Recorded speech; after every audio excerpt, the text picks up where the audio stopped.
I saved this realm and every single person in it. Even the woman I loved, who I thought loved me in return.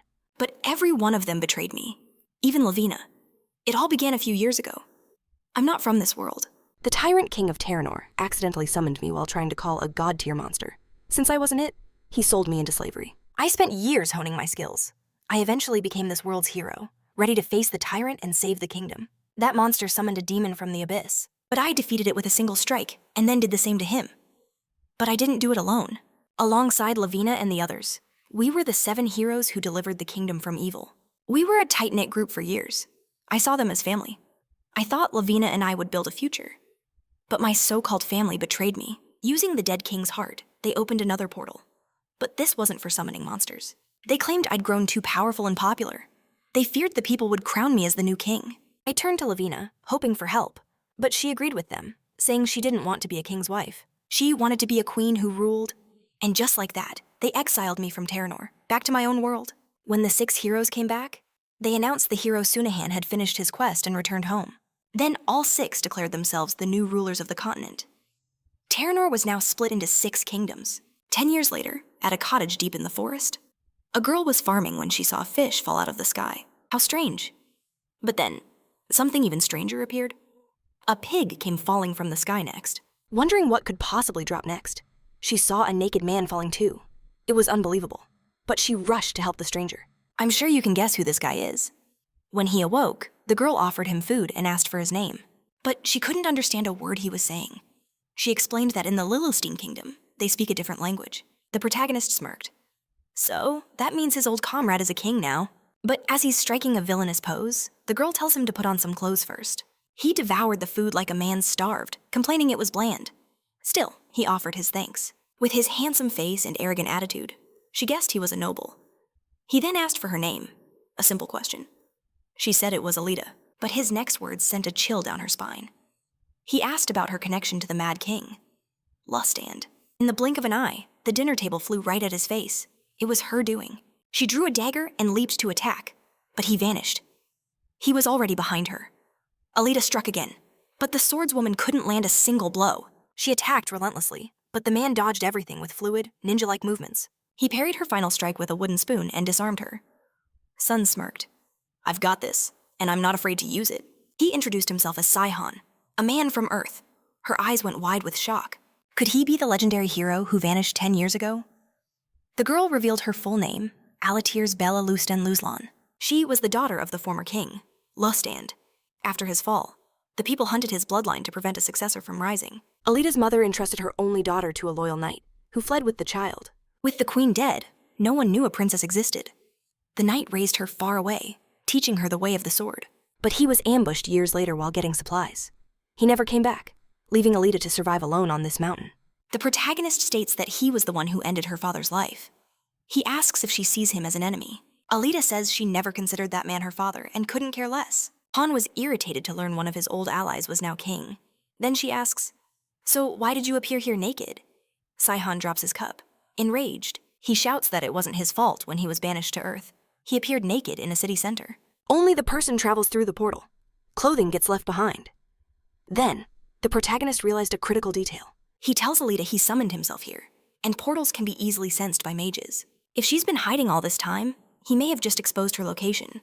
She looks out the window to see her cabin surrounded. Kingdom soldiers were yelling, confirming they'd detected a summoning in this very spot. An old man with a grim face reported to his commander, Zenon. The traces of powerful magic are undeniable here. It's coming directly from that cabin. Xanon gave a sharp nod and then barked. Prepare to attack. Inside.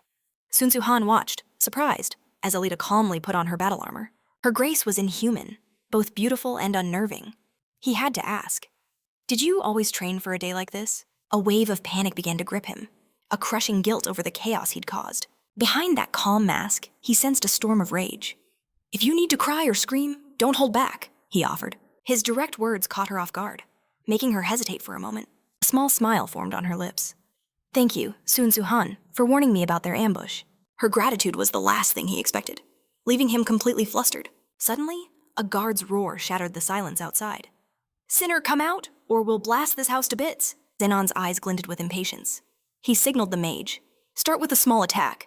Chanting, the mage's hands glowed crimson. He hurled a massive spear of fire straight into the house. Even Xenon flinched, surprised by the raw power. "Isn't that overkill?" he demanded. "We need her alive." The mage just scoffed. "Relax, that blast was just for show. It won't kill her," he said with a cruel smile. "Unless she's clumsy enough to trip into the flames." But before the fire died, she erupted from the inferno. Her blade a silver flash cutting down soldiers. A wall of steel rushed to capture her, but her speed was simply breathtaking. Her blade danced through their ranks, felling men with terrifying grace. The surviving guards stared in shock. A murmur spread. "Is that farm girl a master swordsman?" As she looked for an escape, a powerful foe descended. He snarled, "You dare strike a royal soldier, you wretched thing!" He stepped forward, his voice booming. "From this moment on, I, Knight Xenon of Lilstein, will be your executioner." She felt an immense battle aura radiating from him. He was on a completely different level. Xenon struck, but she narrowly dodged his powerful blow. She dodged again, a glimmer of hope in her eyes. "I can do this." Seeing an opening, she lunged and hit an invisible wall. A dark, amused chuckle escaped Xenon's lips. "You're fast, but my magic shield is absolute. Little tricks are useless." In the next moment, a brutal blow sent agony through her. The force of his attack was devastating. A fine mist of her blood sprayed onto his face. Xenon grimaced, disgusted, wiping the blood away. "A true warrior knows when they are beaten. You have no chance. Surrender now!" Her arm was clearly broken, hanging limp. A crushing sense of despair washed over her. So this was it. Defeated. She gave in to his power. A triumphant smirk spread across Xenon's face. "A wise choice," he declared. But before he could finish, a calm voice spoke from right behind him. Xenon whipped around to see the protagonist, his face an unreadable mask. "Weren't you just filled with righteous fury?" the protagonist asked. "And now you pity her. How fickle." Xenon was baffled. Who was this guy? How did he get so close without making a sound? He hadn't sensed a thing. It was like he'd appeared from thin air. "Who the hell are you?" Xenon finally roared. The protagonist just gave a calm, polite apology. "This isn't personal, but I must take responsibility here." Before Xenon could even blink, a blur of motion was followed by a thunderous crash. He was sent staggering back, hit by a single devastating punch from the protagonist. Still processing what happened, Xenon flew backward, crashing hard into the ground meters away. The impact half buried him in the dirt. Panic seized the guards as they watched their commander get one-shotted. The injured woman could only stare in utter disbelief. But he's the hero. Why is he attacking soldiers? Meanwhile, the mage shrieked, his eyes wide with terror. "He's a demon spy. Kill him now." As the soldiers charged, the protagonist just sighed. "Even with your commander down, you're still coming?" he asked, sounding almost bored. "I guess there's no other way." With a tired shrug, he finally moved. His fists became a blur, sending soldiers flying. Anyone out of reach was met with a bone-shattering stomp. And with every single blow, he'd offer a quiet, polite apology. Xenon crawled from the crater he'd made, his mind completely blank. His elite squad was scattered like ragdolls, buried in the dirt. This made zero sense. One guy, with one hand, had wiped them all out. Then a terrible realization hit him. This was the exact same beatdown he'd just received. Suddenly, a memory flashed in his mind. He'd seen this monster before, years ago, at the royal castle. He was humanity's great hero. And that hero now turned, his eyes full of scorn. "Oh, you're awake," he said coolly. "Time for another nap." The guard captain begged for a timeout, but our hero was already moving. The air sparked just before the next blast, and once again, he was one with the dirt. Through the dust, our protagonist's voice echoed. There's no point in fighting anymore. But if the mage insisted on this beatdown, he was happy to oblige. Seeing his best men get wrecked, the mage felt a cold fear. Just what kind of demon was this? With the guards frozen in shock, he turned to the woman. "So, what's your plan?" Not long after, as they walked away, the mage, crushed by his own weakness, called the mission a total loss. He told his trembling soldiers to collect their buddies and report this disaster. One guard, still stuttering in disbelief, pointed out that no one had died. Not even a single broken bone was found among the injured. The mage's eyes widened in sheer panic. How is that possible? What happened here? As night fell and hid their escape, our hero noted they couldn't be tracked in these mountains, which was a relief. Being followed would have been extremely annoying, especially since he was running on fumes at 10% power. That's when he saw the woman flinch. He turned, his voice laced with concern. "Are you all right? I thought he broke your arm." But she just sighed, incredibly relieved it hadn't gotten any worse. Her odd reaction was strange to him. He carefully bandaged her arm, saying, "This should help." As usual, she offered a quiet thank you. Then, with forced brightness, she declared, "Well, I'm off now." Her sudden bid for freedom caught him off guard. He instantly yelled, "Where do you think you're going?" He lectured her. Your arm is broken. We're sticking together. Don't be so reckless. After a deep breath, he firmly stated he would help her. He felt partly to blame and wouldn't ditch an injured person. She stared, stunned, before finally nodding. Fine, I'll be in your care for today. He just replied, Stop with the sir. Just use my name. She agreed. He then asked what she'd do now. She'd planned for the nearest village, but a search party was too likely. So they decided to cross the mountains toward the busy city of Kagan. Meanwhile, in the grand Lilestein Palace, a man was reading, surrounded by books. A summons broke his quiet study. A subordinate arrived with news from the mountain search party. This man, King Lilestein, listened carefully to the report. The former hero was spotted near signs of powerful magic. Behind a bookshelf, a hidden door opened to a sinister chamber below. A figure walked down a long staircase, his steps echoing in the dark, and began a dark ritual. It was King Lilestein, stepping through a shimmering portal. As he emerged on the other side, a hint of fear showed on his face. He entered a chilling room, half library, half lab. A voice full of hatred spat from the shadows. Lilestein! The speaker was trapped in a green magic circle. His arms were chained as he sneered. Quite ironic, don't you think, that a so-called hero keeps me in chains? Lilstein's voice dripped with scorn. You've improved in just a month and a half. The defiant voice belonged to a young man, barely more than a boy, a direct heir of the Luslin bloodline. The king then asked, Do you see why the magic circle below you is no longer red, but green? Lilstein explained with a cruel smile that the glow meant his mana transformation was finally complete. Enraged, the prisoner roared that he pitied those who followed such a monster. Lilstein, however, remained calm, stating only one person in this room deserved any pity. Then came the chilling declaration, I am about to claim your heart. The young man's shock turned to pure terror as the king's horrific goal became clear. Without a moment's pause, King Lilstein moved like a shadow, performing a devastating arcane ritual. In a flash, Lilstein held a pulsating, ethereal form, the very core of the young man's life force. His eyes narrowed in disappointment. This is not enough. After condensing the mana, the king saw it was still too weak to shatter the dimensional walls. Lilstein concluded with grim certainty he needed more pure Luslin blood. Just then, a subordinate burst in, bearing startling news. The soldier reported the team sent to hunt another Luslin descendant had completely failed their mission. He explained they not only failed to capture the target, but couldn't even identify the descendant. Instead, they found an unknown person, a dark-haired figure who looked exactly like someone from the Galena race. Lilstein's mind raced, connecting the pieces of what he'd heard. A flicker of memory. An unsettling thought. Could this person be important? No. That's impossible. Even if it was the one who vanished years ago, how could they cross dimensions without his notice? The king's disbelief warred with a nagging suspicion he couldn't ignore. Far from the capital, Sunihan and Alita entered Kagan, its vibrant beauty catching her eye. This was the Southern clan's base, Sunihan told her. Her eyes widened, impressed by the ancient history all around them. It was a good place to hide, he added. So many races passed through, you could just disappear. Saihan's mind turned to the Galena, a people very similar to Northern Asians. Alita gasped, realization dawning in her eyes. Are those the people from the rumors, she asked, intrigued? The ones connected to the Bandit Queen's Thousand Faces technique. Alita recalled the skill. It was a special art that manipulated the air around someone to alter their appearance. The signature fighting style of Lavina, the Bandit Queen. Sihon confirmed her suspicion was correct. Yes, he admitted simply. I created it and taught her. He offered to teach Alita, but she shook her head. No need, she said, leaving Sihon momentarily confused. After a brief, awkward pause, Sihon suggested they find an inn.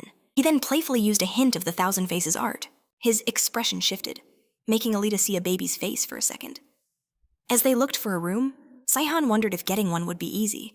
Then he stopped cold, his gaze locked on a grand mansion.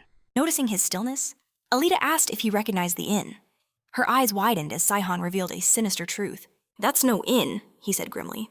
This was the site of public executions. I only remember gallows here. Sihon almost seemed excited by how much the city, which he confirmed was Teranor, had changed. Since we're here, shall we go in?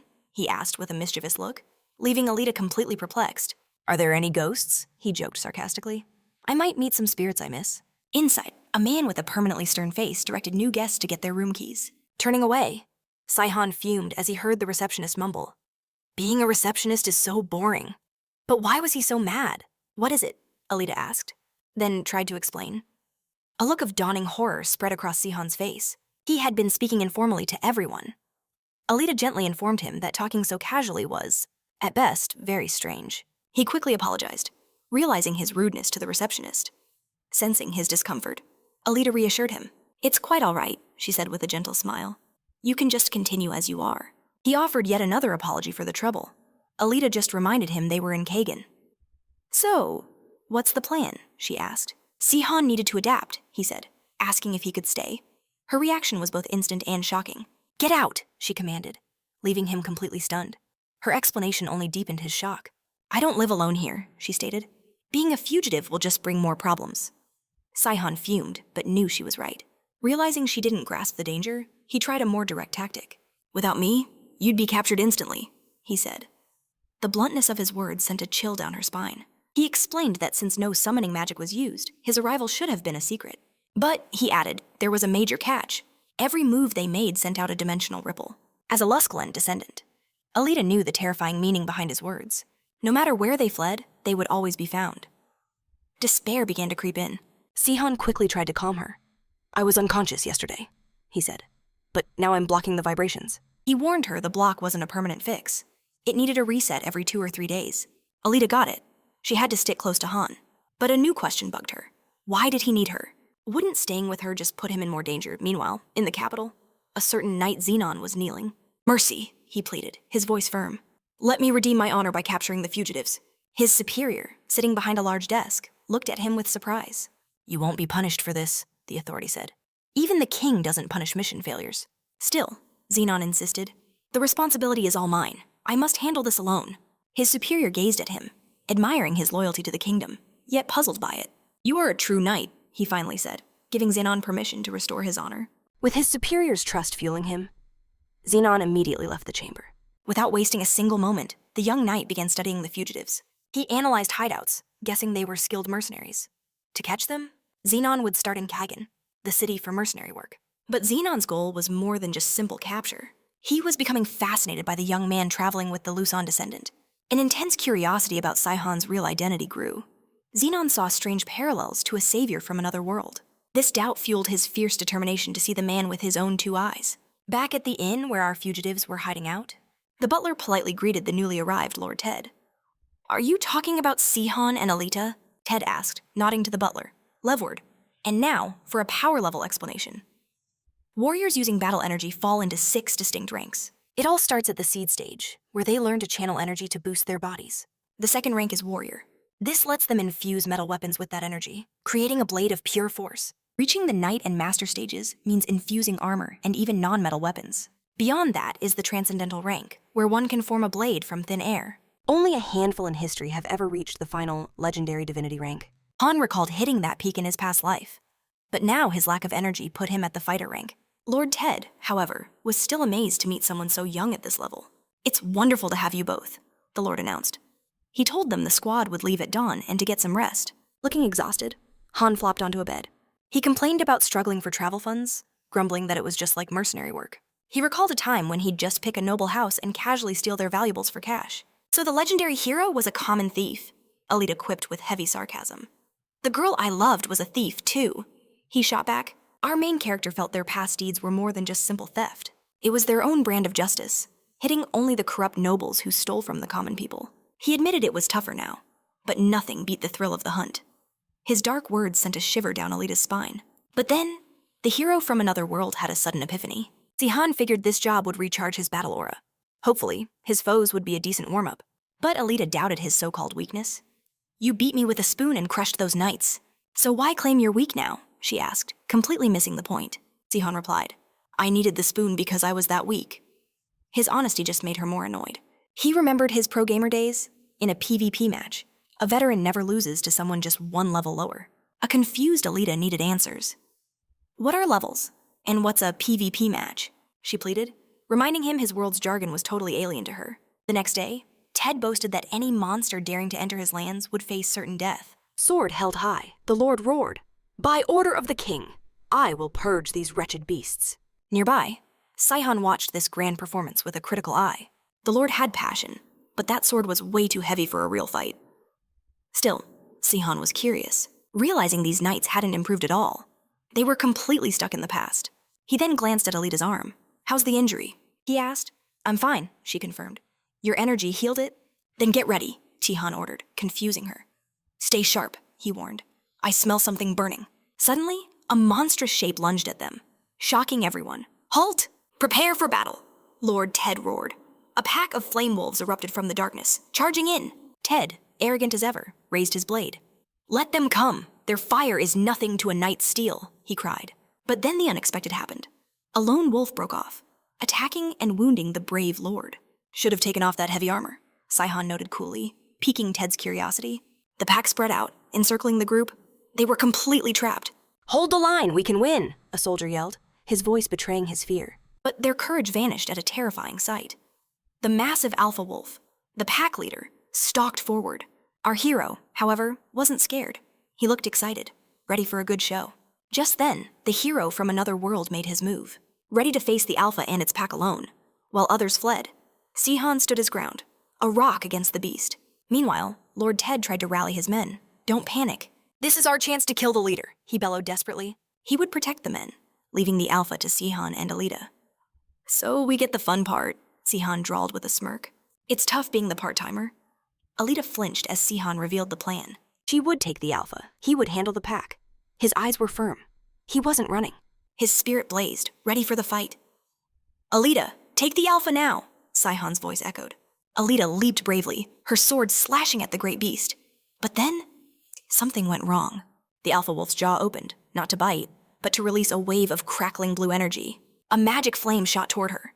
Fearless, Alita stood firm, bravely following the plan and striking the alpha. But her first strike didn't even scratch the great wolf. It only enraged the beast further. Undaunted, she attacked again, aiming a perfect strike right at the alpha's head. Watching from the side, Sunihan smirked, sure of their win. "She's amazing," he thought. "Maybe I won't be needed." But then, the tables turned. Her attack just fueled the alpha's rage. With a sword in its head, the wolf's power simply exploded. Despair hit Alita.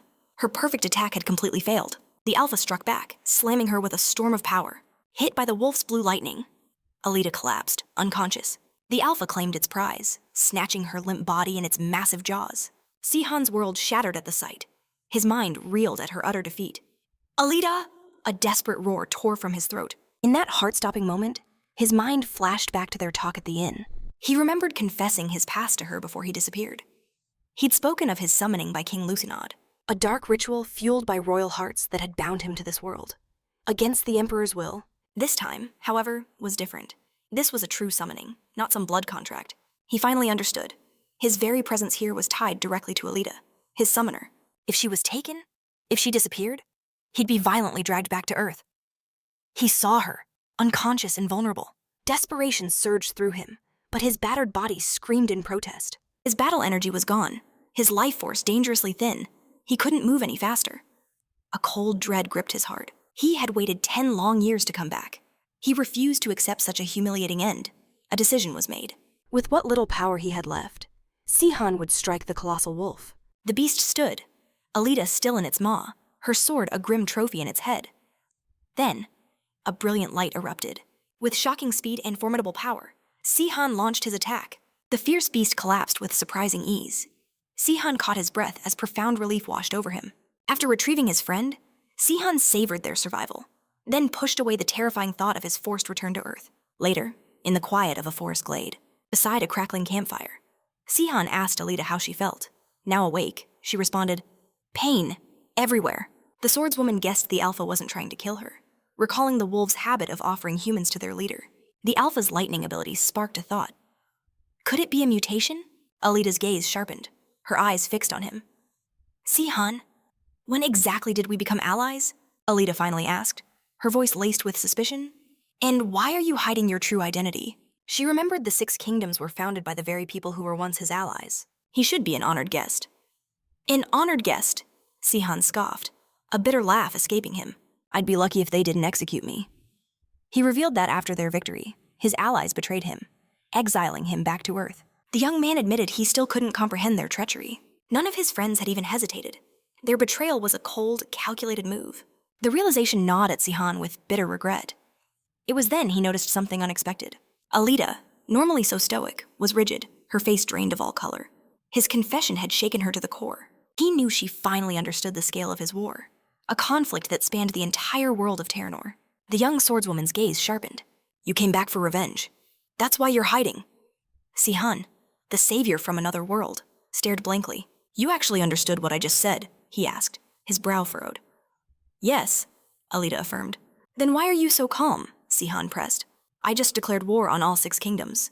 Alita offered a wry smile. I'm already an enemy of the 6 kingdoms. I've been fighting them for 10 years. Sunihan stared, utterly stunned. You're disturbingly optimistic, he muttered. A trait from my father, she countered. Your father, the Emperor, Sunihan blurted. His genuine question ignited a furious spark in Alita's eyes. My real father's name was Karen, she snapped. A sudden, subtle shift in the air. A faint rustle in the trees caught his senses. Stay alert, he warned Alita. Something's coming. Alita, still recovering from the Alpha's attack, visibly flinched. Someone's really coming, she whispered, her fear obvious. An enemy, Sunihan shook his head. Unlikely, more like a lone soldier. Nevertheless, both of them braced for a fight. Moments later, a young man stepped out from the dense bushes. He cautiously approached Sunihan and Alita. Excuse me, he started, his voice hesitant. Could you spare a moment for directions? The harmless question only made them more anxious. But the next realization left the new allies absolutely speechless. This young man was the captain of King Lilstein's infamous investigation squad. And the captain knew these 2 figures well, the very ones who routed his men just days ago. His surprise became terror as a furious Alita lunged with her sword, giving him 0 time to react, and no chance to defend. The swordswoman's blade barely missed a fatal blow. The captain recoiled, his face a mask of terror at her sheer hatred. Yet, he cried out, Please, don't attack! I'm not here for a fight. Wary, Sunihan decided to simply incapacitate the intruder. Without any effort, the savior from another world unleashed a strike meant only to knock the man out. But as the blow connected, a spark of recognition flashed in the captain's eyes. They widened in silent confirmation. His wild guess had been correct all along. Incredibly, the captain parried the savior's magic, deflecting the blow with shocking finesse. Sunihan was stunned. The man hadn't just dodged his skill, he'd landed gracefully. Chi was utterly baffled. How did he break free from a technique his own allies couldn't see? A new curiosity took root within him. Who are you really, Chi finally demanded. In that instant, the captain's face shifted to outrage, realizing he knew his attacker. Chi watched, intrigued, as the man opened his backpack. What are you up to? Chi asked, his voice sharp with suspicion as the bag was unzipped. What came next was so unbelievably weird it left Sunihan speechless. For a second, the captain looked menacing, as if pulling out a dangerous weapon. Instead, he produced a pair of worn underwear. Tell me, are these intimate items truly yours? He asked Sunihan, holding them up. Both Chi and Alita stared, completely incredulous. Clutching the underwear like a sacred trophy, the captain looked less like a soldier and more like a madman. Sunihan, now convinced he was dealing with a deranged pervert, snarled at Alita. Finish him now! The command, sharp and final, made the captain jump. Wait, he stammered, raising both hands. I didn't say that correctly. Please, both of you, calm down. Terrified by the savior's murderous aura, the captain declared, I surrender. Then he did something truly unthinkable. He held the underwear even higher, waving it like a flag of truce. Outraged, Han was about to attack when his eyes saw something on the garment. Disbelief washed over him as he saw his own name clearly inscribed upon the fabric. Are those actually mine? He wondered aloud. A relieved smile spread across the young man's face. So I was right. You are the savior from another world, he exclaimed. Sunihan, noting his disguise aura was inactive, narrowed his eyes. Then you remember my face. The young man practically vibrated with excitement. My name is Zenon. You saved my village called Bon 12 years ago. Saihan's blank stare was all the answer Zenon needed. The savior had no memory of him at all. Undeterred, Zenon pressed forward, trying to jog his hero's memory. You beat all those royal soldiers with the exact same skill you just used against me, he recounted, his voice filled with total awe. Later, I put all the pieces together.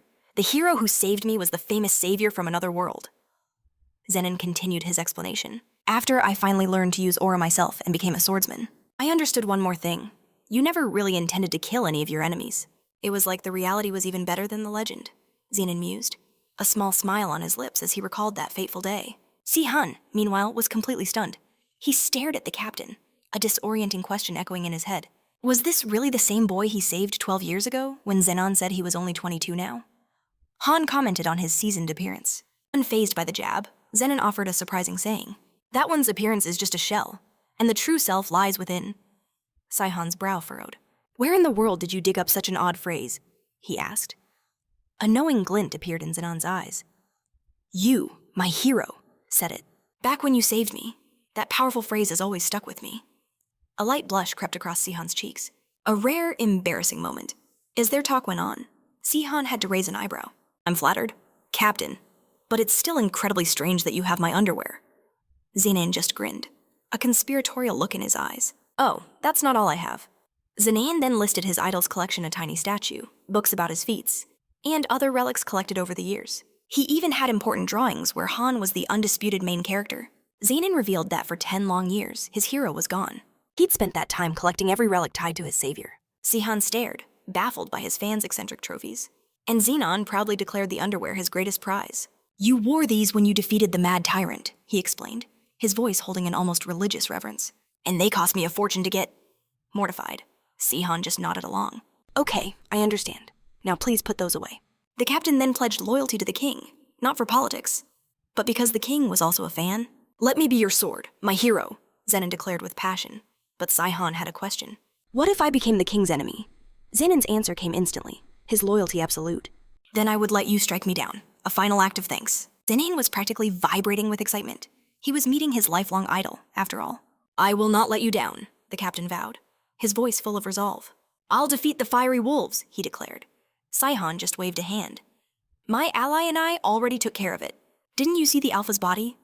But the look on Zenan's face told a different story. Zenan informed him that fiery wolves travel with their mates. Were you using the male's body as bait for the female? He asked. And then it hit him. The hero from another world missed a crucial detail. Sunihan froze, a cold dread washing over him. They were in serious danger. Just then, a huge wolf appeared, its eyes burning with rage. Before they could even react, the enraged female lunged, desperate for revenge. Seihan's mind raced. How could I miss a second alpha, he wondered. A rare look of frustration crossed his face. A veteran like you forgetting the basics, Alita teased. Her timing, as always, was perfect to annoy him. He shot back with some earth slang that flew right over her head, leaving her completely confused. That's when Zenan's voice cut in. The eager captain begged his idol. Let me handle this beast. Let me prove my worth, my hero. Sunihan, trusting his #1 fan, just nodded. Go ahead, he said, a small smirk on his face. Zenan was electrified. This was his chance to finally prove himself to his lifelong idol. But the beast wasn't going down easy. It was furious, seeking revenge for its mate. Instantly, Zenan unleashed a storm of attacks against the wolf. He flared his aura, boosting his power, and moved with incredible speed, striking the beast again and again. Alita watched, truly impressed. The kid had some serious power. He was definitely holding back on me, she thought. Sunihan also admired the captain's natural skill. After Sunihan praised his talent, Alita asked, What's a genius anyway? The young man shrugged. I've known plenty. Sunihan then clarified his position. I'm no genius. I'm just special because I'm an earthling. The real genius was my beloved Albina. Alita stood frozen, taking in his words. In that moment, the wolf coiled for another attack. The enraged alpha blasted Zenan with a sea of flames. Zenan, confident in his fire immunity, charged right through it, sword aimed at the leader. With total resolve to prove his worth, the young captain charged head-on at the furious beast, leaving Alita terrified. But Sunihan saw the wolf's stance.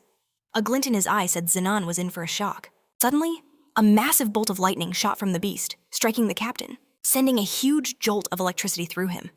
His allies watched, stunned, as Zenan crumpled to the ground. Déjà vu, Sunihan commented dryly, his tone laced with sarcasm. Alita's eyes went wide. She'd been taken out the exact same way. Zenan was floored. He couldn't believe a firewolf just used a lightning attack. Eager to prove herself, Alita stepped up to fight, but Sunihan calmly stopped her. I'll handle this one. This wolf's magic is useless on me. Hearing that, it clicked for Alita. As an otherworlder, Sunihan was immune to the Alpha's power. It was the same trait that made the Mad Tyrant's army so terrifyingly strong. Their otherworldly nature made them completely impervious to magic. Even the strongest mages were powerless against them, and that very same rule applied to him. The Alpha Wolf, sensing his foe, unleashed a blazing inferno. But Sunihan just walked right through it, a cocky smirk on his face. Your magic is futile, he declared, his voice full of absolute confidence. I was just holding back for show earlier, he bragged. But with just my friends watching, I can finally get serious with this beast. Just then, an arc of searing lightning erupted from the Alpha, slamming right into Sunihan. The great hero from another world immediately seized up, his body spasming from the powerful shock. Alita just watched, looking completely unsurprised. But Captain Zenan gasped in horror, watching his idol get fried. A little déjà vu, is it? Alita deadpanned with heavy sarcasm. Sunihan, now flustered, snapped back. Stop copying me. His composure gone. He was torn between utter disbelief and pure indignation. How did that wolf's magic even hit him? He'd never been struck before. His face burned with humiliated rage. Infuriated by the public failure, Sunihan finally charged the wolf, unleashing a blow that could shatter mountains. The beast crumpled, finally defeated. But as it fell, Saihan's mind was still reeling. He'd ignored the flames easily, but the lightning had struck true. What in the world just happened? Once the beast was down, Alita addressed him with a formal, "Sir?" Saihan instantly bristled. "Just call me by my name." Alita's sarcastic reply was instant. "Oh, I wouldn't dare." Sihon, however, was oblivious to their teasing. His gaze was fixed on the fallen alpha, his face a mask of total confusion. He still couldn't understand how he got hit. Even in death, the creature radiated a formidable aura. Sihon, the great savior, was visibly perplexed. The lightning strike completely defied his understanding, leaving him lost in confusion. Back at the stronghold, Lord Tayden greeted them with immense relief. He thanked them for their survival and for driving the entire wolf pack from his lands. As agreed, Lord Tayden gave them their reward, a pouch heavy with 600 silver coins. Sihon weighed the coins. "Hardly enough for our ambitions," he mused. "But it's a fair price for one mission." Filled with new energy, Sihon told Alita his grand plan. They would tackle 5 or 6 missions every day. Alita, however, countered him dryly. "There aren't that many jobs. We were lucky just to find this one." At that moment, Zenon approached, holding a pouch that jingled with the unmistakable sound of gold. 100 gold coins. Sihon stared, dumbfounded by the fortune, and demanded to know where he got it. With a sheepish, guilty look, the captain confessed he had sold one of Sihon's treasured items. A mortified blush colored Sihon's face. He instantly regretted even asking the question. Zenon, meanwhile, beamed with clueless pride, genuinely happy that he was able to contribute. Alita looked over at Sihon with a wicked smirk. "It seems your underwear is quite valuable, hero." Sihon's embarrassment reached a critical level as he whispered defensively, "It's a limited edition." Zenon, thrilled to have helped his idol, eagerly asked about their next move. "With this much gold," he declared, "you don't need to be a mercenary." Sihon considered it. "From Kagan, we could head to 3 neighboring countries," he thought aloud. "I haven't decided which one yet." He paused, then added, "But we'll probably go wherever the weakest enemy is." At that, a sudden memory flashed through Sihon's mind. "I never thought I'd see the faces of old friends here," he murmured. He stared down at the gold coin in his palm. A flicker of resolve hardened his gaze. "North," he declared. "That's our first destination." Meanwhile, an ominous scene played out in Lilithstein's laboratory. The murky water in a barrel shimmered, forming the ghostly face of Mage Tranum. His voice echoed, strained and urgent. "Your Majesty," startled, Lilithstein demanded. "Why are you contacting me? I wasn't expecting a report today." Tranum relayed his news. "We won't need hunters for subjects 11 and 12. The Barcelonium Kingdom has apparently dealt with them," Lilithstein scoffed. "That makes things simple. They were just weak test subjects." But Tranum's phantom image flickered with urgent news. "Subject 1 has escaped," Tranum whispered, an alarm ringing in the virtual space. Lilithstein's calm facade shattered. His face flushed with pure fury as he roared, "Are you a complete idiot, Tranum, and you call yourself the head of the Blue Ivory Tower?" The 4 great magic towers have stood for a millennium. "The red, white, blue, and black," Lilstein snarled, his voice dripping with venom. Luskland's first king, the most powerful mage in all of history, gathered every scrap of magic and wisdom from across the land. He then sorted it all into disciplines, sharing it among the 4 towers so mages could train according to their own talents. "And your floor in that tower proves your skill." Lilstein seethed, the scene shifting to the tense 9th floor of his own red tower. His glare was scorching, even in the reflection. "You're only in charge because your predecessors were all executed." "Tranum," he raged. "Countless others on the 8th floor are just waiting for you to fail." Lilstein's voice became dangerously calm as he delivered his final warning. "You have one last chance to eliminate Subject 1. Tranum's ghostly form trembled, the unspoken threat of failure hanging over him. With a dismissive wave from Lilstein, the secret communication line died. Back in his laboratory, Tranum finally sagged, letting out a ragged sigh of relief. Tranum, the Blue Ivory Tower's head, felt a rush of pride. His position was secure, his value proven, but far from his scheming. The scene changed to Rodensal, the capital of the Exiled Kingdom, a city nestled between towering mountains and dense woods. Inside its palace, a figure paced nervously toward a chamber. The king's subordinate finally entered, his voice filling the lavish room. "Your Majesty." A huge smile spread across King Rodenberg's face. "Ah, my good magistrate, come in. What brings you to my little party? Join us for a toast. A brief rest from our duties." The magistrate's eyes swept over the indulgent scene. Wine was flowing, women were laughing, just another wild celebration within the palace. A knot of frustration tightened in his stomach. "My king," he started, his voice thick with controlled anger. Yexenard's grin only widened. Why shouldn't I celebrate the days of the Empire hunting us are long gone? I've never felt such joy. But your majesty, the magistrate pressed, his deep concern obvious. These endless parties are distracting from the kingdom's serious political needs. Yexengard waved a hand dismissively. Don't you worry. These expenses are coming from my personal funds. The magistrate's jaw nearly hit the floor. Your funds, your majesty. This wealth, as you know, is built on the sweat of our people. The previous king took 60%, Yexenard countered, unbothered. And you, your majesty, demand 50 toll, the magistrate retorted, his voice rising with disbelief. A mere 10% difference is hardly a kindness. I haven't burned down hundreds of villages, or enslaved thousands, Rodenberg declared firmly. But you've committed acts of similar cruelty. The magistrate shot back. The grim memory of their recent past hung between them. A mocking laugh escaped the king's lips. All of this is just the spoils of war, the prize for overthrowing the tyrant before me. A beggar has no right to make demands. The magistrate, a storm of worry on his face, opened his mouth to protest, but the king's glare cut him short. It is time for you to leave, Yexenard said simply, his patience gone, stunned by the blunt dismissal. The magistrate could only stare, fresh anger rising at Rodenberg's drunken power trip. Yet the king's will was final. With a defeated bow, the servant left, leaving the magistrate alone to reflect on how far his king had fallen. He remembered Yexenard as an unstoppable lion on the battlefield during the war. But governing a country was a completely different kind of battle. Perhaps, the magistrate hoped, if the right person could influence him, the king might find his way again. Little did the magistrate know. Rodenberg was also considering a different type of retirement for his loyal subordinate. Just then, to the king's surprise, another person entered with a booming voice. Your Majesty! The newcomer strode in, showering Rodenberg with praise. A genuine, if rare, smile touched the king's face as he saw his old friend. Lord Kelteron.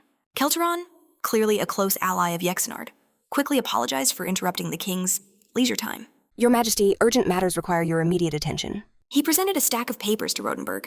These are your responsibility, my liege. Rodenberg took the papers, his face a perfect mask of scorn. Without even a glance, the king simply scoffed. You handle these, Kelteron. He tossed the documents away, letting them scatter like confetti. A lazy grin spread across his face. My duty is to protect the weak. I have no time for these trivial matters. The scene then cuts to the western outskirts of Rodensel, the capital of Yexengard Kingdom. Before a very old, run-down mansion, Alita stared in disbelief. This is our new base, the hero announced. But Zenon suddenly erupted in panic. This place is cursed. We absolutely cannot stay in this wretched house. His friends just smirked as Zenon declared them distractions to the purification he had to perform immediately. For a while, only Zenon's frantic yells and furious scrubbing echoed from inside the mansion. A bit unsettled, Alita whispered to Shihan. Is he always this intense when he cleans? Finally, a drained but triumphant Zenon emerged. You can enter now, he announced. The house is still evil, but it's spotlessly clean. Stepping inside, Sihan's jaw dropped. The young knight had completely transformed the ruined mansion. Every single surface gleamed. Why the cleaning obsession, Sihan asked, genuinely confused. Alita, however, privately figured that to defeat Zenon, all she'd need to do is spit on the floor. Zenon's hero clapped his shoulder with a proud smile. An excellent job, young knight. A truly great start. Sihan, full of enthusiasm, turned to his comrades. Now we have a base. We must prepare to face King Jexard. Zenon, already thinking, began to outline a strategy. The 6 kingdoms of Teranor are split into 3 tiers. The strong, the average, and the weak. Lilstein and the Anatheus Empire are the strongest. Saffron and Fioas are in the middle tier. Yaxenard and the Kingdom of Anti, however, are weak, having stagnated for the past decade under mediocre rule. This power gap, Zenon explained, had caused many conflicts, the largest being the recent Kargan War. Lilstein and the Anatheus Empire fought over the right to rule Quran, which forced the other kingdoms to intervene and quell the rising violence. Yexenard himself had already sided with the forces opposing those who wanted control of the city. After Rodenberg's decree, the war finally ended, and the 2 kingdoms agreed to divide the right to govern Kargan. Hearing of their rivalry, Sihan recognized a strategic advantage. Leaving the mansion, our hero told Zenon that such wars were inevitable when kingdoms craved greater power. A distressed Zenon blamed himself for serving villains, not knowing the truth behind his hero's disappearance. It was then that Sihan noticed something unusual. He found Alita training and asked how it was going. But the swordswoman seemed to have bad news. As Alita tried to copy Sihan's technique, her form warped into a distorted mess, which left the young man utterly baffled. I can't hold the technique, Alita confessed to him. Seeing Sihan chuckle, she pressed, What do you find so funny? Sihan, trying his best to teach, told her to calm down and imagine an invisible hand stroking her face. For the next step, he told her to visualize catching an aura and then applying makeup. Still, the swordswoman was stumped by the thousand faces technique. "I've tried 3 times with those instructions," Alita said, disheartened. "Do you have a simpler way to explain this?" Trying to help his friend, Sunihan admitted he didn't truly know how he did it, only that he learned it from Lavina. When Alita asked for the exact same lesson, Sihon's reply was a shocker. "It's impossible, because I'm from Earth." Sihon explained that while people from Earth and Teranor have similar bodies, the key difference is how they process magic and combat energy. He elaborated that he wasn't born with combat energy. Controlling it requires a highly developed internal sense, but for an Earthling like him, the process was much easier. Confident in his special constitution, Sihon revealed he'd casually maxed out his combat and magic skills in just 3 years. Alita, totally baffled by this, basically accused him of using cheat codes. Sihon just sighed, reminding her he wasn't some kind of genius. He said Lilstein's research found the answer. He was an Isekai protagonist. Alita was not impressed. She fumed that someone got so powerful just by world hopping, calling it a total scam. After his teaching attempts flopped, Chihan told her she'd have to figure it out herself. Then Alita hit him with a question that made him freeze. What if someone left Teranor and then returned? The swordswoman asked. Would they get the same overpowered skills that you have? Sihon was suddenly hooked on this idea. Thinking it over, he admitted it might actually work. Just then, the ground started shaking violently, catching the trio completely off guard. Totally lost. Sunihan could only wonder if it was a simple earthquake. Nope, Chihan replied, feeling the strange energy. I think I know what this is. The earth suddenly split open, creating huge craters as everything around them crumbled. Injured civilians crawled from the rubble, and then they all saw the source of the chaos. Ferocious monsters were rampaging through the city. Total panic erupted as people fled for their lives. Giant, lion-like beasts with massive fangs had appeared, laying siege to King Rotenberg's capital. Lucan, the locals shrieked, as desperate cries of "run" filled the chaotic streets. In that moment, one huge beast lunged, about to flatten a defenseless little girl. Its razor-sharp claws shot out toward the terrified child, who was frozen on the ground. But Sihon moved, ready to save everyone. After snatching the girl, our hero asked, Are you all right? Zenon, ever the strategist, counted at least 30 of them. Meanwhile, Sehun questioned the city's awful security. How did mountain monsters even get in? He couldn't figure out how they infiltrated the capital. I really wanted to lay low, Sehun sighed. But first things first, we have to save the people. Agreeing completely, Zenon charged into the battle. Alita immediately joined her allies, attacking the invaders. But then, something weird happened. The capital's army appeared, issuing a strange order. Stop attacking the beasts. Alita froze, shocked by the command. They're Yexengard knights, she noted. Intrigued, Sihon, thinking help had arrived to protect the people, announced his relief. They're here to stop the damage. We can finish these things now. But things were about to get weirder. Without warning, the soldiers who seemed like allies suddenly encircled our heroes. Their sharp blades were aimed right at his neck. A soldier's voice cut in. You will stop your attack. This is Black Lion Knight territory. Leave now. Alita was absolutely furious. How can you expel us when people are dying right in front of you? Silence, girl, the knight barked sharply. Withdraw now. This is a royal order. You dare defy the king. Zenon's mind was reeling from this bizarre drama. But Sihon, as usual, simply watched in silence. A curious spark was in his eyes. He could feel a shift in the air, heralding something new. A massive wave of power vibrated nearby, and our main character definitely felt it. Behind the line of soldiers, a powerful aura took shape, forming the shadow of someone approaching. Sihon's eyes narrowed. That feeling? It was familiar. His interest grew as the figure slowly advanced. As the person drew closer, Sihon knew for sure. This powerful energy belonged to someone he knew. The shadow revealed King Rotenberg himself, his voice booming. How dare these monsters harm my people, he roared, a permanent smile fixed on his face. Yexengard practically oozed confidence. Do not worry, I have arrived to save you. With an arrogant air, the king ordered his knights to defend the citizens. He alone would defeat every single beast. At Yexenard's command, the soldiers finally moved to engage. A human shield for the terrified masses. But Sihon felt a chill seeing the king's grand debut. Rotenberg announced, My body's been feeling surprisingly tough lately. Without a second thought, the king charged. He gripped 2 massive axes, a savage roar erupting from him. I'm going to wipe every last one of you out. The crowd stared, shocked by his raw power. He swung those huge weapons like they were nothing. Yexengard was a whirlwind of steel, crushing beasts with terrifying skill. His power was absolute. A smirk touched the king's lips. His voice dripped with pure arrogance as he sneered. These things actually thought they could fight me. But then, something completely unexpected happened. To everyone's surprise, the beasts broke. Overwhelmed by his power, they started to run for their lives. Yexenard's smile died. Pure rage twisted his face as they fled. "I won't allow this!" With a hard stomp, the king stood firm. He decided to go all out, a magic circle flaring beneath his axes. Xenon's eyes went wide with shock. He'd never seen a battle seal before. Alita, her interest sparked, had to ask, "What kind of technique is that?" The young knight explained only transcendent rank swordsmen could ever hope to wield such a power. He added it was a special magic seal, powered by pure combat energy. In a blinding flash, the king attacked the runners. His signature move, the giant hand battle seal, vaporized them all. A massive cheer erupted from the people.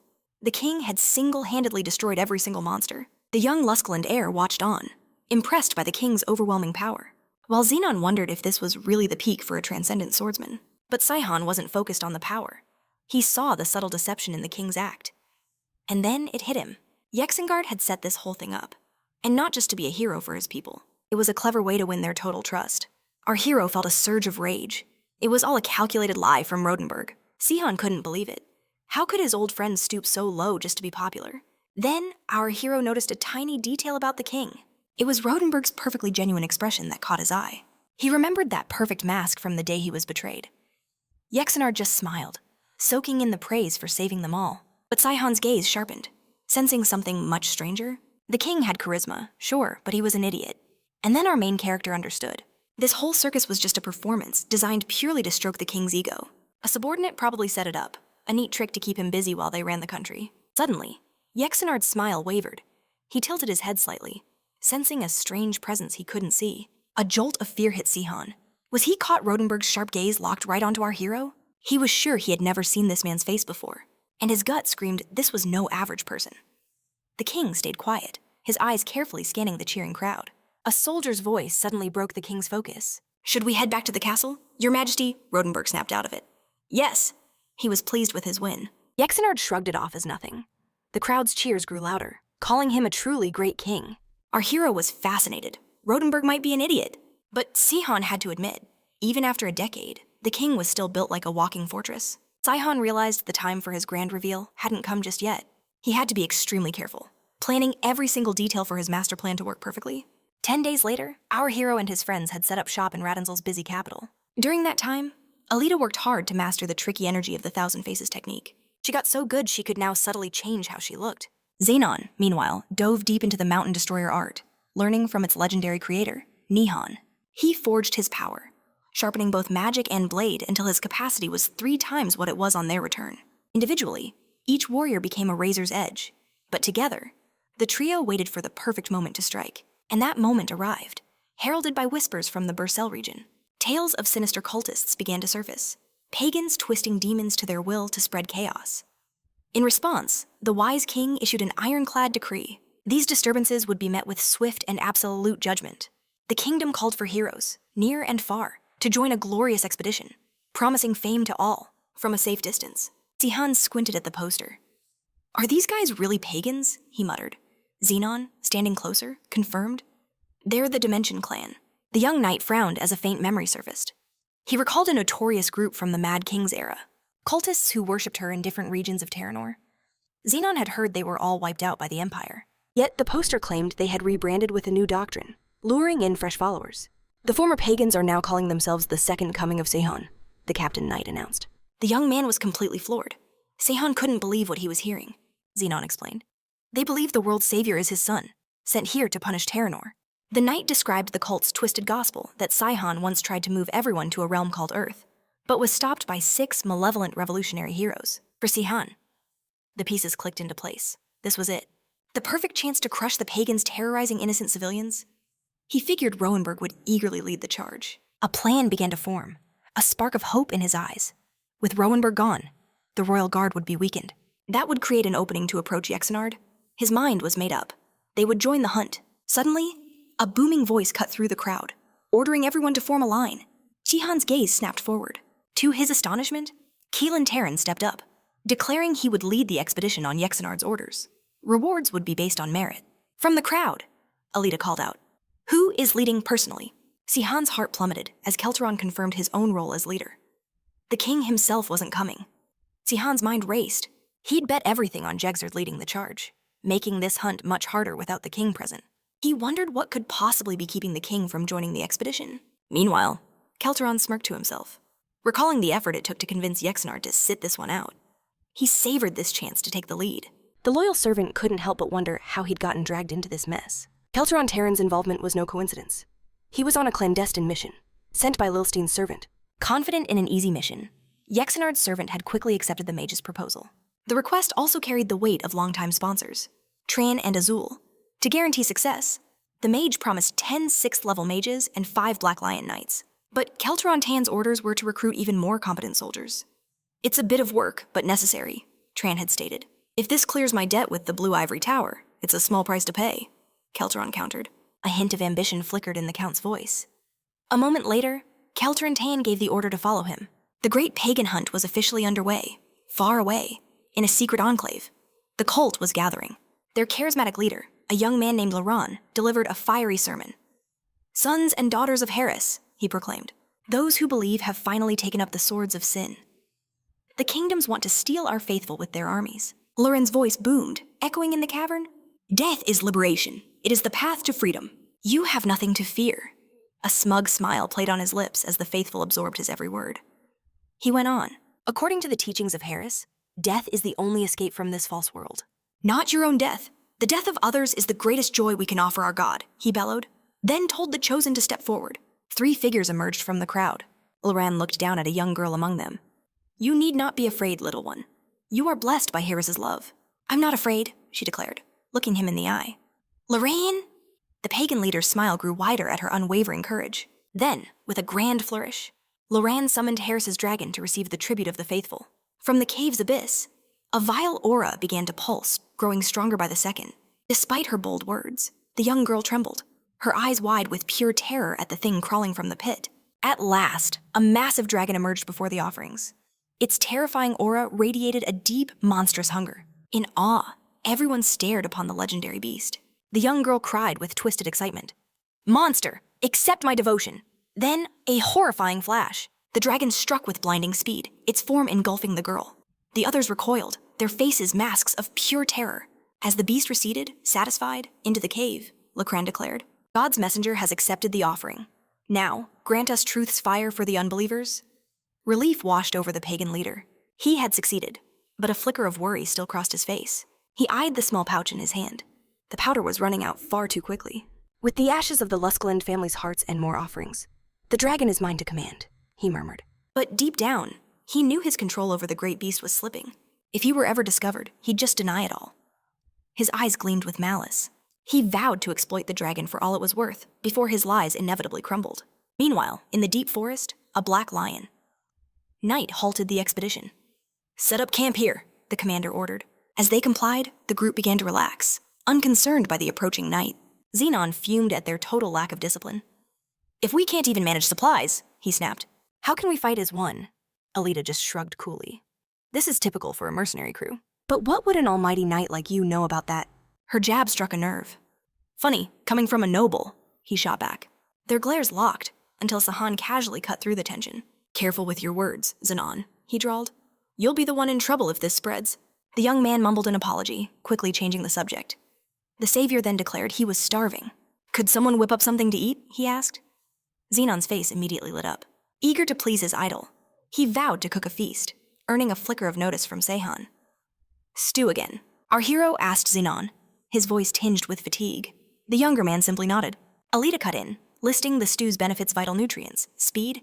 Her practical logic even intrigued Seihan. "I get that the stew's important," our protagonist admitted to Alita, "but it gets old after the 5th time." Her reply was cold. "We eat to survive, not for fun." Just then, Xenon's voice cut through the air with pride. "Dinner is served." Despite his enthusiasm, Seihan and Alita eyed the pot with zero excitement. But this time, cooking for his hero, Xenon had a surprise. He served a stew that was worlds apart. Its rich aroma and taste earned instant praise from his idol. The young knight blushed. "It's just a simple vegetable stew," he mumbled. "Cooking is just a hobby of mine." Sahan stared, floored by Xenon's hidden culinary skill. "I'd believe you were a palace cook," the protagonist mused, turning to Xenon. "Are you secretly a chef?" Alita, having already emptied her bowl, pushed it forward. "More, please," she demanded. Xenon beamed, telling her to eat up. Sahan, meanwhile, watched in silence, a newfound respect for his #1 fan blossoming inside him. Then, a single, cold drop of rain landed on the savior's head. Soon, a downpour soaked the forest canopy. Not all the tents were fully pitched. Count Calterin absolutely lost it. "Unprotected, still unprotected," he yelled. "Certain things couldn't get any worse." As the rain poured, Seihan murmured to Zenon. "It's hard to sense anything in this," Zenon agreed. "The downpour masks everything almost completely." Alita, however, recalled something important. The Seihan cult's power stemmed directly from demons. "So, we're safe from an attack in this rain," she concluded. But Zenon countered, his voice sharp. Even if beasts hate rain, their master could force them to attack. Sahan, however, was certain. "That's impossible. No mind controller can fully override a demon's primal instincts." He offered his friends a confident smile. "I am sure of it." His ally relaxed. Then, a sharp scream tore through the rain. The mercenaries were under siege. A colossal shadow loomed over them, causing a panicked scramble. Just when Seihan thought things were settled, gargantuan demons appeared. Their twisted forms descended through the storm, crashing into the camp like a nightmare. Our hero could only mutter, "Teranor has really leveled up in the last 10 years. From a tent, Alita watched in terror. Demons, even in this downpour. Who could possibly command these things? A leader cut through the chaos. Forget who sent them. "Form up and circle them, prepare to fight." One brave soul roared at a towering demon. "You're just a monster with some new tricks." The eye patch kid charged forward, his expression grim, his blade flashing. "We've seen worse than this." "We fear nothing," he yelled, striking the lizard demon with his partner. He smirked, thinking it was an easy win. But then, something went horribly wrong. The dead demon slammed its fist right into his face. The entire crew gasped in disbelief. Even after taking major hits, the beasts didn't back down. Seihan's grim voice cut through the shock. "They're being controlled," he declared. "They won't stop until they're completely destroyed." Our protagonist quickly changed the plan. "Target them one at a time, not all at once," he commanded. Trusting Sahan's strategy, the mercenaries renewed their assault with fresh vigor. From afar, the Black Lion Knights watched, a hint of admiration in their eyes for Sahan's leadership. "He's surprisingly good in a crisis," one of them noted. "With that kind of command, he could be useful to us." Meanwhile, our hero, full of confidence, unleashed his true power, like a whirlwind of destruction. Seihan tore through the monsters with breathtaking skill and speed. As Seihan cut down the very last beast, the mercenaries could only stare, first in total shock, and then with overwhelming relief. A triumphant roar erupted from the group, their celebration echoing through the rain as they savored their hard-fought victory. But amidst the cheers, Seihan felt uneasy. 44 beasts that refused to run. It gnawed at him. Sahan's mind raced. How could so many appear, especially in this downpour? He was getting a chilling feeling. That powerful magic was involved. Then, it hit him. His eyes snapped to a nearby tent where hushed, urgent voices could be heard. The silhouettes inside were clearly on edge, their unease growing as they saw the defeated horde. A cold dread washed over Sahan. Something was wrong. This mission wasn't just about cultists. Just then, Count Caloran's voice shattered the moment. He barked orders to be more vigilant, threatening punishment for anyone who slacked off. The Count's arrogant command sparked instant outrage among the mercenaries. They grumbled about how their leader hid in his tent during the entire brutal fight. Zenon was just as furious. Alita didn't hold back, calling the Count a selfish coward. Sensing the rising tension, Seihan stepped in. "Calm down. He's always been like this." His words hinted that he knew more than he was letting on. Curious, Zenon asked if he knew the Count. "Not personally," Seihan said, "but the stories about him are legendary. He's famous for having the body of a scholar, but the mind of a savage beast." Zenon looked confused, then a spark of admiration lit his face. "Maybe he's not completely useless then," he mused. There was even a hint of awe in his voice. A wry smile touched Seihan's lips. "You've got it all wrong, my friend," he said, his voice dripping with sarcasm. "I meant he's a complete and utter moron," Seihan continued. "He has zero fighting skill, yet somehow escapes every single dangerous situation. A true survivor, thanks to pure dumb luck."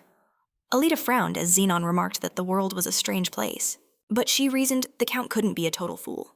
He somehow managed to keep his title, after all. And so the first battle came to a close. The Count finally appeared to address his tired soldiers. He ordered them to rest up, for the true hunt would begin at first light. Sahan watched in silent disbelief. The same mercs who called the Count a coward were now praising his generosity, their complaints forgotten. Seeing this abrupt change in his allies' attitudes, Seihan smirked. "Looks like people are fickle, no matter which world you're in." With the day's weirdness over, the friends decided to get some rest, needing to conserve their strength for what was to come. But their rest was cut short. A voice suddenly called from outside, looking for a Mr. Schonstein, which caught Seihan's attention. A young woman parted the tent flap, her gaze scanning the weary faces inside as she asked if Sean Stein was there. Sticking with his alias, Sahan answered in a slightly higher voice. That would be me, Sean Stein. She introduced herself as Dina Crumble, an apprentice from the formidable Black Lion Knights. She delivered a summons for the trio to meet Mage Habark and Jeldarin. Xenon, Sahan, and Alita shared a look. Intrigued by the mysterious invitation, they followed her to the designated meeting spot, where she explained the discussion was confidential. Dina offered a quick goodbye, letting them know the Black Lion Knights and the mages were already waiting inside. But as she turned to leave, Dina froze for a moment, sensing something unusual about the group. Her gaze sharpened, locking onto the young swordswoman. Dina's eyes widened in shock at such a young fighter. A true prodigy, she thought, leaving Alita puzzled by the sudden stare. Stepping into the room, Seihan kept up the act. He politely announced Sean Stein, his real power carefully hidden, a deliberate trick to avoid being recognized. Inside, Seihan faced a solemn assembly of knights and mages. Jeldarin stepped up to introduce himself, and Habark followed. He then motioned for the group to look at a large map on the table. Jeldarin revealed the markings on the map showed the exact location of the pagan cult's fortress, only half a day's travel from here. Mage Habark then addressed Sahan directly. He told him the cult of Sahan's second coming had a powerful spell for controlling beasts, and asked if he'd seen it in the last battle. Xenon jumped in. We've never seen demons attack with such coordination, even in that storm. Hearing Xenon's comment, Habark's gaze sharpened, realizing these mercenaries had already figured out something was very wrong. Then, he unexpectedly asked the trio, "Can the three of you be trusted with a secret immediately piquing their interest?" Seihan answered with his typical sarcasm. That always depends on the offer, doesn't it? A faint smile touched Habark's lips. He seemed to like the young man's bluntness. I like the attitude on this otherworldly savior, he said, before pulling out a heavy pouch and dumping a mountain of gold coins on the table. Will this be enough? He asked, looking over the friends. Xenon's jaw dropped at the incredible amount of money. Sahan, on the other hand, was reminded of the measly 100 gold coins he once got for his own underwear. More than enough, Sahan confirmed with confidence.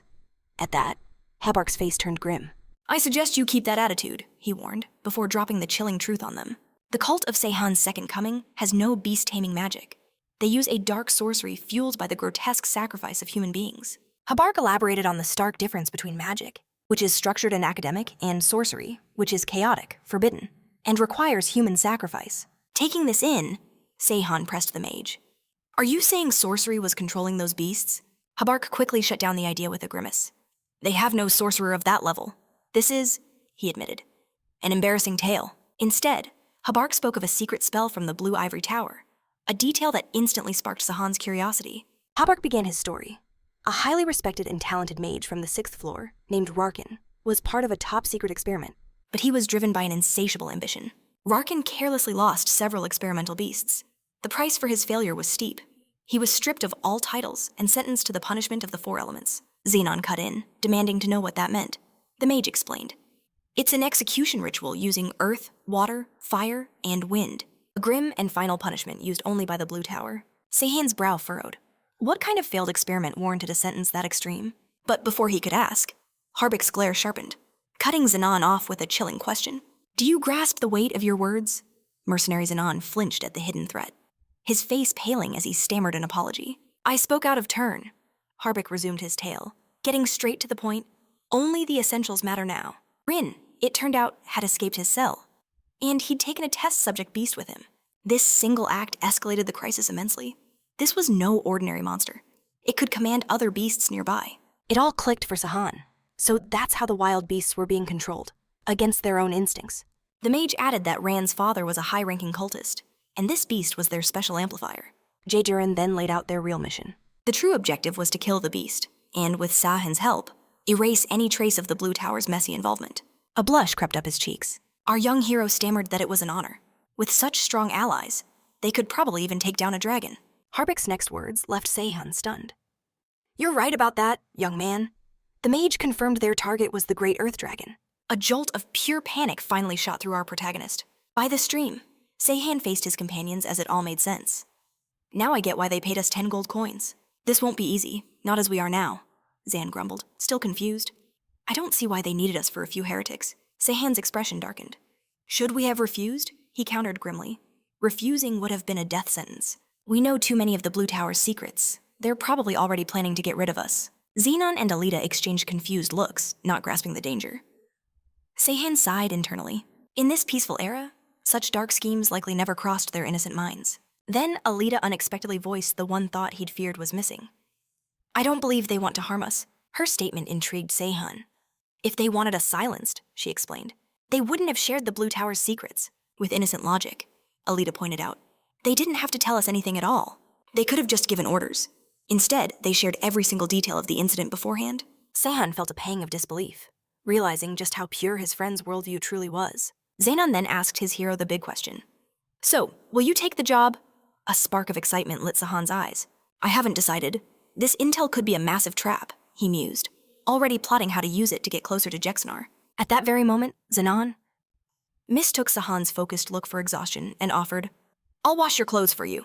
But unbeknownst to them, a lone figure was watching from the shadows. A moment later, something else grabbed Xenon's attention. A group of village women appeared, all smiles, calling the young men handsome. Their hospitality was a little too eager, as they urged the companions to rest and grilled them with questions. Are you from the capital? Xenon flushed, embarrassed by their forwardness. Sahan shifted uneasily, while Alita's expression hardened with suspicion. Sahan muttered that the entire situation fell off. The villagers' intensity was unsettling, and the swordswoman remained on high alert. Then, in an instant, their friendly masks shattered. The villagers' eyes glazed over, their faces twisting into something truly sinister. Possession. The rasp of swords being drawn filled the air. Their pleasant act vanished, replaced by a feral menace as they lunged at the group. Alita, already wary of their fake kindness, reacted to the danger in a heartbeat. Moving like a blur, she effortlessly took down the first attacker before her friends could even process the assault. Seihan and Xenon just stared, completely frozen in shock. The remaining possessed women roared in fury, their ambush totally ruined. Sahan, still stunned by Alita's foresight, burned with rage as he recognized the attackers as members of the Harris cult. He whipped around to Alita. How did you know they'd attack? She replied calmly. I'm just cautious whenever anyone gets close. Seihan recalled Alita's sharp assessment of those friendly women. Your life must be exhausting, he commented dryly. Better to be paranoid than dead, Alita retorted, her eyes like daggers. Just then, a cultist's voice echoed with a chilling cry. Death is the one true salvation. The possessed women charged, eyes blazing with madness. Believers ascend to heaven, they shrieked fanatically. You three are filthy heretics. Alita gasped in terror. Everyone, be careful, she screamed. Their eyes. Something's wrong. Not 10 seconds later, they were all defeated, cut down by Seihan's blinding speed. Alita was stunned by the otherworldly savior's speed. She could only stare in utter disbelief. Only their eyes were different? Sahan wondered. But why target them? They were just minor members of the squad. Xenon's urgent shout shattered his thoughts. Over there, he yelled, pointing urgently. They looked, their hearts sinking. Thick smoke and raging fire billowed from the squad's village encampment. A grim truth dawned on Seihan. The possessed women weren't the main attacks, but a diversion. A flash of annoyance crossed his face. Time to clean up this mess, he declared coldly. A quick scan confirmed his fears. The whole village was a hive of these heretics. More villagers emerged, faces glowing with madness. Seihan's cult ascends to heaven, they chanted. Unbelievers to hell, death is salvation. Before they moved, Gelder, a black lion knight, erupted onto the scene. His blade flashed, cutting down heretics. Finally, I meet God? One gasped. Gelder looked on, completely bewildered. These people are completely insane, he muttered. Just then, an unexpected tremor rocked the very earth. Gelder looked up at a colossal beast, thundering right at him. The Black Lion Knight instantly knew. He had to set priorities, take down the demonic beast first. With a roar, Gelder summoned a massive energy shield, bracing for the monster's devastating charge. Another knight, Laval, arrived, striking the creature fiercely. Why are there so many beasts here? Gelder asked his comrade, his mind racing. Is this the legendary Demon King's castle? The heretics, they captured every beast on the mountain. Habart cut in. Gelder's blood ran cold. Staring at the horde, he wondered about the Earth Dragon controlling them. Habark revealed a chilling fact. Experiments had amplified the dragon's mind control powers. Gelder was aghast. A 100-year-old beast that fought like it was 5 centuries old. It's much worse than that, Habark admitted grimly. His words left the Black Lion Knight reeling, sensing the dragon's terrifying, unnatural power. Another shockwave hit. Habark and the two knights froze in their tracks. A wave of terror washed over them.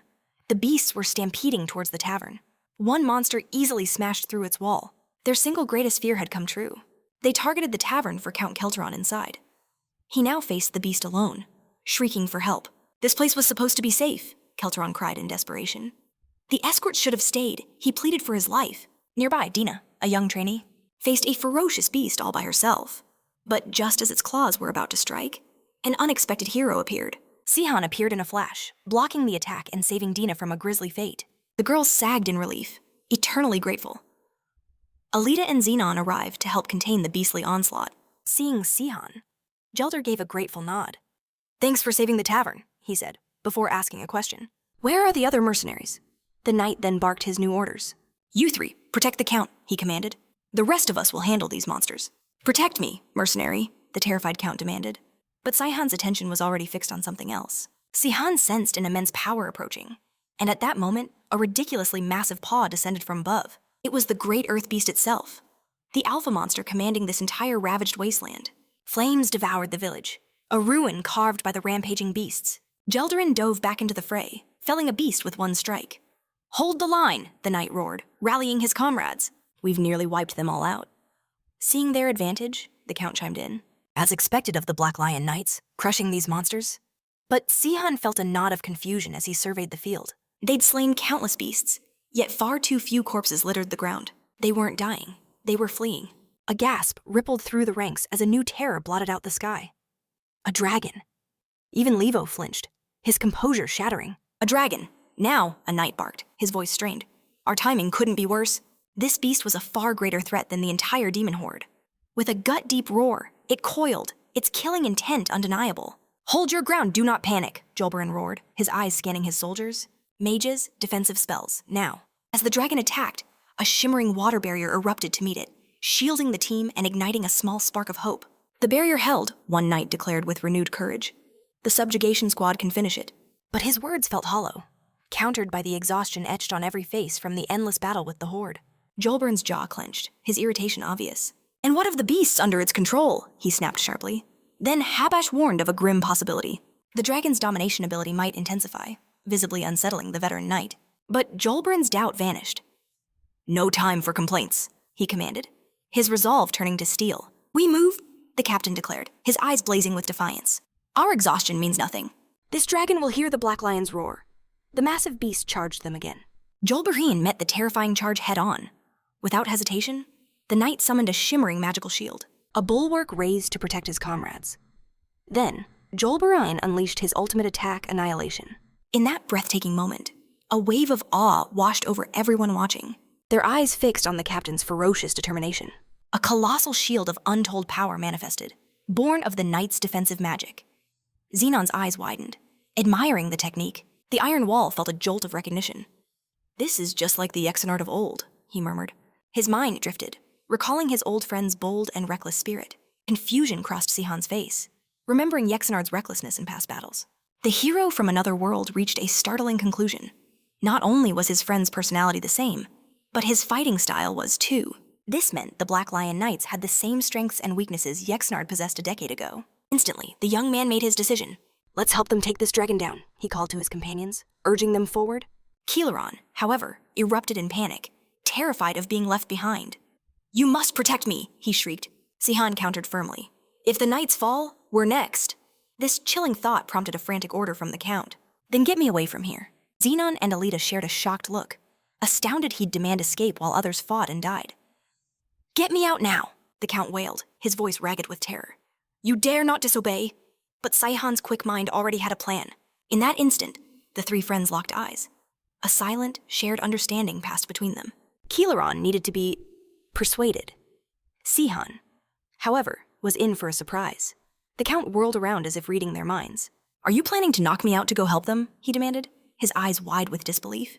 Kieleron's desperation surged. "Stop this foolishness! Get me out of here before something terrible happens." But before Kieleron could rant on, his eyes rolled back. He crumpled to the ground, completely unconscious. "Sihan, come on," a voice called. It was Dina, already taking the initiative. She had been the one to land the blow. Sihan couldn't help but feel a rush of satisfaction. Dina had acted on the very thought he'd just considered. Meanwhile, the knights, pushed beyond their limits, fought on with grim determination. Leo's voice was tight, painting a grim picture of their reality. "We're all spent, completely drained." Jolin watched in terror as the dragon loomed over his friend Lyle. "Move!" Jolin roared, but it was futile. Lyle's body, heavy with fatigue, couldn't respond. He took the hit head-on, flung into the air like a discarded toy. Jolberin's heart stopped. Despair etched itself on his face as his comrade crashed to the ground, critically injured. But then, a flash of movement, to Jolberan's utter disbelief. Alita, Sihon, and Xenon had arrived. Instantly, they formed a defensive line over Leal, unleashing a unified strike on the beast. Hope surged through Jolene once more. The hero from another world was here. His overwhelming power was now their greatest weapon. Han appeared beside the captain, reporting calmly. "We're here. The counts are out, but Leal is stable." His gaze then shifted to Alita, a hint of concern in his eyes. She'd been struck in their approach. Despite a slight wince, the young swordswoman quickly waved him off. "I'm all right. That thing's hide is insane. My own attack just ricocheted back at me." Tihan's voice broke the silence. It was a clear warning. Basic strikes were useless. They had to somehow pierce those impenetrable scales. But before a new plan could form, a primal fear suddenly seized the massive dragon. Without warning, the beast turned tail and fled, as if it had seen a ghost. Sihon and Alita could only stare, completely baffled by the unbelievable sight. Alita's shock quickly morphed into pure, sputtering indignation. A ridiculous theory popped into her head. Did that giant lizard seriously run from a single drop of blood? Was it a germaphobe? This weird event signaled the cult's defeat. The captured cultists, still devoted to their twisted Lord Sun, began screaming for their freedom. A mercenary shut one up with a kick, muttering how disappointed Sihon would be. Our hero also thought the fighting was finally over. But Alita's thoughts were heavy. So many losses. Only 600 soldiers left. Then, Dean's sarcastic tone cut through. It seemed the Count was still clueless about the hell they'd just been through. Alita mused aloud that 3 days had passed since leaving the village. Was this cult cleanup really finished? Sihon knew this wasn't the end. The expedition was just a cover for something much, much bigger. And those who knew the mission's real goal were starting to have their doubts. Did the Earth Dragon and Lacran truly escape? Or are they lurking somewhere, waiting? Far away, in a hidden lair, Lacran was losing his mind. The cult leader seethed, unable to process the chaos. "Why won't the dragon obey me?" Lacran roared at the beast, demanding it awaken and submit. What in the world happened in that village 4 days ago? He needed that dragon for his master plan. His anger then turned towards the mages. How dare they try to kill someone over one small mistake? Ambition blazed inside him. With the dragon's power, he could wipe out his pursuers in an instant. His expression hardened. He'd make his move, then vanish, living like royalty on the cult's stolen treasures. Lacran tried again, commanding the dragon to awaken and destroy his foes, offering more powdered heart. But something was wrong. The powder in his hand suddenly burst into flames. Terror gripped Lacran. What is this?" he stammered, his voice trembling. And then, his fear grew 1,000 times worse. In that moment of pure terror, the dragon, a mountain of scale and sinew, began to rise. The cult leader's mind short-circuited, failing to grasp what was happening. "How dare you glare at me?" Lacran shrieked in pure panic. Then it hit him. Alita's blood, touching the dragon, was the catalyst for all of this. The mind control was broken. He knew his hold on the dragon was gone forever. Lacran fell into despair, begging the creature to calm down and listen to him. But his time was up. Horrified, the man watched as the dragon ended his life with a single swift blow. The great beast, its chains of magic shattered, was finally free. It stomped out of the dark cave, a liberated being. Just then, the expedition leaders discovered Lacran's secret lair. They braced for a legion of beasts inside. But Gelderin, ever practical, shut that down. "The beasts are gone," he stated simply. "We've already slain over 100. Just then, a figure appeared like a ghost. Kiltron emerged from the deep woods. Hark demanded, "What are you doing here?" The mage spoke in a low voice, reminding his ally their mission was top secret. He couldn't grasp why the Count was here. Kiltron glanced at his tiny escort, a single knight and 2 mages, and scoffed. "I should have 2 knights and 4 mages," he fumed. Gelderin just stared, floored by the Count's sheer audacity. But the expedition's captain held his ground. He told Kelteron this was all he was getting. The Count's face fell into utter despair. Seeing no other way to handle the noble, Gelderin laid out the choice. "There is no other option, unless you follow us." "Finally," the Count caved, siding with the captain. "Better than staying with these commoners," he muttered. Gelderin was baffled by Kil'jaeron's sudden switch. The Count, however, had already done the math and started toward the dragon. He was safer with the Black Lion Order than with the regular soldiers. A sly smile graced the old man's face. "Since Gelder asked so nicely," he said, dripping with condescension, making the captain's skin crawl. "I suppose I'll tag along." Kelternon then faced Habark. "Are you sure the dragon and Loran are in there?" he demanded. "Yes," the mage confirmed. "I used confession magic on the pagans." Han grew wary at this news. The method they used to find this place was questionable. At best, he couldn't shake the chilling memory of that interrogation. Siege recalled the strange black powder used. his mind racing to understand the truth-forcing substance.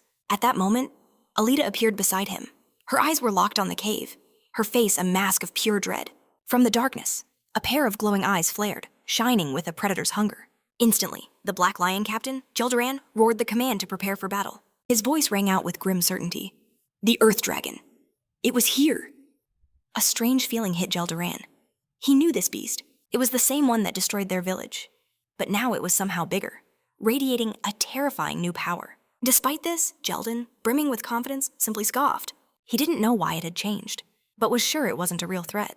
Without a second thought, Geldoran charged, leading the assault with a mighty roar. I'll show you the true power of a Black Lion Knight. Confident with his restored energy, Haybark joined the fight, vowing, this oversized lizard is about to learn its place. The mages took their cue, unleashing a storm of ice and earth magic, a powerful vortex of spells. This tempest of power flew at the dragon, but the beast didn't even flinch.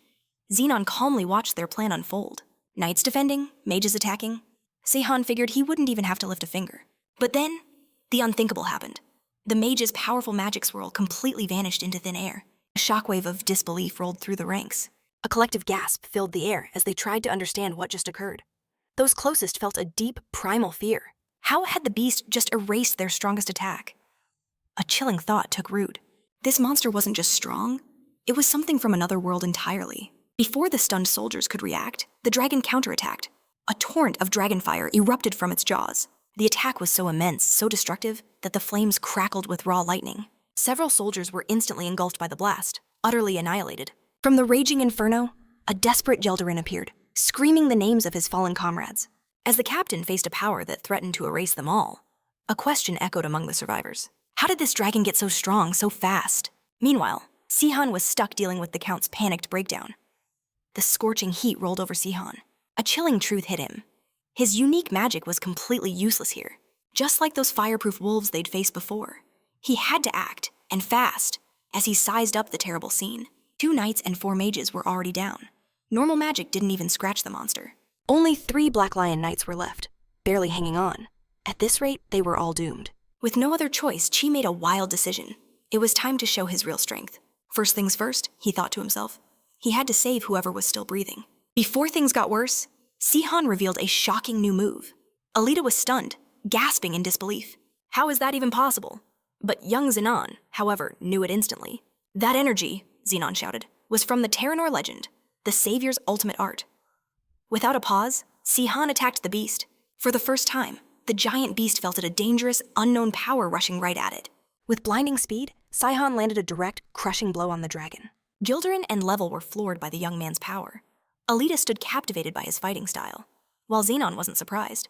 He simply said he knew the sky-breaking art, the same move used to destroy the Emperor's monsters. Xenon declared that Seihan's power was on another level, truly unrivaled. But just as Seihan feared, his combat energy wasn't enough. He couldn't bring out its full potential yet. He made a quick, grim calculation. This was the only way to pierce its tough dragon scales. Lyle stared, completely baffled. Watching this guy solo the giant beast, he grilled Gilderin. Who is that kid? Gilderin had no clue about his identity, but he was sure of one thing. He stated firmly that Seihan was way stronger than any of the knights. His words were meant to snap his friend out of it, inspired by Seihan. Xenon and Alita charged in. Nearby, the sharp-eyed Count Kielter narrowed his gaze. Something about this looked familiar. He thought he recognized that fighting style, and a deep suspicion about the young man's true identity began to grow. But the Earth Dragon was far tougher than it looked. As Seihan's friends rushed in, the beast swung its massive tail, a scaly wrecking ball that smashed right through their formation. Against that brutal attack, Xenon and Alita couldn't get through to help their friend. As he kept attacking, Seihan grumbled. Man, this thing is tough. The dragon, watching the kid's determined approach, let out a roar and unleashed everything it had. A massive fireball shot right for Seihan. Look out! Gilderin's voice boomed, full of raw worry. The Earth Dragon isn't holding back anymore. That attack was on another level. Seihan, seeing his options vanish, knew counter-magic was useless. He had to go all in. Our hero decided to combine his attacks, mixing the sky-breaking art with the thundering mountain technique. Witnessing this incredible power burst from him, Alita gasped in amazement, while Xenon, seeing his hero's moves, nearly vibrated with hype. Without stopping, Seihan kept gathering magic, pulling power from the draconic sword. He put nearly all his remaining strength into this one attack. With a final surge, Saihan fired the magic, aiming for the dragon's head. The huge, savage beast stumbled, then crashed down, utterly beaten. The dragon's massive body hit the earth, silent and still. A huge wave of relief washed over Saihan. He felt a quiet pride in a tough victory. But the entire expedition team was just frozen, unable to believe what they just saw. Even their veteran mages were totally shocked by the kid's unbelievable power. A sense of dread washed over Saihan as he considered the fallout from this. An attack that big revealed too much. He worried his secret identity was blown. But it looked like his trouble wasn't over. Suddenly, the expedition leaders erupted in cheers, praising Saihan for taking down the dragon all by himself. In that single moment, he felt a small spark of hope. Maybe it wasn't a total disaster. Gelderin and Liel just stared, baffled. How was this powerhouse just a volunteer hunter? That's when Saihan finally understood what they were thinking. They didn't see a hero of prophecy, just a fighter with some unbelievable skill. He mused that his old self could have one-shotted this dragon. A bittersweet mix of pride and loss stirred within. But mostly, he was just glad he survived this mess without losing a limb. Just then, a figure approached the otherworldly savior. It was Gelderin, his eyes sharp. "You've been sandbagging, Saihan. You're on par with the Black Lion Knights, maybe better." The captain's tone turned to ice. "Why are you pretending to be just another ranked fighter?" The question hit a very sore nerve. Sensing trouble, Zenon jumped in, trying to run interference for his friend's secret. "Don't all mercs hide their best tricks," Saihan quipped, using magic to look like an innocent kid. This only made Gelderin even more confused. The captain finally gave in, nodding. "I see why you respect your friend, even though he is a knight." Breaking the tension, Zenon added, "Saihan just had a lucky break, so I hope you'll grant him a nice bonus." His suspicions cleared by the smooth save. The captain finally seemed to relax a little. Gelder then declared back in the capital. He'd personally see all three were generously compensated. Amazed at Zenon's talent for escaping awkward spots, Saihan gave him sincere thanks. "You totally saved my skin back there." Thrilled to help his hero, Zenon beamed. It was nothing, really. He then praised Saihan's perfect power control, using just enough to defeat the dragon. But Alita froze, a sudden thought striking her. "Why not tell Zenon you lost your power?" she pressed. Saihan met her gaze. "Because I don't fully trust him yet." He silently groaned. Even after that huge display, his cover was intact. But Alita had a chilling counterpoint. "I think one person did notice," she whispered.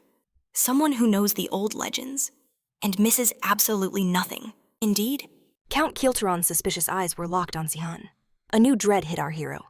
He was now under the Count's microscope. The dragon was dead. The mission to crush Saihan's second coming cult was finally over. Dina ran to him, screaming, "Master, please wake up."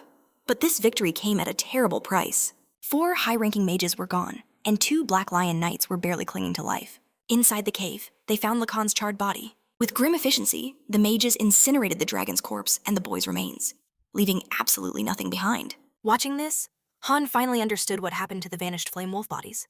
Like the otherworldly monsters, they'd dissolved with magic. The disturbing pattern of his attackers finally clicked. But one thing still bothered him. Why didn't the male flame wolf's body disappear too? The crisis was over. The group regrouped in Zard Village, resting one night before their trip back. But a serious talk was brewing that evening. Chi went to find the Count, ready to drop a bombshell on the nobleman. Sieh walked in and faced Kelteron head-on. "We need to talk, Count, and it has to be right now." Kelteron tried to brush him off, suggesting rest. But his dismissive attitude finally made Saihan's patience completely snap. He exploded, roaring at the Count for dodging the issue. The Count flinched and finally broke. His voice was a mere whisper. "You, the otherworldly savior?" Panic flashed in the old man's eyes at his slip, but Shihan just nodded calmly. "I knew you knew." Still stunned, Kelteron's eyes searched Han's face. "Are you really Sunihan?" "The one who vanished 10 years ago." "The very same," Saihan affirmed calmly. "But how did you figure it out?" "You're definitely no swordsman," Kelteron hesitantly explained. He said they'd met a few times during the revolution, though he doubted the hero would recall. Then he made a keen observation. Han's power felt much weaker.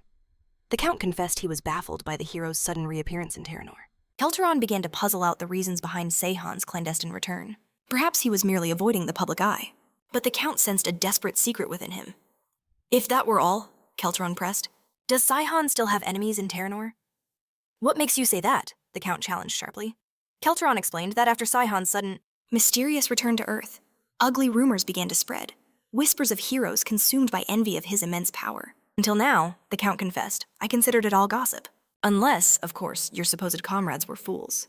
But seeing the savior of that world before me, those tales now feel dangerously real."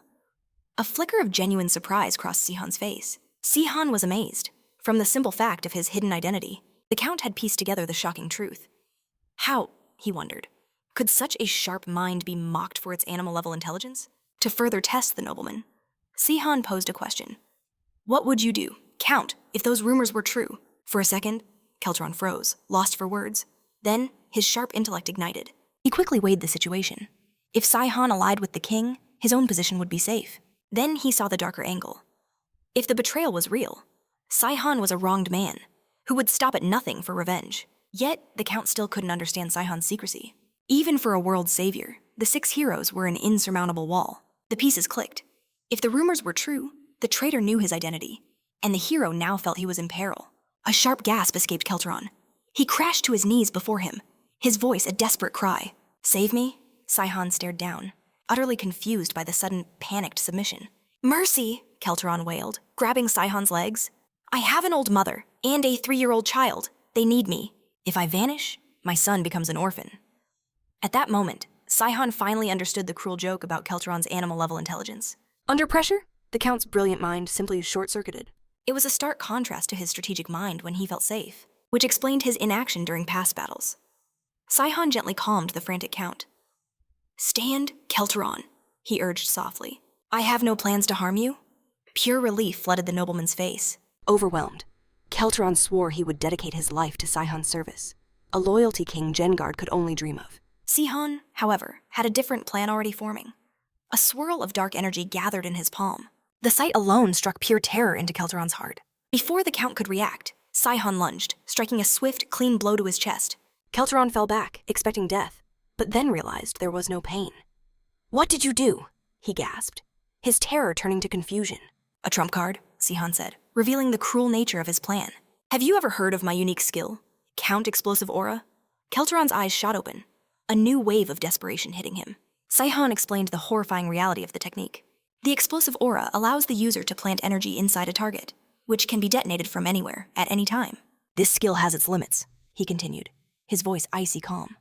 It only works on 3 people at once, and is useless on mages or swordsmen. He fixed Keltron with a cold, unwavering stare.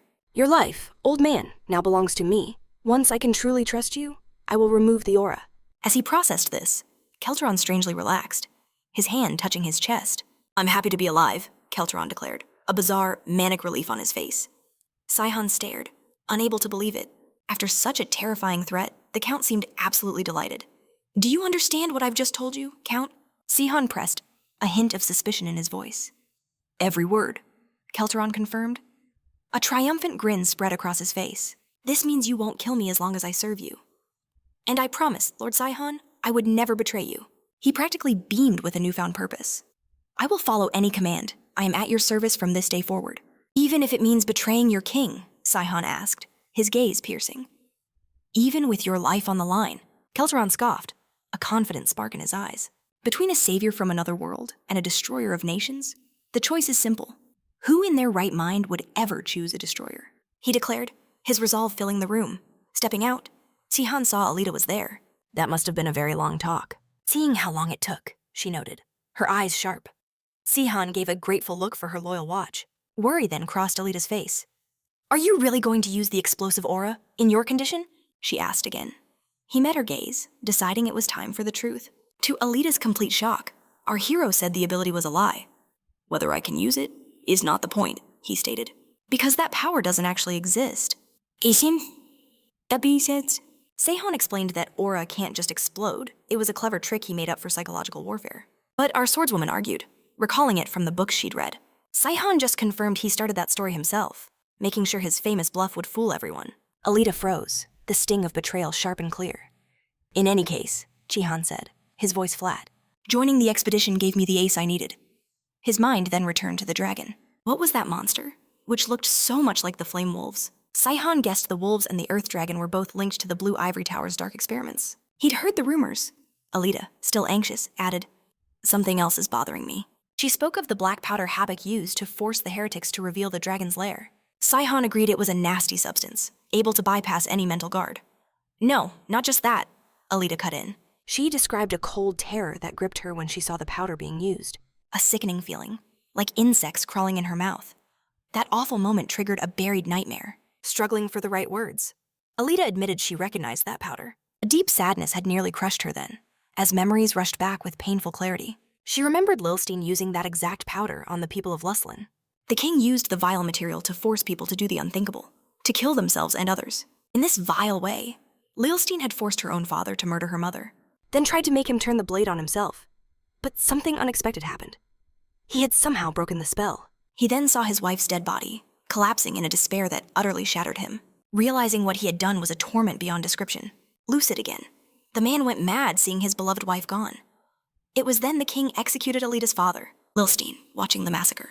Coldly noted that no matter how you warp human instinct, self-destruction is an impossible order. With a sharp snap of his fingers, the king incinerated the bodies, leaving not a single trace. Lilstein's face hardened. He knew this was a problem. His plan for total mind control would not be so easy. Far away, in a lit cell in the capital, Yexenard finally learned the mission's true objective. This wasn't just about stopping a cult, but finding and destroying the Earth Dragon. Kelron informed the king that this mighty beast had been in Brasalt for 3 centuries, with so much power that not even the famous Lion Knights could ever defeat it. That's why the Count lied, telling everyone it was just a cultist rumor about a so-called dragon. At this, Yexengard exploded. "I never should have listened to you," he raged. "If I knew it was that powerful, I would have gone." The Count apologized immediately, but the king waved his hand dismissively. "Don't worry about it," Yexenard said. "There's no way you could have known it was a real one." Curious about the hushed talk, Captain Berkeley chimed in. "I heard that some special people helped make this whole thing a success." Keldrin confirmed it, saying they were so skilled, he wanted to recruit them for the Black Lion Order. "But they've already sworn to serve Countal. I was so eager to get new talent," Berkeley drawled with dripping sarcasm. "But I guess some people prefer coin over honor or pride." The captain stared at Keldrin knowingly. "Men of such low character are not worth the trouble. It appears I overestimated them. They're no true soldiers. Our journey now takes us to the capital's main street, before the Count's grand estate. In-seat, Keldrin spoke to Sunihan. "I have prepared everything as ordered," he declared. "A good title, a proper station, and a safe place." "Will that suffice?" He added they would be his bodyguards, living in secret behind the mansion under false names. Sihon replied with a sickly sweet smile and a mocking bow. "So," he hissed, "we just have to kneel and pledge our eternal loyalty. Is that it?" Just like that, but Keldrin's composure completely shattered, his face filled with panic. "I would never," he cried, his voice trembling. "Just acting like your superior in public terrifies me." He then drew closer, his voice sinking into a secretive whisper. "There is something much more important." Guessing at the hero's true motives, the Count began. "You seek revenge on the 6 heroes, so you'll kill Yexenard." But to his shock, Sihon just tilted his head.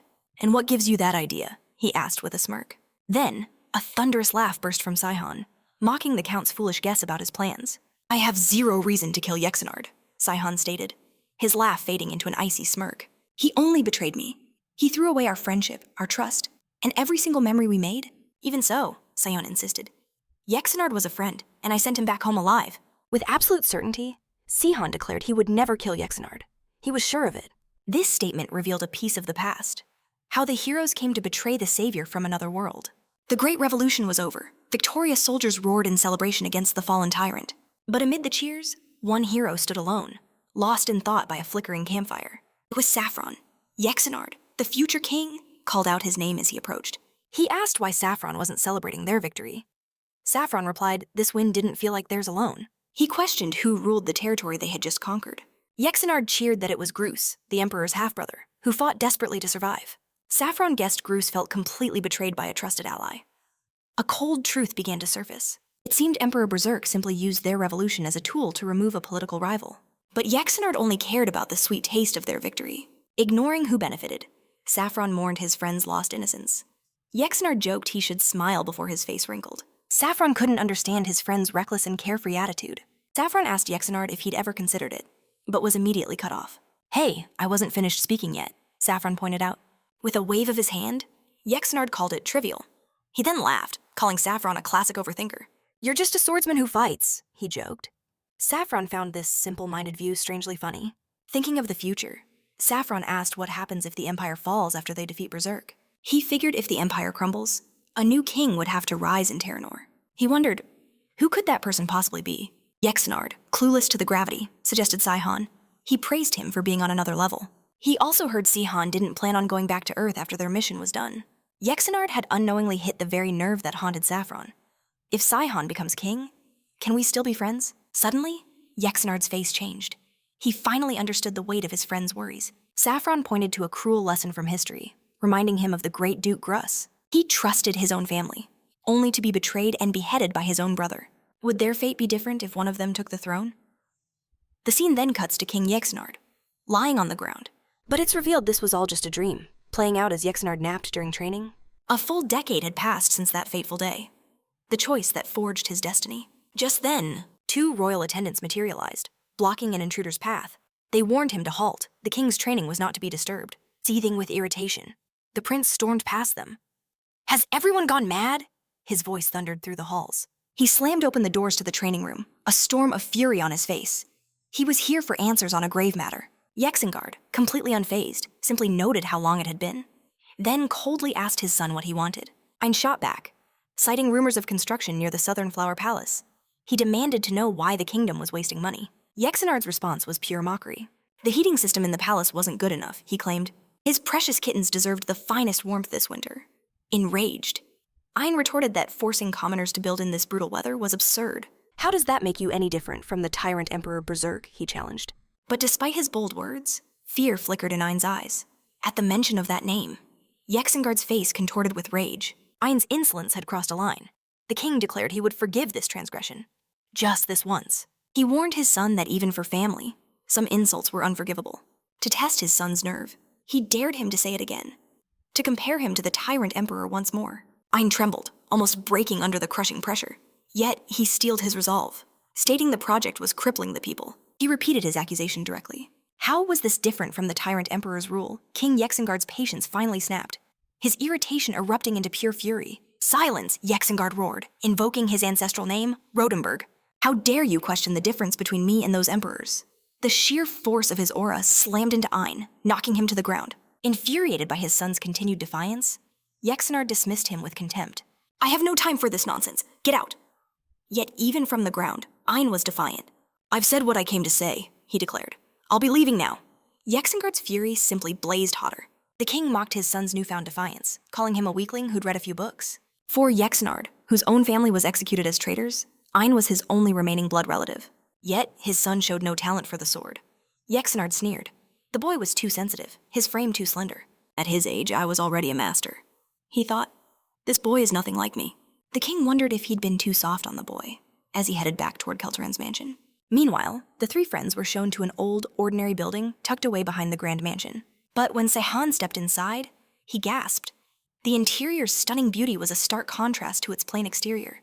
Our main character noted the secret entrance was perfect for slipping in and out.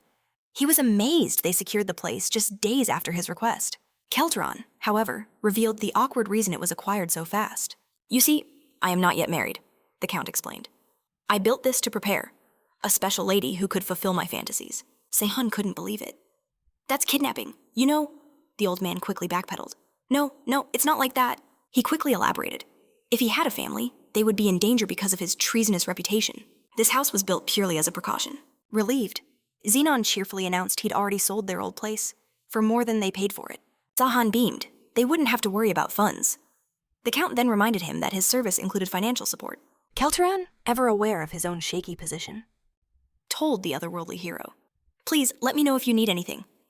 The offer visibly brightened Sehun's day. Outside their new home, the protagonist praised Alita. That was excellent information. But Alita clarified a point. "Formal titles are reserved for those in the military or royalty. Only a title or the proper attitude," she explained, "can truly show a person their place." "It's best the count doesn't see himself as your equal," our hero confessed. "I really don't get this stuff." "Does it matter to you?" Alita asked. "It didn't before, but now, seeing your potential, I wonder if it should." Sehun's face was a mask of pure confusion. The young swordswoman quickly tried to reassure him. "It's nothing serious." She then asked him directly, "Should Xenon and I change how we speak to you?" Sehun immediately shot it down. "No, that's not necessary. I want you to treat me like a friend." A smile lit up Alita's face as she thanked him. "At last," she asked. "So why did you summon me here?" Sehun's eyes widened, remembering the real topic they needed to discuss. Out of nowhere, our hero dropped a bombshell. "Alita, have you ever wanted to learn magic?" He reasoned that since she summoned him from Earth, she had to have some incredible hidden potential. He felt her magic could even outshine her sword skills. He pressed again. "So, what do you think?" Alita hesitated for a moment, underestimating herself. She mumbled, To wield both magic and a sword. I'm too ordinary for that. But Seihan's grin was full of confidence. Why doubt yourself, he challenged. Especially with a high-rank mage right here, ready to be your teacher. A man destined to be a divine swordsman and a 9th floor master mage. Starting the lesson, Seihan asked, "Do you know the very basics of magic?" "I do," Alita confirmed. He began explaining the 3 fundamental languages of magic. First, the language of runes, which gives one the power to control magical energy. Second, the spell itself, which turns raw power into a real flame you can hold in your hand. And finally, the trigger command that actually activates the magic. For example, using fire magic to launch a flame attack. And with that, his first lesson was over. The hero assured her, "Once you get the hang of it, you can skip all these steps. It just takes a lot of training. But even with your sharp mind," Sunihan cautioned the young woman, "you can't just memorize magic. You have to feel it through practice." Alita flinched, surprised when her friend suddenly held out a hand. To her shock, a spellbook materialized from nothing. "This is a grimoire. It's your first step into the world of magic." Awed by his power, Alita admitted, "I've met many mages, but I've never seen anything like this." Sunihan explained that such books are usually invisible, like a mage's private vault of knowledge. He added that sometimes, a mage's posture is the technique itself. This specific pose, the hero showed his friend, is called a hand seal or a somatic stance. Seihan then recalled how he'd easily aced his own national entrance exam. It was a piece of cake for someone who could see knowledge itself, leaving Alita completely stunned. The swordswoman pushed for more. "Is there no aura or magic on Earth?" He shook his head. "Earthlings can't use that power." Alita's eyes lit up. "But if you can, that means Earth accepts magic." A flicker of doubt crossed Sahan's face for a second. "I'm not sure. I never thought about it. Your question has made me curious, too." He explained his power was a side effect of crossing dimensions, a gift people on Earth just don't get. The swordswoman nodded. "Then on Earth, no one could possibly stand against you." A blush crept up Sahan's face. He'd never seen Alita so intensely curious, so captivated by his home world. Fascinated by his past, she asked, "What was your life like on Earth?" As she spoke, Alita saw his whole mood shift. His gaze turned distant and heavy. Seihan then began to tell his story. He appeared in front of a statue in South Korea, right in the chaos of rush hour traffic. In moments, a huge crowd had formed around him. Every single person had a phone out, recording and whispering. Why is he naked on the ground? Someone needs to call the police. Others were checking out his muscles, making Seihan blush bright red. But deeper than shame, a real torment was eating at him. The burning question of why his friend had betrayed him. A storm of questions raged inside him. Later, at the police station, the officers' questions were sharp. The man in front of them. Was he the one found naked by the Wayne woman statue model? Rumors swirled. A 3-year absence, a runaway. The officer glared at the man from nowhere, demanding, "Where have you been?" "What were you doing?" Sahan's reply was chillingly flat. "I don't remember a thing." The officer's patience snapped. "Don't lie to me. Stop playing games. To end this farce." Seihan wove a subtle magic, planting a suggestion deep in the man's mind. Instantly, the officer's face softened. He now believed the amnesia story, even suggesting professional help. Leaving the station, Seihan felt adrift. A man without a compass, but with one crucial truth. He could still use magic on this world, but getting discovered would be a nightmare. Then, a surprise. A car waited by the curb. It was his father, his face a thundercloud of pure annoyance. The scene shifts to an apartment in Sean, the place Seihan once called home. His father, the man who raised a literal world savior, was erupting with fury. "Where have you been?" "What were you doing?" 3 years of silence, no contact, no school. His voice cracked. "You dropped out." "You've shamed me." He shoved a newspaper at Seihan, the headline branding him a local stripper. "My reputation is ruined." Seihan's heart turned to ice. His father hadn't changed one bit. He didn't expect a tearful reunion, but screaming after 3 long years? This was just pathetic.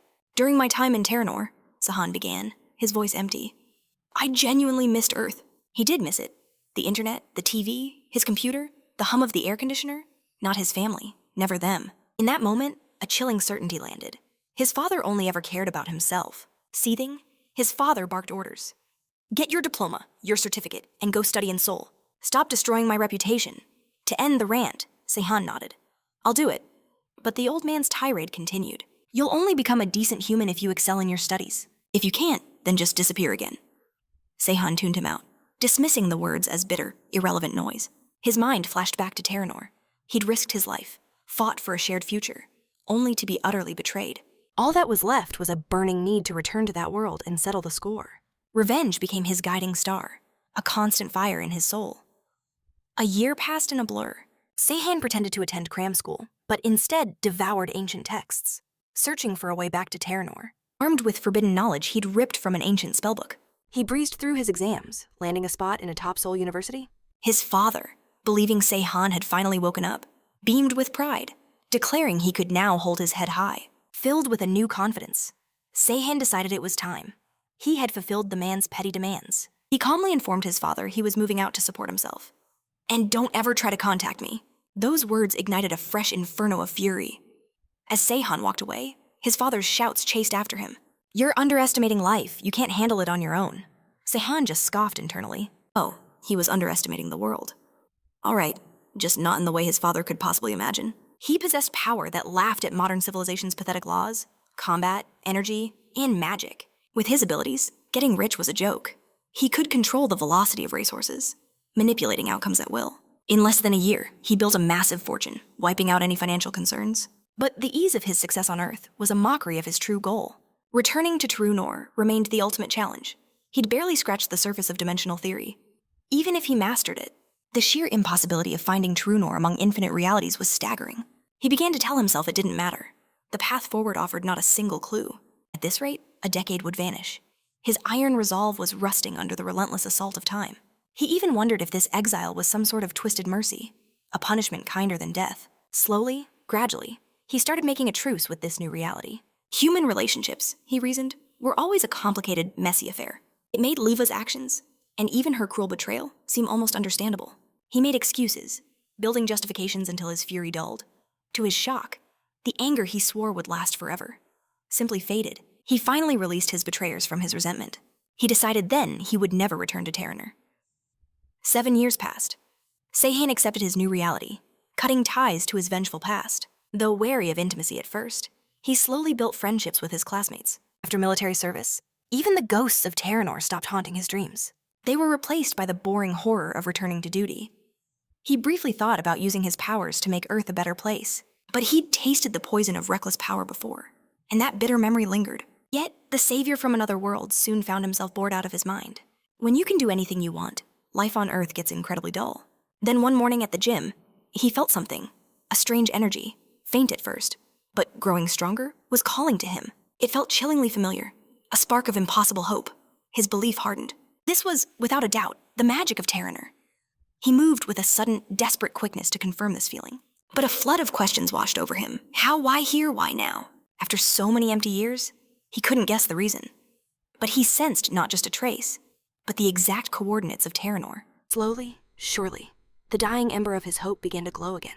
Seihan felt a deep certainty. This time, it would all be different. He would finally break the barrier and go home. Past failures, caused by a lack of location, were now meaningless. This time, fate itself had chosen a new outcome for him. A blinding white light erupted before him, fueling his excitement. All doubt was gone, replaced by total conviction. Teranor's magic was breaking through the dimensional wall to Earth. Still, a nagging question remained. Did he even care he had given up on Teranor? Abandoned any thought of going back? He claimed he'd forgiven them, sworn he'd forgotten them.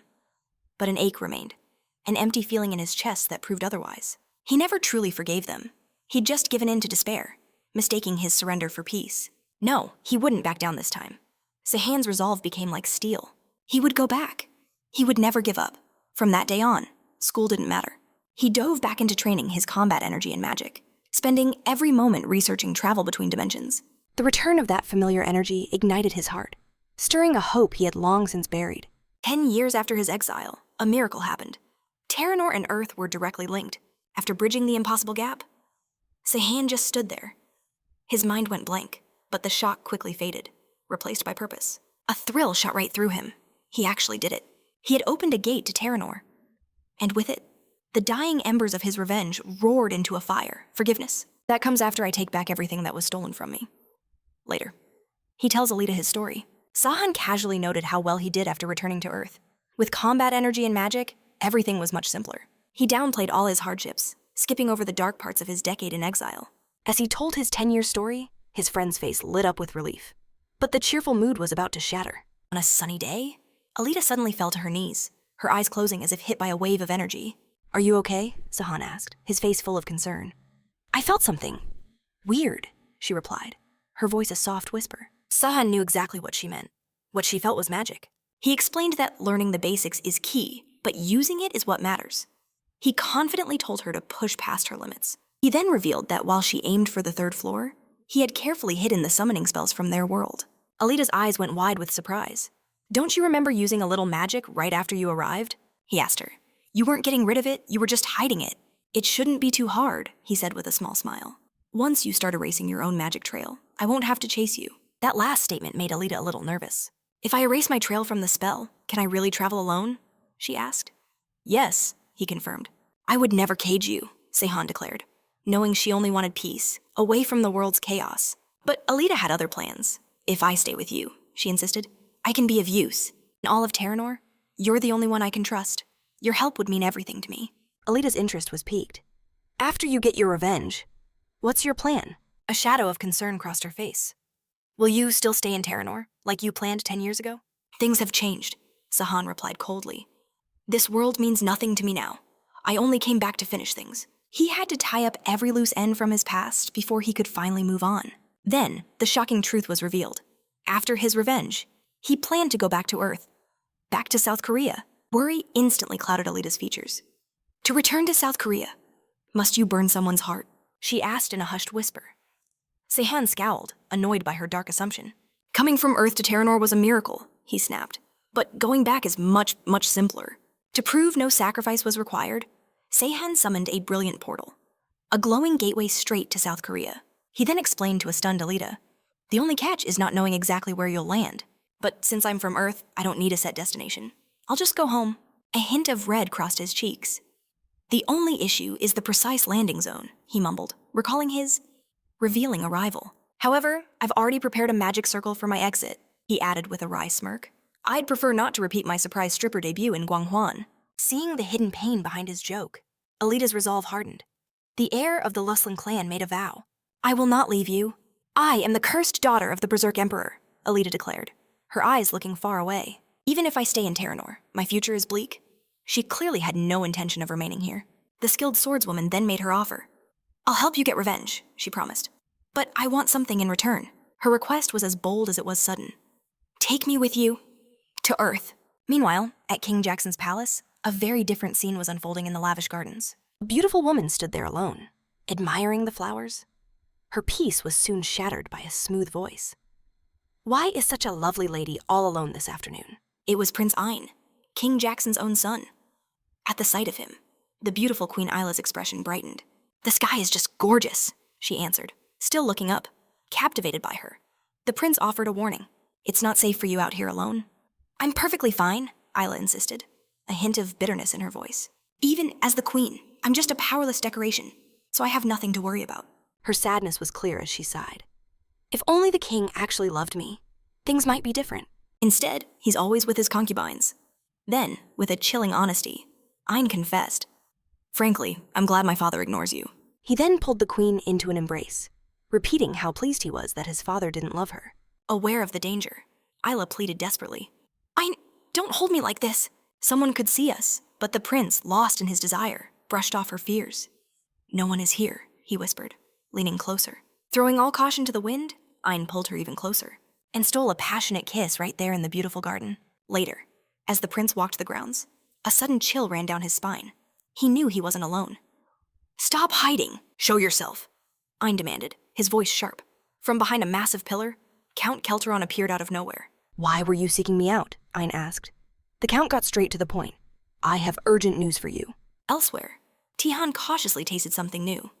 This is probably going to be bitter, he thought. Zenon, ever eager to help, offered a sauce. "Try this," he urged. "It'll make it taste way better."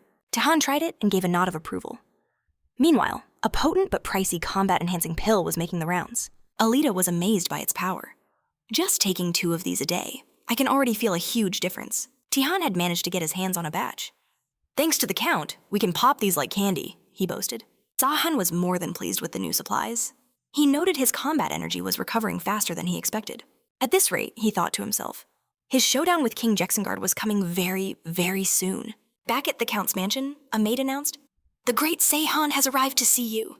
Annoyance flashed on the count's face. He snapped, "You're late. I summoned you ages ago. Why now?" His voice boomed, an iron command filling the hall. Enter at once, Kelteron barked. The maids scattered, fleeing from his palpable fury. Seihan watched, confused, as the women vanished. Then, the Count's attitude shifted completely. He fell into a shockingly deep bow, almost groveling. Welcome, Seihan, Kelteron purred. His previous anger was gone. You'd make a fine actor, Count, Seihan drawled sarcastically. If I didn't know you, I'd think it was real. He then became formal. About my request, Kelteron began. The list you wanted is ready. The Count revealed it. It was a careful list of powerful people with the conviction to defy Yexenard. They'll all join you against the king, Kelteron asserted, his mind already scheming. But that gives other royals time to prepare defenses, he explained, leaning closer. The real plan is to make the citizens themselves overthrow the tyrant Yexengard. A brilliant idea, don't you think? But Seihan was clearly unconvinced. The reaction won't be that great under Romberg's rule, he mused. He thinks he's a hero. A plan started forming in Seihan's head. Yexengard's military grip was absolute, thanks to the Black Lion Knights. These were huge obstacles, but then a weakness appeared. Gelderin and Livel's secret moves on the last mission. That was the gap Seihan could exploit. Kelteron raised another issue. What about the loyal nobles at the core of his power? Seihan pressed. And who is at the very center? The Count's answer was a complete surprise. Me. Seihan was visibly shocked. Success is 50-50, he admitted with a grim look. It's possible, but not easy. Seihan then pointed to a name on the list. This is our best choice. Kelteron nodded. I agree, but there's a problem, the Count sneered. He hates me like I'm a bug. Suddenly, Prince I interrupted. You want to betray my father, Kelteron, and you want me to believe you. His voice burned with rage. Kelteron was amused by the king's ignorant trust. He saw his own actions as a noble sacrifice for the cause. But he wouldn't dare reveal his true plan to the prince. The annoyed prince bristled. Don't you dare talk patriotism, you parasite. Get to the point. Kelteron noted the prince's impatience. A cunning glint appeared in his eyes as he changed his approach. You're right, your highness. I am a parasite. His voice dropped to a conspiratorial whisper. But a smart parasite picks a strong host. And this king is a dying one. Ain's face hardened, angered by Kelteron's boldness.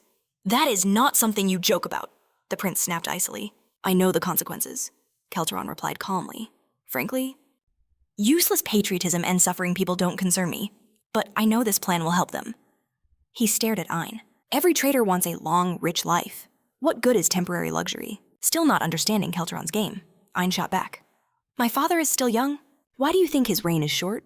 Kelteron's smirk grew. Your Highness, you already know the answer to that. The old man began a grim analysis of the king's rule. If he shows any weakness, the kingdom will fall apart, he insisted, trying to persuade the prince. Revolutionary friendship is a thing of the past. I'm focused on the people now. A cowardly thought crossed his mind. If the kingdom fell, his backup plan was to sell the country and run. But thanks to Seihan, he was playing the hero. If the kingdom falls, you won't be safe either, old man. Not even if you sell our country, Ein warned. But a question bothered him. If I become king, how does that help you? You only keep your lavish life if you stay where you are. His gaze was sharp. Ein pierced Kelteron with his eyes. You know what I think of you. Why would I ever help you? Kelteron, making his last stand, offered a powerful vow. Rule for the people, and I am your sword. Rule for pleasure, and I am still your sword. He drew a clear line in the sand. Yexengard wanted a tyrant. What would you be? But the prince's expression remained hard. He clearly wasn't convinced. My part is done, Kelteron stated flatly. The choice from here is yours, young man. With that, the Count departed, leaving the prince to stew in his own silent fury. Ein was a volcano ready to blow, yet he stood perfectly still, lost in thought. As he left, Kelteron dropped his final bomb. The woman you met is the queen? The unspoken meaning was obvious. Prince Ein's temper finally snapped, his irritation boiling over. Ein demanded, What are you trying to say, Count? The old man's knowing smirk was the only answer he needed. At last, Kelteron declared. Only the king may share a bed with the queen. Meanwhile, back at the mansion, Seihan was oblivious. He was enjoying a good book when his quiet moment was violently shattered. From deep inside the house, a terrified scream suddenly erupted. Seihan threw the door open, his face alarmed. What happened? I heard a scream. Alita stumbled into view, her eyes wide with terror. The reason for the screaming was immediately clear. The girl's burgeoning power had gone wild, and she had nearly obliterated Zenin. Seihan rushed to his friend, shaking him gently. Zenin, snap out of it. What happened here? Alita, looking utterly guilty, prepared to confess everything. She explained that she was training near the garden Zenan had planted. She recalled Zenan admiring his plants, noting they would soon be ready to harvest. After a month of training, Alita felt a rush of confidence. Today, she'd cast her first spell. Summoning her grimoire, she steeled her resolve to cast her very first magic. Copying Sahan's example, she picked the easiest spell first floor fire magic. But the instant she chanted, summoning flames to her hand, something went terribly wrong. Alita's true power erupted, far beyond her control. Her magic began to spiral wildly. Zenon, admiring his garden, whipped around at the sudden energy surge. "Are you okay?" But his words came too late. A huge fireball was rocketing toward him. Zenon was frozen in shock, unable to even move. The fireball exploded, sending him flying. "And that's what happened," Alita finished, her voice thick with regret. "I was afraid I'd hit Zenon, so I aimed at the plants instead." Zenon looked as if he would rather have taken the hit than his beloved garden, his daughters. Alita innocently promised to aim for him next time, which only made Zenon angrier. "No, just aim for the sky." Seihan, looking at the charred mess, said, "This is weird." The magic Alita had used. It wasn't a first floor spell, not with this level of destruction. To confirm his theory, he had her start the chant again. As she did, Seihan, our hero, watched, shocked by her raw power, and knew he had to stop another catastrophe. He quickly cut her off. "Stop, Alita. How could a total beginner have this much power?" "The magic I'm sensing from you, Alita," he explained, his tone deadly serious. "It's like a 5th, maybe even a 7th, floor spell." Zenon was completely stunned. "Are you sure?" Seihan nodded. "It makes no sense, but talent rarely ever does." Overwhelmed by her own power, Alita pleaded. "Please, someone explain this." Seihan began to clarify. "Usually, mages absorb 10 units of mana from nature and get 1 or 2 units of power. But you, Alita, you absorb 10 units and nothing is lost when you convert it. In fact, it gets even stronger. It's like you're borrowing power from somewhere else." He wondered if Sagrin or Lilstein had the answers. Meanwhile, Alita looked deeply concerned. He feared her immense power would become a liability. "This power is untamed," he warned, his eyes sharp. "The risk is too great. You must stop your training for now." Confused by his words, Alita had to ask, "Is my power truly that dangerous?" Her eyes hardened with resolve. "Useless like this. I can't aid your revenge. Sahan," she vowed, "I will conquer this power." Sahan saw it in her eyes, a mix of shock and pure admiration for her unbreakable will. An idea began to form. Seihan then revealed a secret. "Actually, there is a way for you to tame it." He'd faced this very problem himself. As a human, he absorbed magic faster than any Terranoran, causing his own power to run wild. Hope flooded Alita's face. The thought of controlling her volatile abilities brought a wave of pure relief. Seihan offered his help, but with a warning. "I can guide you, but the danger is unknown and very real. Are you willing to face that?" Alita's answer was a single, eager yes. Back at the Grand Kielter estate, Seihan met with the Count. Kelleran welcomed his return with a satisfied smile. Seihan got straight to the point, asking about their progress in swaying the prince. The Count confirmed Prince Ein was finally showing some interest after their recent secret meetings. However, Kelleran explained the prince wouldn't fully commit without tangible proof of the Count's power to see the plan through. A spark of excitement lit up Seihan. "I expected the prince would demand a demonstration of our capabilities, so what does he want?" Keltar leaned in. "Ein wants one of the king's 3 loyal dogs eliminated." Seihan's expression darkened. "And just who might they be?" The Count explained they were the king's most powerful servants, who controlled the government from the shadows. For the military, there's the Great Berkeley, captain of the Order of the Black Lion Knights. In finance, Duke Chromatent, the richest man in the kingdom and King Jengard's own father-in-law. Seihan's voice dripped with sarcasm. "And the last loyal dog is you, I assume." With a knowing smile, Keltarin declared, "That would be me." The Count then revealed Prince Ein's chosen target, Berkeley. That name alone made Seihan uneasy. Berkeley was a swordmaster, a truly dangerous foe. But Kelleran simply laughed off his worry. "For a savior from another world, I am certain it will be a simple task." Han agreed, but saw a new obstacle.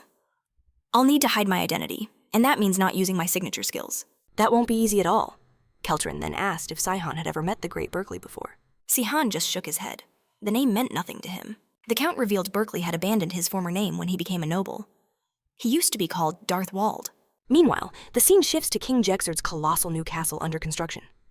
Amidst the clamor, a Black Lion Knight screamed at the exhausted slaves, forcing them to work faster on the new Rothenburg Empire. The cruel knight roared with authority. "Do I need to kill another one of you to prove that I'm serious?" Before the words even faded, that very same knight suddenly crumpled, struck down from the shadows. From the stunned crowd, a worker's voice shouted out in pure rage. "We will not live like this any longer. We're not toys for Yexengard's amusement." With newfound strength, he roared, "We will break these chains." The Black Lion knights fell back in shock. A chilling question crossed all their minds. Could this actually be a revolution? The next moment, the entire site exploded into a bloody battle. Soldiers fought against the newly defiant workers. A knight ran to his commander, reporting a full-scale rebellion had ignited in the work area. Berkeley, however, just waved a dismissive hand, completely unconcerned. So what, they're just laborers? Deal with this pathetic little revolt. But the knight pressed on with a crucial detail. Some of the slaves were once part of Jexard's old revolutionary army. Berkeley's confident expression vanished. He knew exactly how tenacious those individuals could be. They never truly lost their pride. His calm shattered. The captain of the Black Lions resolved to crush this uprising himself. But as he drew closer, a stunning sight stopped his soldiers dead in their tracks. The knights froze, stunned by the identity of the rebellion's leader. The revolutionary's voice, full of authority, commanded the soldiers to retreat. "I have no desire to harm my former comrades." Terror seized the knights as their old leader introduced himself. "I am Captain Dillerth, a master-ranked swordsman." The name alone sent shivers down their spines. But Dillerth's defiance was about to hit a major snag. The great Berkeley himself arrived, his face a thundercloud. "You call this a revolution?" His aura was utterly suffocating. "Will you defy the king's orders? I'll permit no more of this." Berkeley's sarcastic gaze landed on Dillerth. "Long time no see, Gramps." The insult was as sharp as a blade. The old revolutionary fired back, using a name from their shared, distant past. "I am not Darth Wald," Berkeley snapped, his voice ice. "Call me the Great Berkeley." Dillerth's will became steel. "I never expected to draw this sword again after the world changed." "But I fight for these suffering people," Berkeley shot back. "Retired or not, you're still a knight. Will you abandon your oath and commit treason?" The accusation from his old friend stung, fueling his rage. "Just look with your own eyes," Dillerth seethed, pointing to the miserable workers. "Your greed makes these people suffer. Where is your honor in this? Your pride?" Berkeley's eyes were cold, unmoved by their plight. The Black Lion's leader declared, "True loyalty to one's lord is all that matters." Furious at his cold disregard, Dillerth pressed him again. "Is this the world you truly want, Darth Wald?" The Black Lion's leader tensed, his voice a low growl. "Don't you dare say that name again," he warned, shifting into a battle stance. He was Berkeley von Retches now, a name from the king. But before the words faded, Berkeley lunged forward. Dillerth barely managed to react. The old allies clashed, igniting a brutal duel. The tide turned swiftly. Berkeley's power surged, forcing Dillerth back with every strike. Worry creased the revolutionary's face. From the sidelines, Shihan noted grimly, "He's much stronger now, though they're the same rank. A truly formidable opponent." And just like that, Berkeley unleashed a merciless assault, hammering his old comrade. A sickening crunch echoed as he landed a final, crushing blow. Dillerth staggered, and then he collapsed. It seemed the revolution was already over. Seeing their captain fall, the workers roared in absolute outrage. "How dare you strike Captain Dillerth Berkeley, now fully Darth Wald in his cruelty?" Turned to face the angry mob. His gaze swept over them, and he realized something chilling. These aren't just workers. They're revolutionary soldiers. Enraged, he snarled and charged straight into the protest. A true lion doesn't waste time on scurrying rats. With their leader down, Darth Wald barked an order. "Black Lions, punish these traitors," without a moment's pause. His soldiers fell upon the unarmed laborers. Blades flashed as cries of despair filled the air. Unmoved, Darth watched his old friend bleeding out on the ground. Berkeley loomed over the fallen Dillerth, his voice full of scorn. "You're nothing but a useless old man. You could have run, old friend, but you tied yourself to these peasants. Why waste your life for them?" Dillerth gasped, offering a bloody, sarcastic grin. A ragged laugh escaped his throat. "You talk of a knight's honor, Berkeley, but you forgot why I even started this revolution. I know the real you, Darth Wald. You are no knight. You're just an assassin, like you always were." Berkeley's face showed zero remorse. The words simply washed right over him. With one final, swift motion, Darth Wald ended his life. He sheathed his bloody sword, a cold statement on his lips. "I told you not to use that name. I abandoned it a long time ago." Just then, a soldier ran up, saluting sharply. "Captain, the revolution is crushed. The armed rebels are down, and we've secured hostages." But Berkeley's eyes burned with a colder intent. "Hostages?" He snarled the word like a curse. The young soldier flinched and quickly apologized. The captain's hateful gaze swept over the captives. "They are all traitors. The punishment is death." "Why haven't you finished them yet?" But before he could continue, a commanding voice sliced through the chaos. "Royal guards, stand down immediately." It was Prince Ains, flanked by Sunihan, his voice booming with absolute authority. "I will permit no further deaths." Berkeley's face twisted with outrage as the prince boldly countermanded his order. The prince's gaze turned to ice, locking onto the captain. "You will not harm these workers. Remember your place, Captain. I am the sole heir. Berkeley sneered, a clear challenge in his tone. The right to command is mine, Prince, Ein countered, his voice chillingly practical. If you execute all these laborers, who then will build my father's royal palace? We should wait until it's finished, yes. Berkeley's rage flared. So Ein would just let the traitors go unpunished. Seeing no way to openly defy the crown prince, Berkeley begrudgingly backed down. Since the young master commands it, I will send them back to the construction. Ein, clearly unimpressed, held his gaze with a sharp stare. With a curt nod, the prince departed. Insolent brat, Berkeley muttered, his fury simmering. He watched Ein and Saihan disappear into the distance. Order requires firmness. How could a tiger king sire such a meek kitten? Meanwhile, Ein turned to Seihan. What's your assessment of Berkeley? I can't believe a revolutionary hero fell so far. Seihan, who knew the captain's true nature, replied. He hasn't changed at all. He simply eliminates any obstacle in his path. This is the only justice Berkeley understands. Ein's eyebrows rose in surprise. You speak as if you knew the former Captain Darthold yourself. Seihan, caught off guard, flushed red. He quickly stammered. It's merely what I overheard from the Count. Keelther spoke of such things, Ein mused, intrigued. Then his expression turned serious. Ein asked, Tell me, Seihan, how did you become entangled in this situation? Our protagonist met the prince's eyes. I believe I am more suited for the throne than anyone, so I offered my assistance. Ein studied him, weighing his words. I have never heard such a bold declaration, he admitted. I only ever hear gossip, comparing my father to a tiger and me to his dog. Seizing the perfect opportunity to earn his trust, Saihan offered a confident smile. The dog prince is humanity's most loyal ally, the most useful creature in history, he said, his voice steady. King Jegzerd is a tiger, a mighty ruler, but I would rather serve a kitten than a lion. Ein's trust began to form. The prince observed Saihan, finding him to be an increasingly fascinating man. The more they talked, the more his confidence in him grew. Yet, a shadow crossed Seihan's face as Dartha's words echoed in his mind. Was this world what they had truly envisioned making traitors pay would shatter the current peace? A sharp irritation settled within him. The thought of disrupting such peace for his own vengeance. Still, a quiet gratitude for Yexenard's actions remained. His actions had solidified his resolve for revenge, rather than sowing any doubt. Meanwhile, in a crowded tavern, the relaxed mood of the workers gave way to palpable irritation. Their resentment was aimed at Captain Berkeley and his knights, who were laughing loudly nearby. The captain turned to his men. Have any of you heard the news from the construction camp? One general asked, bewildered. What happened? Captain, I've heard nothing. Berkeley scoffed at the young man. The prince wants a new building and extra supplies for them. You think I allowed that? His tone was dripping with sarcasm.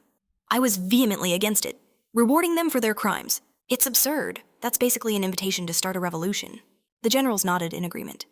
That is why you must rule with an iron fist, Captain. Those peasants are just a bunch of defenseless fools.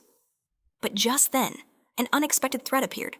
A dark projectile shot through the tavern doors, flying with lethal precision toward their table. An arrow, swift and silent, hurtled directly at the captain's face, freezing everyone in the tavern. Yet Berkeley was completely unfazed, not a flicker of fear on his face. His generals, however, screamed, Captain, dodge it! Then, an unbelievable feat unfolded before their very eyes. With a mere twitch of his head, Berkeley shattered the arrow against his forehead, splintering it into pieces. His awestruck generals roared with praise, marveling at their leader's insane power. A sarcastic smirk played on Berkeley's lips. A smirk touched the captain's lips. To fire with such precision, that arrow carried some serious aura. Confident in his power and his generals, Berkeley beckoned to them. Let's see who has a death wish. With that, he strode out, his presence an unshakable fortress. Completely unafraid, he paused, a flicker of surprise in his eyes as he noticed something odd. Such a clumsy trick. No one would miss that body. But his surprise became shock as he saw his real attackers. It was Seihan, now known as Sean Stein, and beside him, his friend Zenon. The captain's brow narrowed. Who sent you the prince or that coward Keeleron? Seihan, radiating cold confidence, shot back. Believe what you want, Berkeley. You die here tonight. The young man channeled power into his swords, his intent to kill the captain crystal clear. Berkeley, completely fearless, just laughed. You've got guts, kid. Too bad you're also an idiot. Trusting his subordinate's power completely, the captain taunted the young man. You really think the two of you can handle my Black Lion generals? As if on cue, one of his men lunged at Zenon. A cruel sneer twisted Berkeley's lips. He called out, Go easy on them. I want them breathing. But before he could finish, his jaw dropped. Berkeley's eyes shot wide. Something was off about Zenon. Seihan's friend recovered with blinding speed. He launched a savage counterattack, a move that sent a shiver of doubt through the captain. At the same time, Seihan engaged another of Berkeley's men in a blur of steel. The general focused fully on Sunihan, unleashing a storm of attacks which the young man effortlessly dodged. Frustrated, the general grunted, "Slippery little eel, aren't you?" A cold realization dawned on Berkeley. He had horribly misjudged them. Their skills, he saw now, were as sharp as their confidence. The captain's voice roared, "You two, get in there, take them alive!" Sunihan quickly warned Zenon. "We're ambushed. All 4 of Berkeley's lackeys are here." Zenon, his brow furrowed, challenged them. "Have you knights no honor 4 against 2? One of the generals snarled. "Honor? You dare speak of honor after trying to kill our captain?" To their shock, Zenon just nodded. Sunihan observed grimly. "They've formed an iron wall around us."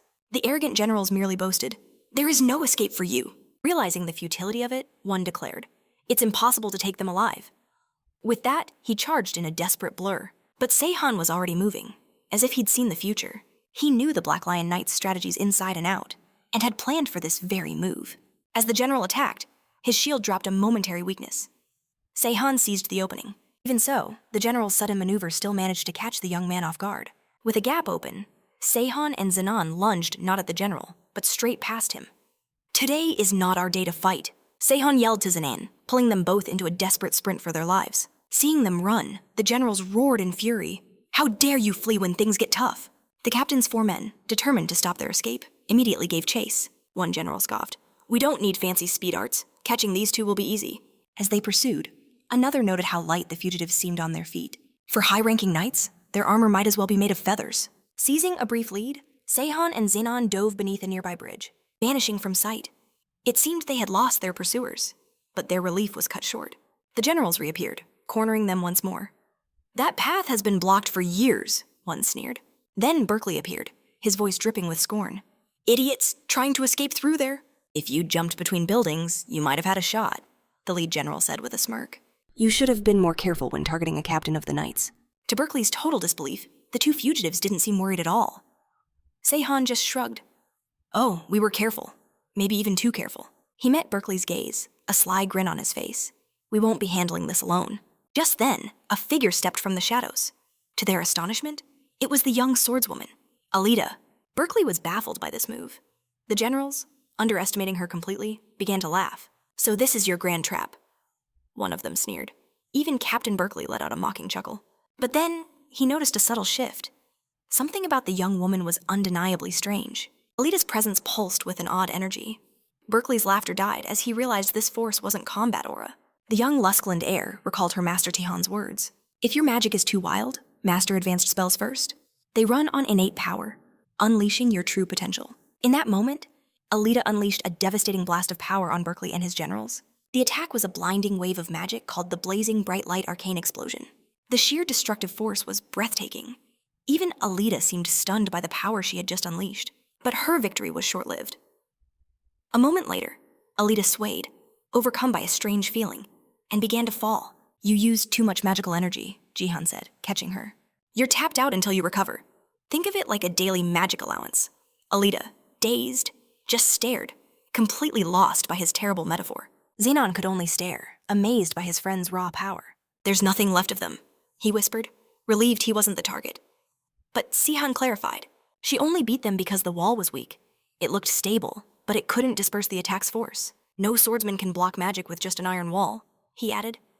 Then, something caught their eye. Not everyone was defeated.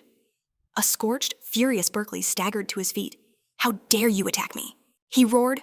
Zenon flinched, shocked by the captain's insane durability. Sunihan, however, saw a true threat, far stronger than the others.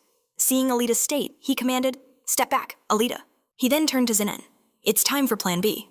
He remembered their lessons. A swordsman of that level could read an opponent's style from the afterimage of a strike. Shihan's confidence grew. The captain, he remembered, was a spearmaster. Wielding a sword now put Berkeley at a huge disadvantage. "If he insists on using that sword, this is an easy win," Sunihan declared. Berkeley just scoffed. "Is that your only hope?" "You fools," he sneered.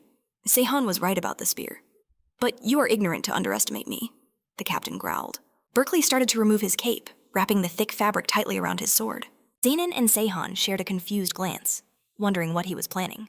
Then, to their shock, Berkeley spoke. A master-rank warrior can turn a simple cape into hardened steel, into a deadly weapon. His aura exploded with menace. "I hope you brats are ready," he whispered. his voice dropping as he summoned a terrifying power. I will torture you to death with this spear. The realization finally struck Tehan. He understood Berkeley's trick was the legendary mastery of Jexengard's explosive art. A wave of regret washed over Seihan. He should have anticipated a spear combined with the king's powerful magic. His mind snapped into focus as he made a crucial decision. Sun looked at Xenon, his voice firm. I'm sitting this one out. The captain is too powerful, and I'd only be in the way. But Seihan's gaze was sharp. This is no time for conversion techniques. From this point on, I fight for real. Before Seihan could say more, the captain lunged forward, a blur of deadly intent. Berkeley unleashed a vicious strike. Yet Seihan sidestepped it with ease. Talented? The captain sneered, his barrage of attacks never stopping. But skill means nothing if you're a coward. You can't win. Seihan braced, weathering the Black Lion captain's furious onslaught. His mind raced, looking for a strategy. He knew his mountain-breaking art was useless here. Against such incredible power, with some techniques sealed, he had to be extremely cautious. Spotting an opening, Seihan made some distance from Berkeley's relentless assault. His prior analysis suddenly formed a clear plan. With newfound confidence, he prepared to counter. I'll meet you head-on, Seihan declared, a statement that clearly surprised Berkeley. A strange aura began to emanate from him, growing stronger. As Seihan unleashed his full combat energy, a chilling dread gripped Berkeley. This was impossible. Berkeley's arrogant smirk finally cracked. He'd underestimated this foe. This kid was his equal. Caution finally replaced his bravado. I was just playing around, he growled, clinging to his pride. But no more. I'll end this now, certain of victory, despite his sudden fatigue. The captain unleashed his destruction art. A wave of power flew at Seihan, yet he showed no fear. In a flash, he countered with the Tyrant King's flood art. Berkeley's mind went completely blank. How could this kid hold such power? Berkeley was stunned. His ultimate attack was shattered with ease. Before he could recover, Tehan struck. A second blow, too fast to dodge. The result was instant and horrifying.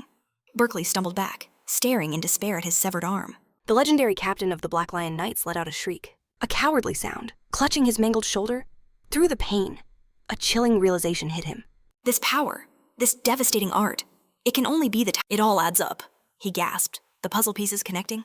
So young, yet so powerful. How did I not see it then? Berkeley made a stunning announcement. You're the successor of the mercenary king, Barak. Tehan silently corrected him.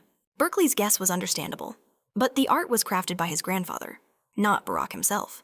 It would be easy to let you believe that, Seihan replied, his voice flat. But that's not fair. We were once comrades. You deserve to know whose hand truly ends you. The words from the savior from another world filled Berkeley with terror. His life flashed before his eyes. The captain of the Black Lions finally understood the identity of the young man before him. Berkeley fell to his knees, utterly broken before his executioner. A name escaped his lips in a whisper. Sung. Recognition dawned, sharp and terrifying. He looked up, his eyes filled with absolute horror. Are you the captain of the stormtroop sprawled on the ground? Berkeley repeated the question, his voice raw. Seihan paused, a distant memory stirring. It had been ages since anyone called him that. He met Berkeley's gaze, his voice cold as ice. I've seen your atrocities. This isn't the world we fought to build. His tone was formal now. Berkeley stammered, Sir, I only followed Yexnard's orders. I knew nothing. You did as you pleased, Sun retorted sarcastically. And now you shame the king. Hardly the conduct of a knight. Desperate, Berkeley groveled. I am unworthy. I'll abandon my name, just spare me. Despite the pathetic plea, Seihan attacked. Our hero moved to end Berkeley's cruelties once and for all. Beside him, Zenon and Alita watched silently. I am here for personal revenge. I can't discuss the greater cause right now. Seihan's voice was firm. He knew Berkeley's crimes for the king. He declared it was better for everyone if the man just vanished. As he finished, the king's soldiers burst in. This battle would now alter the fate of the kingdom. Panic erupted in the capital. News spread like wildfire. Captain Berkeley and 4 of the 6 Black Lion generals were dead. Even King Yexnard was stunned. With a furious roar, Rothenberg ordered his soldiers to hunt down the assassins, vowing to kill them himself. Meanwhile, Count Kielter faced Prince Ein. Are you satisfied with the proof of Berkeley's death? A pleased smile crossed Ein's face. The situation is favorable, Kelteron. With things going this way, many will support our coup. The Count leaned closer. Once you lead, planning will be simpler. You have a talent for keeping promises, old man, the prince said. A glint appeared in his eye. A knock at the door signaled the maid's arrival. Lord Kilteron, your guests are here. Ein turned to the Count. Are these the people you mentioned? They are. These guests are the exact names from Aru's list. Celtron confirmed, model. The 2 guests were on edge. The Count's summons felt like a trap. They were the last generals of the Black Lion Order. Gelder couldn't help but speculate. He wants us on a leash, but you can't refuse a man of his stature. Still, our old acquaintance from the pagan campaign hasn't changed a bit, Laville murmured. Inside the Count's chambers, Gelder flinched. Something was wrong. The new captain got straight to it. Are you serious, old man? The Count's reply was chillingly certain. I need you to join my coup. The king is no longer fit to rule. Isn't serving a worthy king a knight's true honor? Laville's face twisted in rage. This is treason. Go on, report me to the king, the Count said calmly, laying his trap. But he'll never believe you. Not with 300 gold coins from the tower in your pockets? Outraged, Laville drew his sword, its blade gleaming. I will end you. But before he could move, a beam of energy shot out, slamming into his sword arm. The captain stumbled back, his mind reeling in terror. Who would dare attack him? Then, a shadow detached itself from the wall, revealing Sunihan, a mocking smirk on his face. The ivory tower is so cheap, you two get 300 coins, and I only get 10. Laville and Gelder gasped, shocked, wielding a strange power. Sunihan advanced, his confident smile unwavering. How dare a mere guard raise his sword to a Black Lion captain? Laville seethed, eyes blazing. Sihon's sarcastic reply was instant. You really need to relax. Why do nobles always use the same boring lines? Then the otherworldly youth decided to show them exactly why they should calm down. Sunihan unleashed his immense combat energy, and the room flooded with a terrifying glow. Laville choked as the pressure crushed him. As Sunihan approached, his legs gave out and he collapsed. Gelder, the new commander, finally recognized that overwhelming power. It was you. You killed Captain Berkeley. Sihon's mocking gaze met his. So polite all of a sudden, the Count interjected. I thought you were just opportunists. A person should always be flexible in their thinking, after all. That's the true beauty of being human. Please, old man, don't ruin the word beauty, Sunihan retorted, his voice chilling, and his displeasure was obvious. Kilaron went pale, terror flashing in his eyes. It was a joke. Gelder stared. The Count was genuinely afraid. Still on the floor, Laville trembled. Sunihan, who in the world are you? Kilaron, recovering, answered for him. He is the successor to the mercenary king, Barak. Sihon smirked inwardly. He'd used the Tyrant King's art, so they assumed he was Barak's disciple. And just like that, a brilliant idea took root in his mind. He would play along, using the tyrant's art while keeping his true identity a secret. Sihon was enjoying his new plan when the Count, as if reading his mind, cut in. I've already anticipated everything, young master. The Count produced a perfect report, detailing a fabricated identity as Barak's successor. He had forged every last detail, ensuring everyone would believe the audacious lie. A glint of understanding flashed in Sihon's eyes. Now I understand why the king values you so highly. Count Kilaron simply smiled. I am exceptionally useful, young master, a true expert in the fine art of fraud. Armed with the Count's perfect story, they presented their case to Captain Gelder. The knight finally conceded, accepting Sihon as the successor, but his knightly honor remained firm. He refused to be a traitor. I am not some trash who betrays his loyalty. I cannot abandon my duty to the king, but the Count countered smoothly. I never asked you to betray the kingdom. I'm not asking for treason, I'm asking for loyalty to the true king. Geldar's eyes narrowed. And who might that be, old man? Before Keldarin could answer, a new figure entered. His very presence could sway the most stubborn of hearts. I need your help to save this nation's future. Gelden and Liel froze, their eyes wide with shock. Instantly, they dropped to one knee, bowing before His Majesty. The heir to the throne, Prince Ein, had arrived. The final piece needed to launch their coup was in place. He declared their cause just, for the good of all people. Addressing them as the Black Lions, he sought their vow. Will you aid me, captains? With their allegiance secured, Geld and Liel departed the Count's grand mansion. Sihon smirked, replaying the events in his head. We manipulated them with a perfect blend of blackmail, weakness, and a clever appeal to their morality. Suddenly, Xenon's voice cut through his thoughts, calling him for dinner. Alita urged him to eat now that his first goal was complete. Han startled, not realizing his friends were there. A blush crept up Sihon's neck, caught monologuing again. Alita just wagged a finger. We couldn't leave before eating. Wasting food is a sin, after all. Xenon, meanwhile, praised the Count. Sir, your chef is a master. Keldarin gave a slight nod. I am particular about my meals. One becomes so, after the culinary horrors of the revolution. As Sihon's mind returned to his revenge plot, a new thought regarding the promotion surfaced. Who filled the commander's vacant role? Keldarin, sensing his query, revealed. Of the 4 original captains, only the formidable Keller and Droth remain. Their peerless skill earned them dual promotions, he added. They were the most skilled knights available. Xenon, noticing Sihon's full plate, interjected with a frown. You haven't touched your lobster. Don't you like it? Saihan snapped out of his trance, smiling faintly. It's one of my favorites. Xenon. I'm just saving the best for last. Still deep in thought, Seihan gestured to his plate. The main course should be savored, much like a perfect plan. Calderon then produced another list. This one detailed key figures already backing Saihan's coup. He nodded. The plan is progressing remarkably well, Saihan remarked. Things are moving quickly. Calderon simply scoffed. It shows how many suffer under the king's tyranny. But for our coup to work, young master, we absolutely must have Viscount Crumble's support. Seihan's brow furrowed.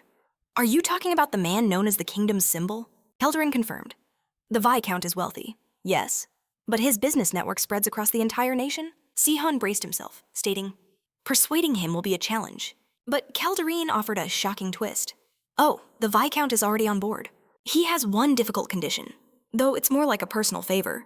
Seihan's interest was piqued. What is it? Viscount Crumble wants Alita to mentor his youngest daughter. The revelation made Seihan choke on his drink. Seihan coughed. Can Alita even do that with her skill level? The Count simply raised an eyebrow.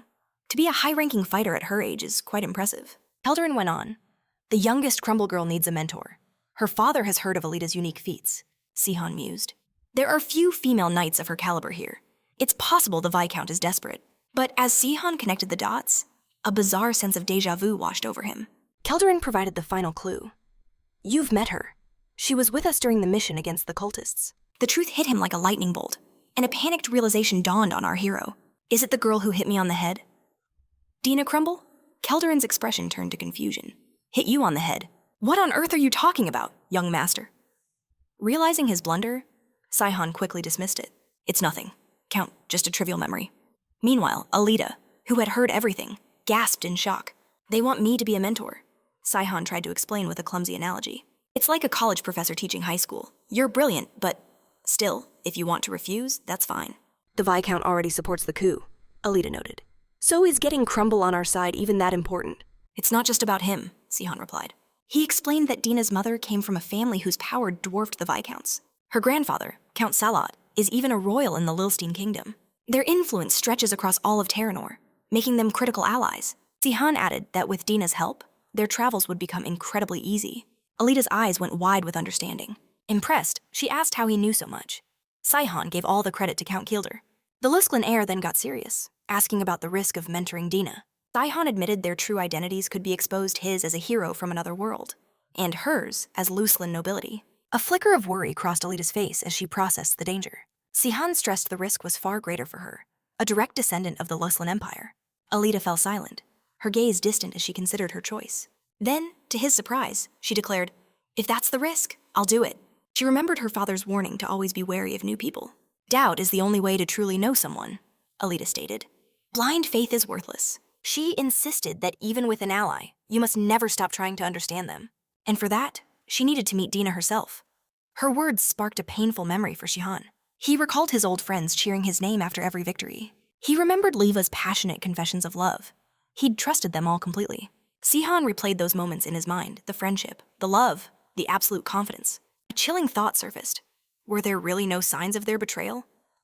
He realized he never truly understood them at all. He'd been blinded by a false sense of trust. A wave of regret hit him hard. Maybe he just hadn't tried hard enough to see what they were really thinking. Noticing the hero lost in thought, Alita gently called his name. Seihan snapped out of it with an apology. I was just thinking about some things. With new resolve, Seihan turned to his friend. Let's go meet Dina. We'll find out if she can be trusted, or if she'll betray us. He then pushed Alita. Do you really trust no one? She simply replied. We don't always listen to our parents. As they left, Jihan's voice turned cold. I will have my revenge, no matter what. In the mansion's courtyard, Dina was practically vibrating with excitement. She bowed to her new master. I'll do my absolute best to learn from you. Alita, a bit shy, gave a small greeting. Nice to meet you. Jihan elbowed Zenon. She seems way too excited for someone who picked Alita out of desperation. Zenon just laughed. They look like sisters. Alita, now in master mode, got straight to business. We're starting your training now. Dina remembered her father's doubts, calling Alita just a mere fighter-rank swordswoman. He'd insisted he could find a much better teacher for his daughter. It had taken a lot of arguing from Dina to finally convince him. She'd passionately told her father, no, Alita is super ultra amazing. Back in the present, Alita asked, shall we start with basic sword strikes? The girl's yes was practically a shout. Alita began demonstrating strikes against a training dummy with perfect form. But her new disciple's intense reaction completely caught her off guard. She's even cooler than I imagined, Dina fangirled, making Alita blush furiously at the nonstop praise. Dina was just lost in thought, admiring her master's strength and toned muscles. She recalled that armor was useless against a fighter rank, declaring her goal was to reach Alita's level. Alita shifted uncomfortably, feeling the immense pressure of the girl's hero worship. Dina's eyes burned with ambition. If I reach knight rank, I can reinforce metals just like Zenin. Even Zenin felt a bit unnerved by the girl's intense desire for power, fueled by her goals, Dina added. A master swordsman can empower any material. I'll reach Saihan's level.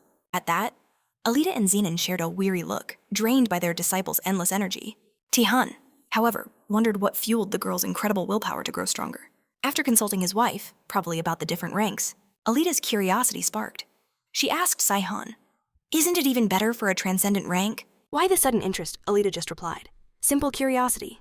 I heard a master can empower any armor, but the 7 heroes were all transcendent and used different gear. Sihon then explained, it really depends on their specific martial arts and battle style. If cloth has a defense of 1 and plate is level 10, a knight can make that cloth much tougher. However, in the hands of a master rank, they can make normal clothes as strong as metal armor using the exact same energy. But a transcendent can merge combat energy with the item itself, boosting its strength proportionally. Unconvinced, Alita pressed again. If so, wouldn't steel armor always be superior? Her friend immediately shot that idea down. Tihan explained that armor choice depends on combat style. Lighter gear for speed, heavier for raw power. Hearing the details, Alita decided if she ever became transcendent, she would choose something light. You can think about that when you get there, Tihan quipped with a sarcastic tone. You've still got a ways to go. A deep blush crept up Alita's cheeks from the hero's jab. It was a hasty thought. She admitted, embarrassed. At that very moment, Tihan's mind drifted to Leskay's magic armor, the one he wore as a hero. He wondered what happened to it. Alita then asked if he meant the legendary artifacts of the Savior, the Sword of Disaster, the armor of Levkay, and the red dragon cloak Saihan's friend just scoffed. Someone probably sold them. They even sold your underwear for 100 gold coins. Tihan could accept that part, but losing his magic gear was just plain humiliating. He made a vow to have the Count look into it. With that, Tihan declared the training over, announcing he was going to rest. Alita quickly asked if his combat energy was fully restored. Yes, he told her. My old instincts are slowly returning. However, a quiet dread was secretly gnawing at Sihon. While his combat energy was recovering fast, his magical power was fading, getting worse by the day. As Sihon's group focused on training, a meticulous plot was unfolding within the kingdom. By day, the elderly Kulturon would shower King Jexengard with sickeningly sweet praise. But by night, the traitor was gathering nobles and revolutionaries, laying the foundation for a coup. Many were still on the fence, too hesitant to act. Deciding to use his leverage, Kulturon gave a sharp ultimatum. Either join his cause, or he would expose every last bit of corruption hiding in the kingdom. His threat resonated.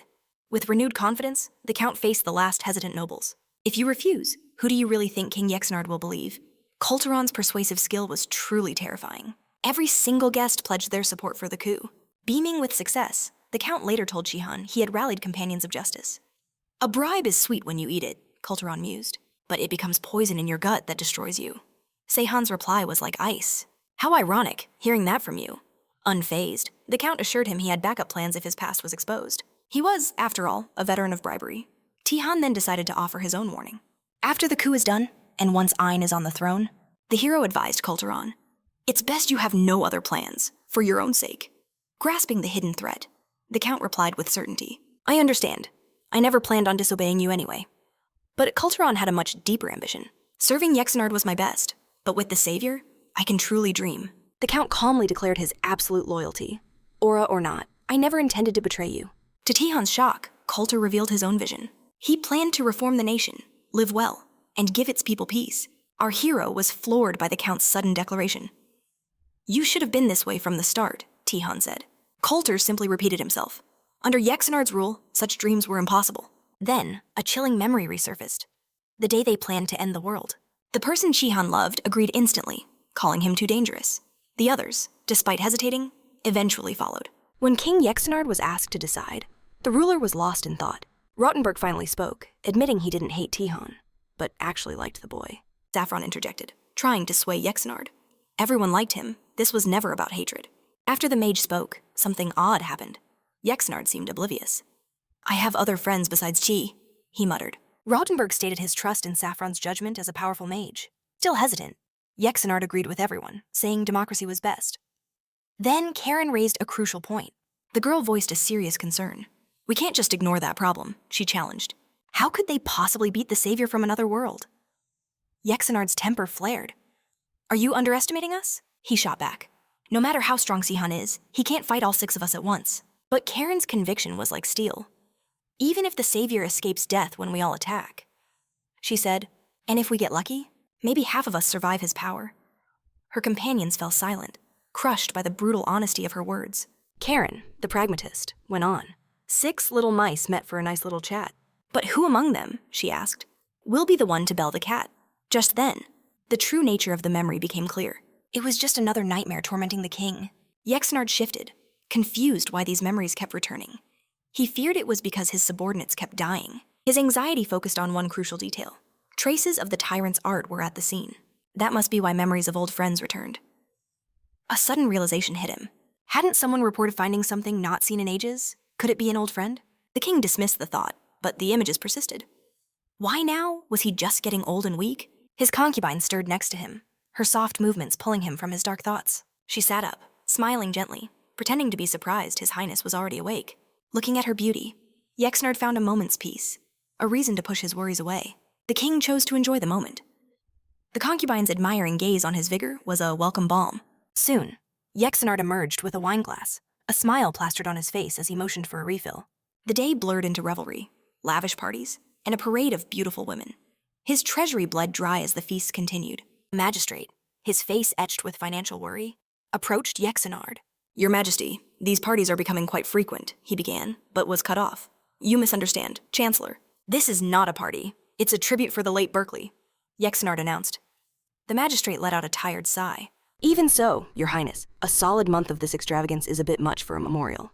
He shot back, his tone dripping with irony. Yexenard's eyes narrowed dangerously. Silence. He commanded, this is how warriors honor their fallen. Just then, a new figure strode in, his voice full of praise. Captain Berkeley would be thrilled by this tribute.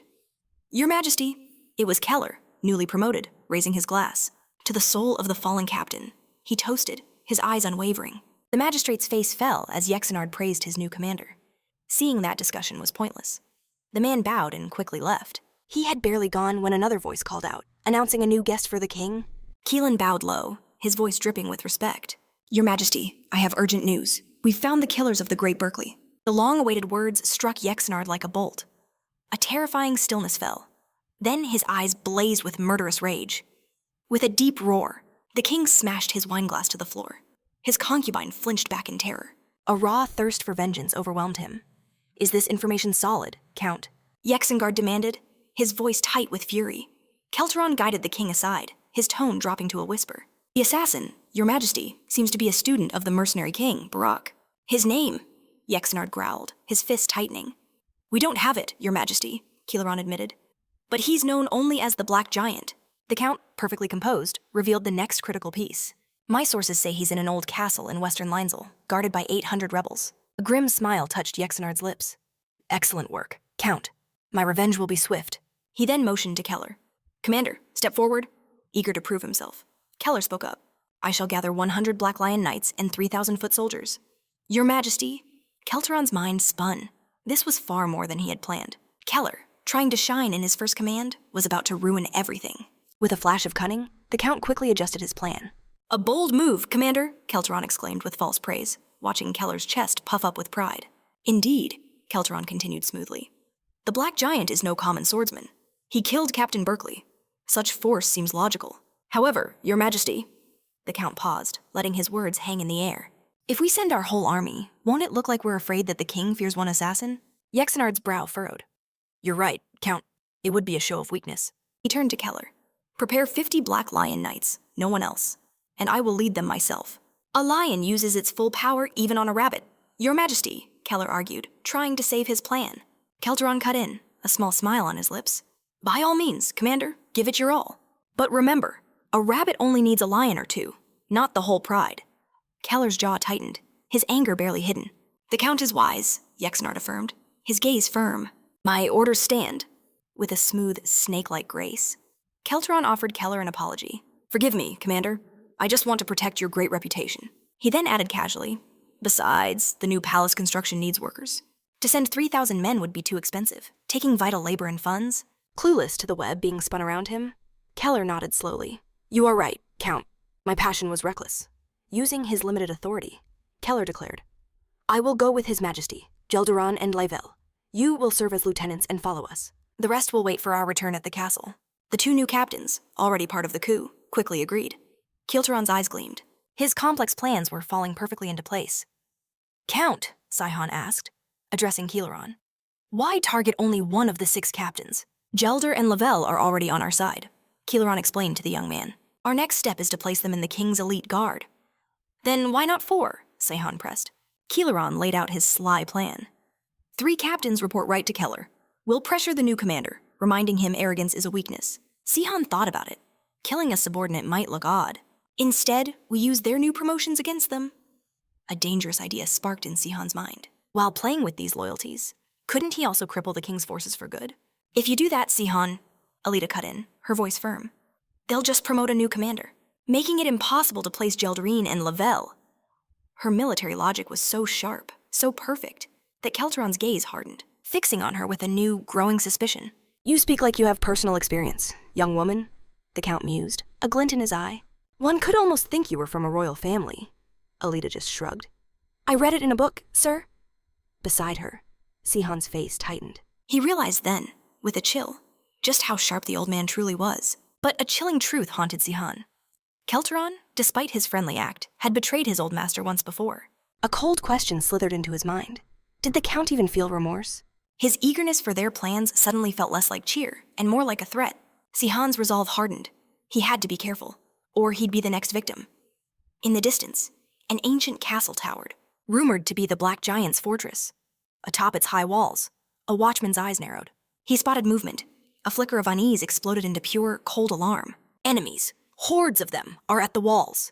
His panicked cry shattered the silence, rousing the guards. Soon, a herald galloped forth, announcing the great King Jexard's arrival.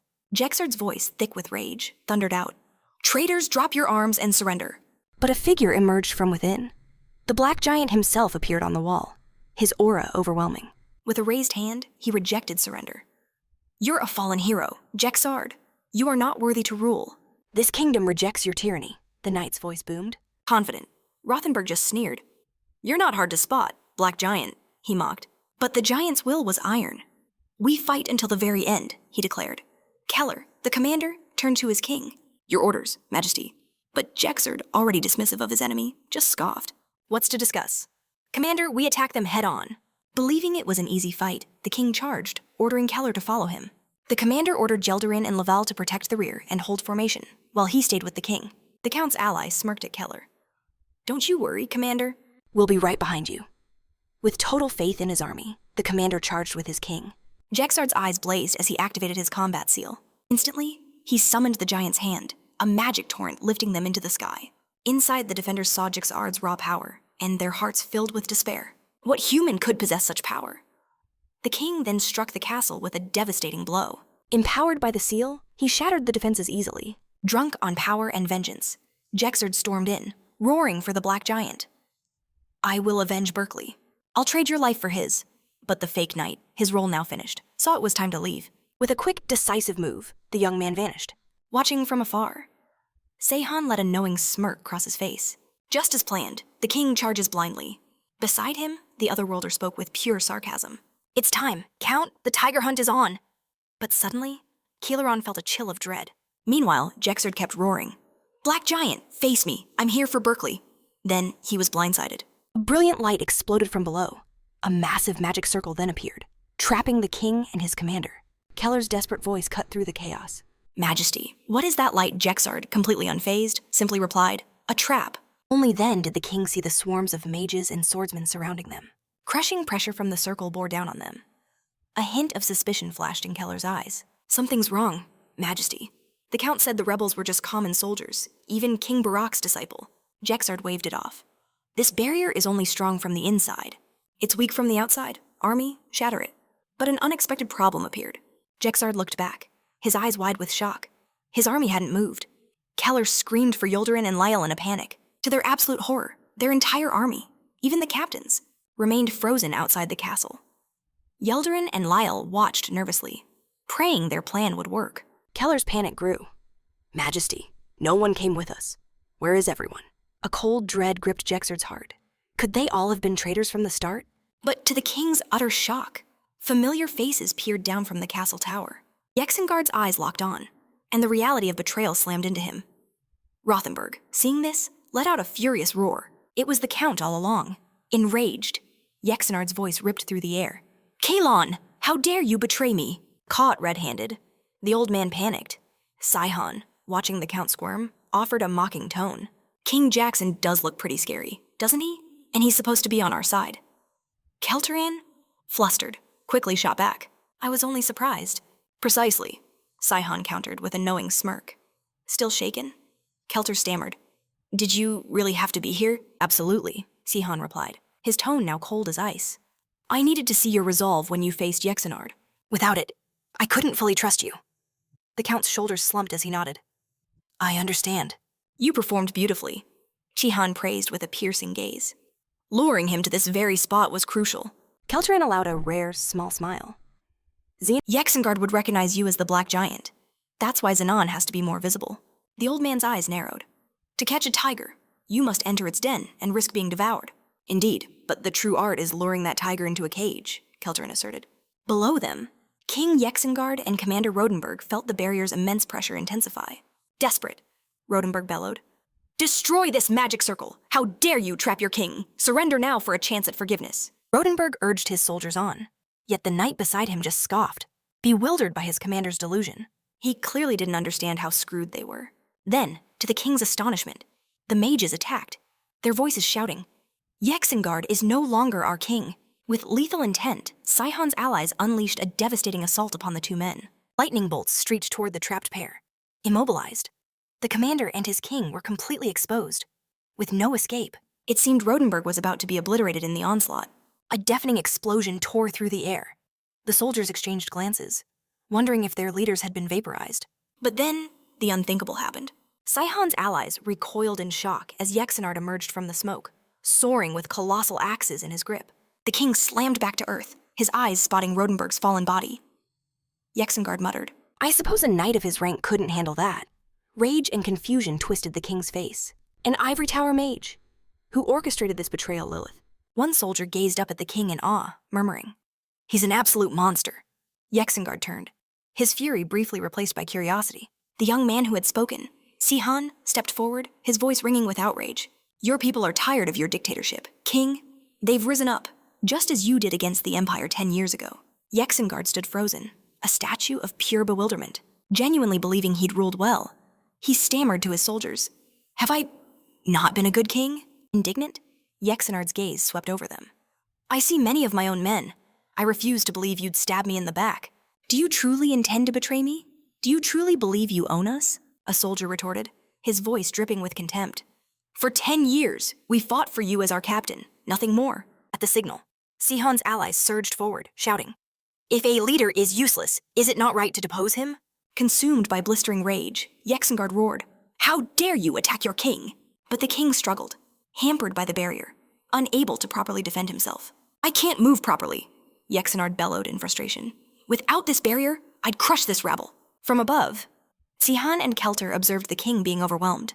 He really can't adapt to sudden changes, can he? Sihon remarked sarcastically. He's just swearing and getting angrier, very strategic. Sihon's eyes gleamed at the barrier. Even a transcendent swordsman would struggle to break that. Did you hire such high-ranking mages, Count?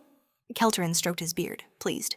My expectations were low, but Trand was surprisingly helpful. They have the mages who fought the Earth Dragon. The Ivory Tower must have another motive. Sihon mused, deep in thought. Kelteran simply nodded. The old man sighed, worried. I fear word of the coup is already spreading. Oh, savior from another world. It's inevitable. Shihan shrugged it off. Secrets like this never last. The Ivory Tower's spies are everywhere. Truly, the king is an utter fool, Colleen remarked, shaking his head. A foreigner saw the truth, but he remained blind. No wonder he fell into this trap so easily. Sihon was stunned. The Count then revealed, I was the only one who held that critical information. Confidence ignited within the old man. This is a blessing from the heavens. I am now sure we will crush Yexenard. Trapped and enraged, the king roared. He commanded his loyal men to destroy the barrier. Meanwhile, in another part of the palace, The coup raged on. Gelderan and Liville captured a key Yexenard loyalist. The man, Duke Chromatin, seethed with rage and confronted the knights. I am the king's own stepfather. Kneel and beg for your lives. Gelderan met his gaze, unyielding. Everything we do is for this kingdom's future. The duke's face turned crimson with even more rage. Drop your swords this instant. Inside Yexengard's palace, chaos reigned supreme. Civil war was about to explode in the kingdom's heart. Prince Ain then faced the Black Lions, the nation's mightiest guardians. Knights, hear my words, he pleaded. My goal is not to betray the king, but to save this kingdom, to remove the vipers poisoning his ear. The prince pleaded again. We do not need to fight. Everyone, stand down. The knights, confused by the chaos, finally obeyed the prince. They would stand down until the king returned. A spark of relief flashed in his eyes. A wise choice, he thought, preventing the pointless slaughter of his men. Now alone, the prince considered his next move. Taking the palace was half the victory. The first phase was now complete. The prince knew everything now depended on the count's party, who were facing the king himself. Though his cause was just, anxiety consumed him. He could only pray the rest of their plan succeeded without a hitch. Back on the battlefield, King Yexengard was absolutely furious. His every move blocked by the invisible cage holding him captive. Yexengard roared at the soldiers, calling them pathetic dogs. How dare you bite the hand that feeds you? Silence, Rodenberg, a knight shot back, his voice sharp. You are unworthy of the throne. To the king's utter shock, the knight revealed his loyalty. We serve under the command of Prince Ain. The king staggered back, horrified. A cold realization washed over him. Was his own son trying to steal his throne? His eyes darted across the traitors' faces. Seeing the truth, it was more than just the prince. His own sworn vassals. And even Count Kelterin, the one man he had so foolishly trusted completely. A chilling rage consumed Yexenard as he grasped the whole truth. And then, he moved. Burning with fury, the king unleashed his true power, snarling. I'll kill every last one of you. The terrifying pressure of his aura crushed the soldiers. Even Kelterin was paralyzed by pure despair. But Sunihan just watched with a wry smile. He found it deliciously ironic. A traitor, betrayed by his own trusted man. Sunihan mused that this feeling of satisfaction was far better than any fleeting personal bond. This philosophy made him immune to such foolish betrayals. A smirk played on his lips as he goaded the king. Try harder. I need you to get my revenge. So don't you dare die on me now, your majesty. One soldier, feeling brave, began to taunt Rodenberg. You might be strong, but inside that barrier, you're nothing but a tiger without its fangs. Yexengard's fury exploded. Hearing such disrespect from his former underlings, the king slammed his foot down hard. His glacial stare locked onto the foolish soldier, making the man tremble in fear. At the peak of his rage, the king thundered at them all. You think this pathetic cage can hold me? With a savage roar, Yexenard's power erupted. The ground cracked and shattered, freezing them in pure terror. Even the massive black giant, Zanan, was stunned by the king's overwhelming power and will. Even under the barrier's immense pressure, he activated his battle seal and summoned his legendary giant's hand model. Underneath that imposing steel, Zanan reeled back, stunned. How could the king wield such might while sealed inside a magic circle? A single thought echoed in his mind. This man is no mere human. Zanan recognized him as a transcendent swordsman, as the king vowed to obliterate them all. Fueled by betrayal, Rodenberg summoned his giant's hand, a menacing shadow looming over the troops. The soldiers fell into despair. Their doom seemed certain. But then, Zanan recalled something vital. Zahan had told him the exact weakness of this spell. Should the king ever dare use it, knowing the weak spot was the wrist connecting to the earth. The famed black giant unleashed his pulse-breaking mountain art. To Yexenard's shock, his mighty ability crumbled. The colossal hand shattered into a rain of dust, scattering across the war-torn land. A deafening silence fell. The soldiers couldn't process their salvation. It was a miracle they had survived. A look of grudging respect appeared in Yexengard's eyes. He conceded to the black giant. You've finally done something impressive, the king admitted. I thought you were just another pretender seeking my throne. His foe, however, had to acknowledge the black giant's incredible power. Yet, he declared, a mere puppet could never truly defeat me. fear rippled through the onlookers. They had seen him breach the barrier with ease. As for Sexard, he seethed, knowing he could wipe them out instantly if his power wasn't drained from breaking that barrier. Still, he swore that every soul who defied him would bitterly regret their foolishness. He promised a tragic and inescapable end for all of his foes. With that cold promise, he vanished from the battlefield, leaving the stunned soldiers to their fate. As he left, a hot shame burned inside him, a feeling he had never known before. But a thirst for revenge was already boiling, anticipating the bloody vengeance he would one day take. However, not everyone was pleased with Sexard's shameful retreat. The mastermind behind the dragon trap raged upon hearing of its failure, especially since it was their best chance yet to stop the tyrant. But Count Kelteron calmly reassured their anxieties. He insisted there was no need for alarm, as everything was unfolding according to his master plan. He was, after all, the sovereign they had once sworn loyalty to, and a public execution would certainly bring terrible consequences. Besides, Sean Stain, the famed dual-wielding swordsman and heir to the mercenary king, was on his way to eliminate their enemy for good. Thus, Keleron was certain Sexenard's threat would be ended forever. And in time, all memory of his evil deeds would vanish completely. The Count's absolute confidence was contagious, spurring his allies to finally place their trust in his assurances. Therefore, they decided to call an urgent council with the monarch to discuss these important matters. Suddenly, a memory pierces the present. A scene from deep within a lush forest. A small group moved carefully through the ancient woods until they unexpectedly met a fearsome barbarian.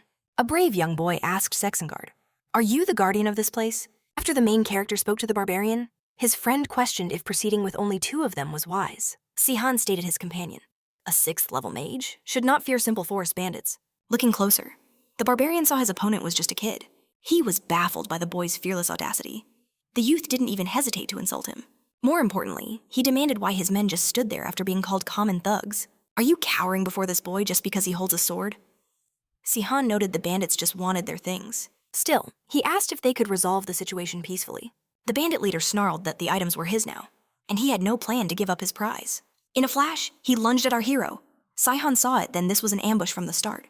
But he didn't just stand there waiting. As Saihan parried, his foe felt a strength that defied his looks. Beyond that, his aura pulsed with a master's power. Realizing this, the bandit froze his attack. "Boy, what is your name?" he demanded. Our hero introduces himself as Saihan Siang. The barbarian returns the favor, stating he's Sexengard. Saihan admits he expected some run-of-the-mill thug, but after seeing the barbarian's skill, he now recognized true talent. Sexengard, care to fight for something bigger, he proposed. Back in the present, Sexengard was chilling in a cave. He realized he'd been out for quite a while. He mused that he'd rested enough, thankful for Bellarel Forest's convenient location. This place was his old secret base, back when he was a bandit king, abandoned before the revolution. Since it was so remote, he figured no enemy would ever think to look for him here. But his nap time was over. He was ready to head back to Ratanzel and start cracking some skulls. Just then, he heard something approaching.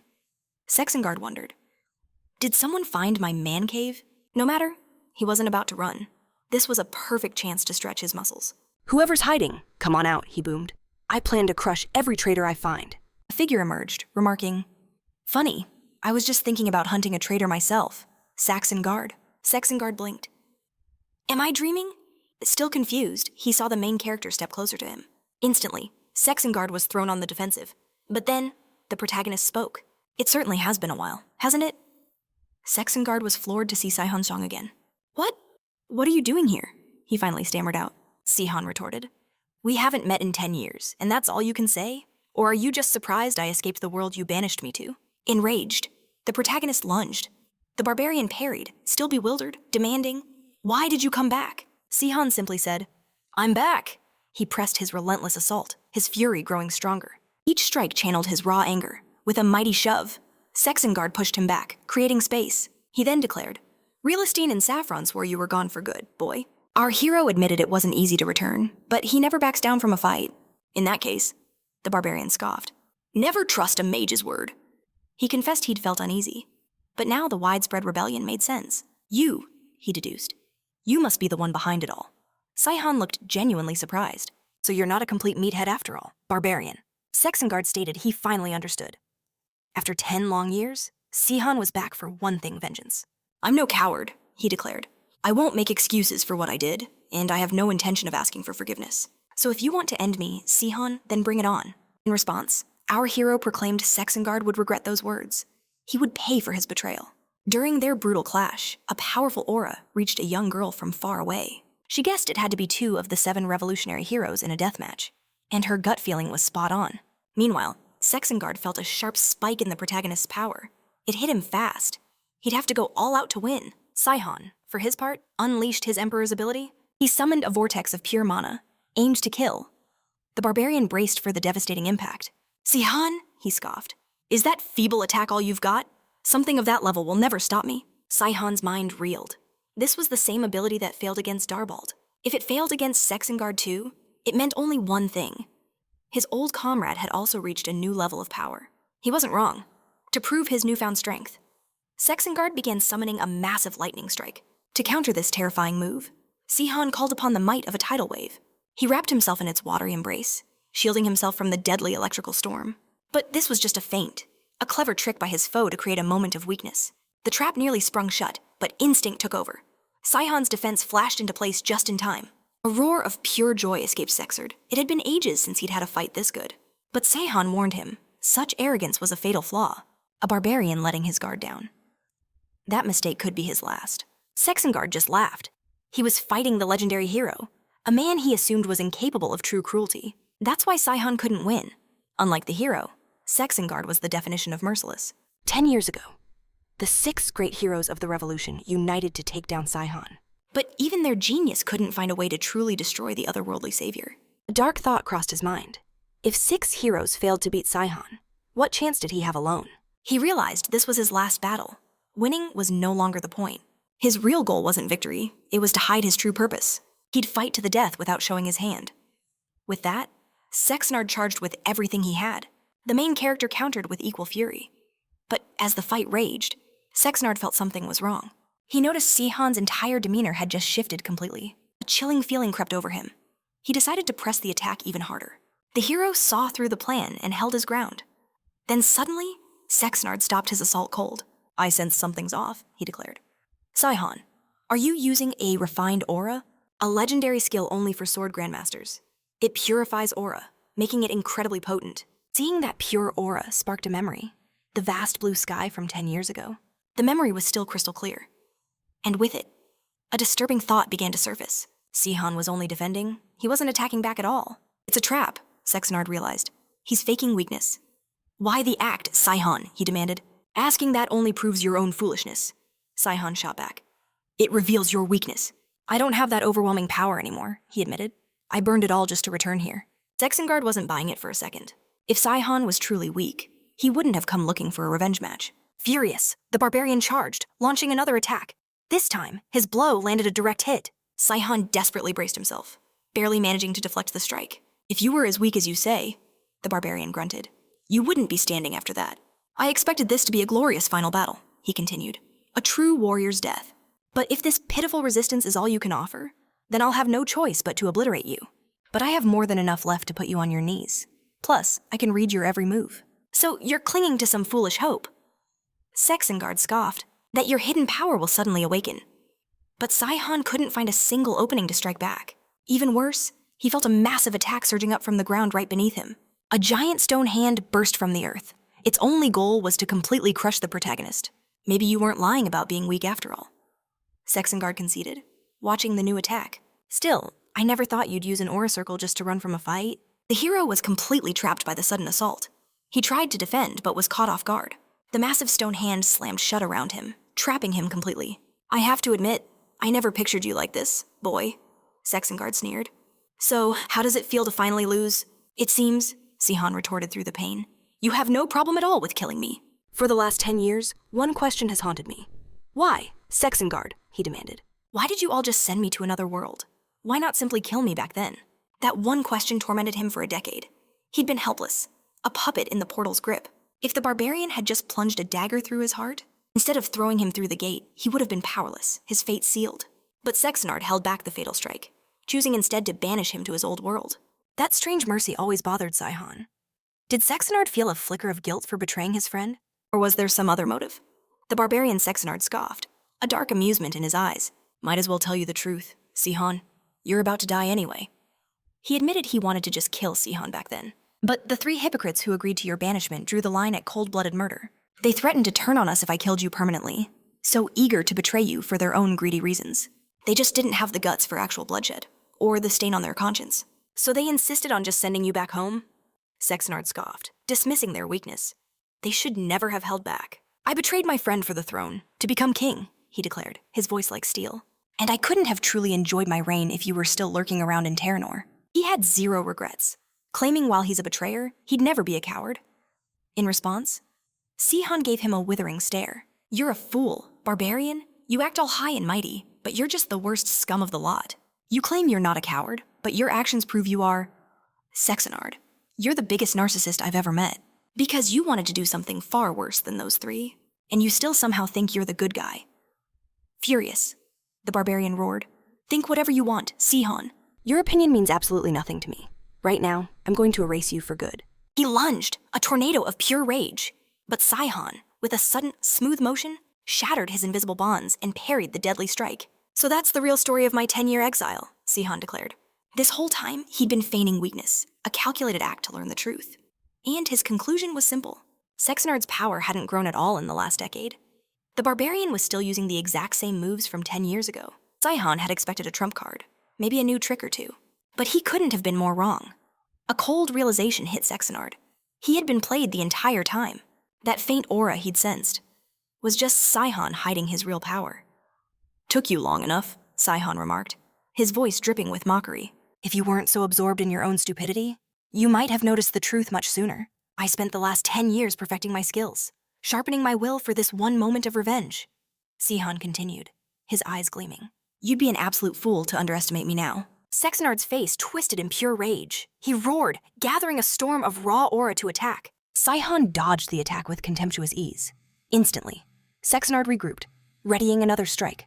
His massive axe became a channel, firing devastating energy arcs that sliced through the air toward Sunihan. Sunihan met the barrage with his own sword. With a masterful swing, his new power shattered the attack. Sexenard gasped as he recognized the technique. Sunihan was also using the legendary Sky Piercer. Well, I am fighting a barbarian, Sunihan declared, a small smile playing on his lips. So it's only fair I use every beast aura technique I have. The barbarian's fury grew, his face twisting into a hideous mask. From afar, the allied girl watched, completely captivated. She realized this was the power of the 7 revolutionary heroes. Legends coming to life right before her eyes. She could barely believe that beings with such monstrous power existed during the War of Independence. A desperate urge to help surged inside her, but she knew her magic was useless. A heavy question formed in her mind. What is my purpose here? Back in the raging battle, Sexenard's voice boomed. Will you forgive the others, Sunihan?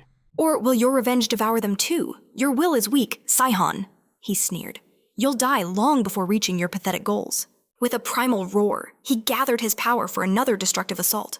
A giant hand of raw energy formed, aiming to crush him. As the fist descended, Sunihan offered a sarcastic compliment to his foe. And I, he announced, have something special to counter a move that bold. At first, Sexenard didn't understand the meaning behind Sunihan's words. A chilling realization struck him as he understood the intent. Sunihan was unleashing his aura to its very peak. Taking a direct hit would mean annihilation. Desperate, the barbarian pushed his monstrous attack to its absolute limit. But it was a futile effort. Sunihan's counter surged forward, obliterating the energy hand in a blinding flash. The destructive blast didn't stop, aimed right at Sexenard. Sexenard recoiled violently, just barely dodging the crushing force. A cold sweat dripped down his brow. If that strike had landed, it would have been total annihilation. He cursed his foolish pride. He should have just accepted his loss from the start, embraced his fate, and fought with honor to the very end. Instead, he clung to the false hope that Sunihan was weak. He had deluded himself into thinking he could survive this. His desperate attachment to life, his utter belief in victory, had blinded him to the mortal danger from the start. A final, desperate spark of cunning flared within him. But it was already far too late. Finally, Sunihan declared, a grim satisfaction in his tone. I've driven you into a corner. Your previous arrogance was truly agonizing to watch. Sexenard, teeth bared, screamed in fury. I should have ended your life when I had the chance. Indeed, Sunihan conceded, his voice dangerously low. But that opportunity, barbarian, is never coming again. With a final, decisive move, Sunihan slammed a devastating attack into him. The full, raw power of his aura crashed down upon Sexenard. A single strike from our main character left Sexenard completely broken. One clean blow was all it took to down the mighty barbarian. A flicker of disappointment crossed Sunihan's face. The victory felt so easy, it was almost anticlimactic. As his body slumped, Sexenard's defiant spirit refused to break. You're still weak, Sunihan, he rasped, a sneer twisting his lips. You couldn't even beat me with the Sky Piercer? Sunihan watched, unfazed by the insult. Tell me instead, he began calmly. Who are the 3 hypocrites you mentioned earlier? As expected, Sexenard remained completely silent. Sunihan already knew just how stubborn the barbarian could be. He knew such vital information wouldn't be given up easily. Another question came to mind. Why the betrayal? Sexenard. Sunihan's gaze sharpened. You never cared for wealth or power. Why throw it all away for the empty crown of a king? A bitter laugh rattled in Sexenard's chest. Your questions only prove how little you understand, he declared. It was never just about the throne. I refused to live forever in your colossal shadow, Sunihan. I wanted to be known as the strongest, not just as the friend of a more powerful man. Should I have groveled like a dog? Eternally grateful for the scraps of your friendship, mighty Saihan. You aren't clever enough for such poetry, Sexenard, Saihan countered, his gaze piercing. I've heard those lines before. You're just another puppet in a much larger scheme? His expression hardened. But no outside influence will excuse you for betraying a friend. Defiance blazed in Sexenard's eyes, burning away his fear. Then end it, he demanded, his voice raw with desperation. Strike me down, Sihon. Let me keep my pride. Saihan's voice was firm, resolute. Killing you now would be a mercy. I have a different punishment waiting for you. The barbarian's brow furrowed. What kind of torment are you talking about? He growled, utterly bewildered. Alita, Sihon called out, his voice echoing. A surge of fury twisted Sexenard's face. Enough of these games. Sihon, finish me now. No, Sihon repeated, his voice turning to ice. My past self would have destroyed you, but you only banished me. It is your turn to experience that same despair. His gaze was unwavering. You will suffer exactly what I did for 10 agonizing years. You will be cast into that very same world. Sexenard recoiled, horror dawning as he understood the true vengeance. But as he reeled in shock, a shimmering rift tore open the air, a vortex of swirling energy. The barbarian was left with no choice but to face his impending doom. Alita's senses suddenly registered a subtle drain. Sihon had siphoned her mana, weaving it into the nascent portal. To her, using another's energy for a spell should be impossible, like trying to build your body with someone else's muscles. But one anomaly existed. Summoned magical entities bound by a contract held the right to draw power from their summoner. Sihon hadn't originally meant to impose so directly, but his mana recovery was crawling. Alita then grasped her true purpose, her part in Sihon's perfect, calculated revenge. He wanted Sexured to suffer his decade of exile all over again. The barbarian fought wildly against the crushing force. He's using his last shred of strength to fight it, Sihon noted, his voice utterly cold. I know this futile struggle I did the same 10 years ago, Sexured roared, but I just sent you home. This is an unknown land, it's not fair. Call it a refund with interest, Sihon replied coolly. Pure terror twisted Sexured's face. He fought the unseen power, his eyes wide with awful realization.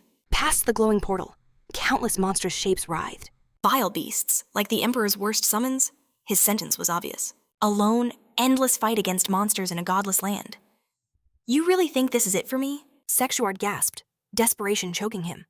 I'll survive. I'll return from that hell, just like you, and one day, Sihon, we will fight again. That is my vow. Whatever his promise, Sihon simply offered a quiet goodbye. The vortex flared brightly, then imploded, swallowing Sexuard whole. Only a faint tremor remained. Alita frowned. Was that wise, she asked. The 4 towers will definitely feel that dimensional shift. Sihon just shrugged. It doesn't matter. We're leaving soon. I have spells to hide our trail and silence the echoes. He glanced at the barbarian's ripped clothes, left behind after his exit. Maybe I can sell these for a good price, he joked grimly. What will happen to Sexuard? Alita pressed, her voice full of worry. Who knows? Sihon answered, looking far away. Anything can happen over there. Whether he lives or dies, it means nothing to me. My revenge is done. His fate is his own problem now. I'd sleep better if he were completely gone, Alita admitted. Even a tiny chance of his vowed return worries me. True, it's not easy, especially for a non-mage, Sihon agreed. But I know better than anyone that impossible returns can happen. Didn't I surprise my own enemies? And if he does come back, Alita asked, searching his face, what will you do? Sihon considered this, a slow, hungry smile spreading on his face. I'll admit, he said, his honesty chilling. I'd be very curious to see the final result of my revenge. Soon after, the king realized he wasn't cut out for the job. He gave up the crown to live as a free man. And so, Ein Primero took the throne as the new king. He declared the nation would now be called the Rattenberg Kingdom, once crowned. Ein quickly began reorganizing everything. Crumble, who had worked tirelessly to support the new king, was rightfully made a count, taking over administrative duties previously held by Kieleron. Gelderan became the Black Lion Knights commander, with Ryle as his second-in-command. Kieleron, already a marquis, was named chancellor and hailed as a public hero. Seeing Ein methodically erase all traces of the old regime, the remaining nobles prepared for the worst. But the new king announced he was nothing like Emperor Rustenard. While he couldn't forgive the crimes of Duke Cramaton and his allies, he wouldn't cruelly punish everyone else. To prove his benevolent intentions as a ruler, he announced his plan to marry the former queen, Layla Wren Rattenberg, the daughter of Duke Cramaton. The nobles saw this bold move as a clear sign he wouldn't punish them for their past actions. And so, I won the nobles' trust. They pledged their absolute loyalty and service to him. In the back of his mind, the new king gave a silent nod to Kilaron. Everything was going exactly according to his grand design. As for Layla, she admitted her father treated her like property, not a person. Because of this, she was deeply grateful the new king accepted her, and honored to be by his side. The king was also immensely satisfied, having won both her trust and the nobility's complete support. And so the people acclaimed the new ruler of Rottenburg. Later, our hero met with Kilaron, congratulating the brand new chancellor. He pointed out that Kilaron now controlled the entire kingdom's treasury. Kilaron, looking a bit defensive, swore he wouldn't use his rank to steal from others. But, he added, he could easily double his own cash just by cutting the old king's party budget. Sunihan simply expressed his relief things ended well, since the last king's rule was an absolute train wreck. He figured people would soon start calling Ein the wise king, for managing to fix at least half of their problems. But Kilaron countered, saying while the old king wrecked the kingdom, he weirdly kept it secure from outside threats. The other revolutionary heroes were kept from attacking the realm because of his presence. Without that deterrent, Kilaron argued the kingdom was now a sitting duck. Even so, the protagonist wasn't convinced they were in any real danger. Kilaron asked a sharp question. Was that because he planned on conquering everyone else soon? Of course. Kilaron freely admitted he hoped Saihan's revenge succeeded, knowing he would profit handsomely from it. Our main character simply dismissed this. Kilaron, you didn't call me for small talk. Get to the real reason. Hearing that, the Chancellor's entire demeanor shifted, his posture straightening. He revealed that the other heroes were far stronger than the former king had ever been. That man, he explained, was totally unfit to rule. His skills rusted from his long break from battle. In contrast, Realstein and Safarin now controlled the four towers, having both become floor masters, a title Saihan once held. He then interjected, pointing out that those two had proper training, meaning they could potentially rival his own power. Tyrant and Karen Anasius had also surely grown much stronger, as both were obsessive self-trainers, hungry only for advancement. Yet Kilaron claimed that among all of them, Lavina was the true powerhouse. Having recently gotten a massive power-up, Saihan cut him off. Chancellor, enough with the intro. Tell me what you really want right now. Kilaron then declared that if forced to choose between a savior or a destroyer, his loyalty was with Saihan. He felt any other choice was just plain stupid. But if the general public had to choose, many would struggle with the decision. At this, our hero's gaze sharpened. Has Lavina truly become that strong? Kilaron said only 3 people he knew could ever stand against Saihan. One was General Londark of the Ruslan Empire. Another was the mercenary king, Barak. But he hadn't been seen since the Empire fell, and was probably dead from old age by now. The last one was Lavina, the invisible thief queen. She had just reached the rank of God's sword warrior, the highest possible. With the 3 previous holders gone, she was now officially the only god sword warrior on the entire continent. Hearing this, Saihan admitted that while shocking, he could believe it. 10 years ago, Lavina had reached Grandmaster status when she was just a teen. She was a genuine prodigy. It wasn't hard to believe she'd now reached the top.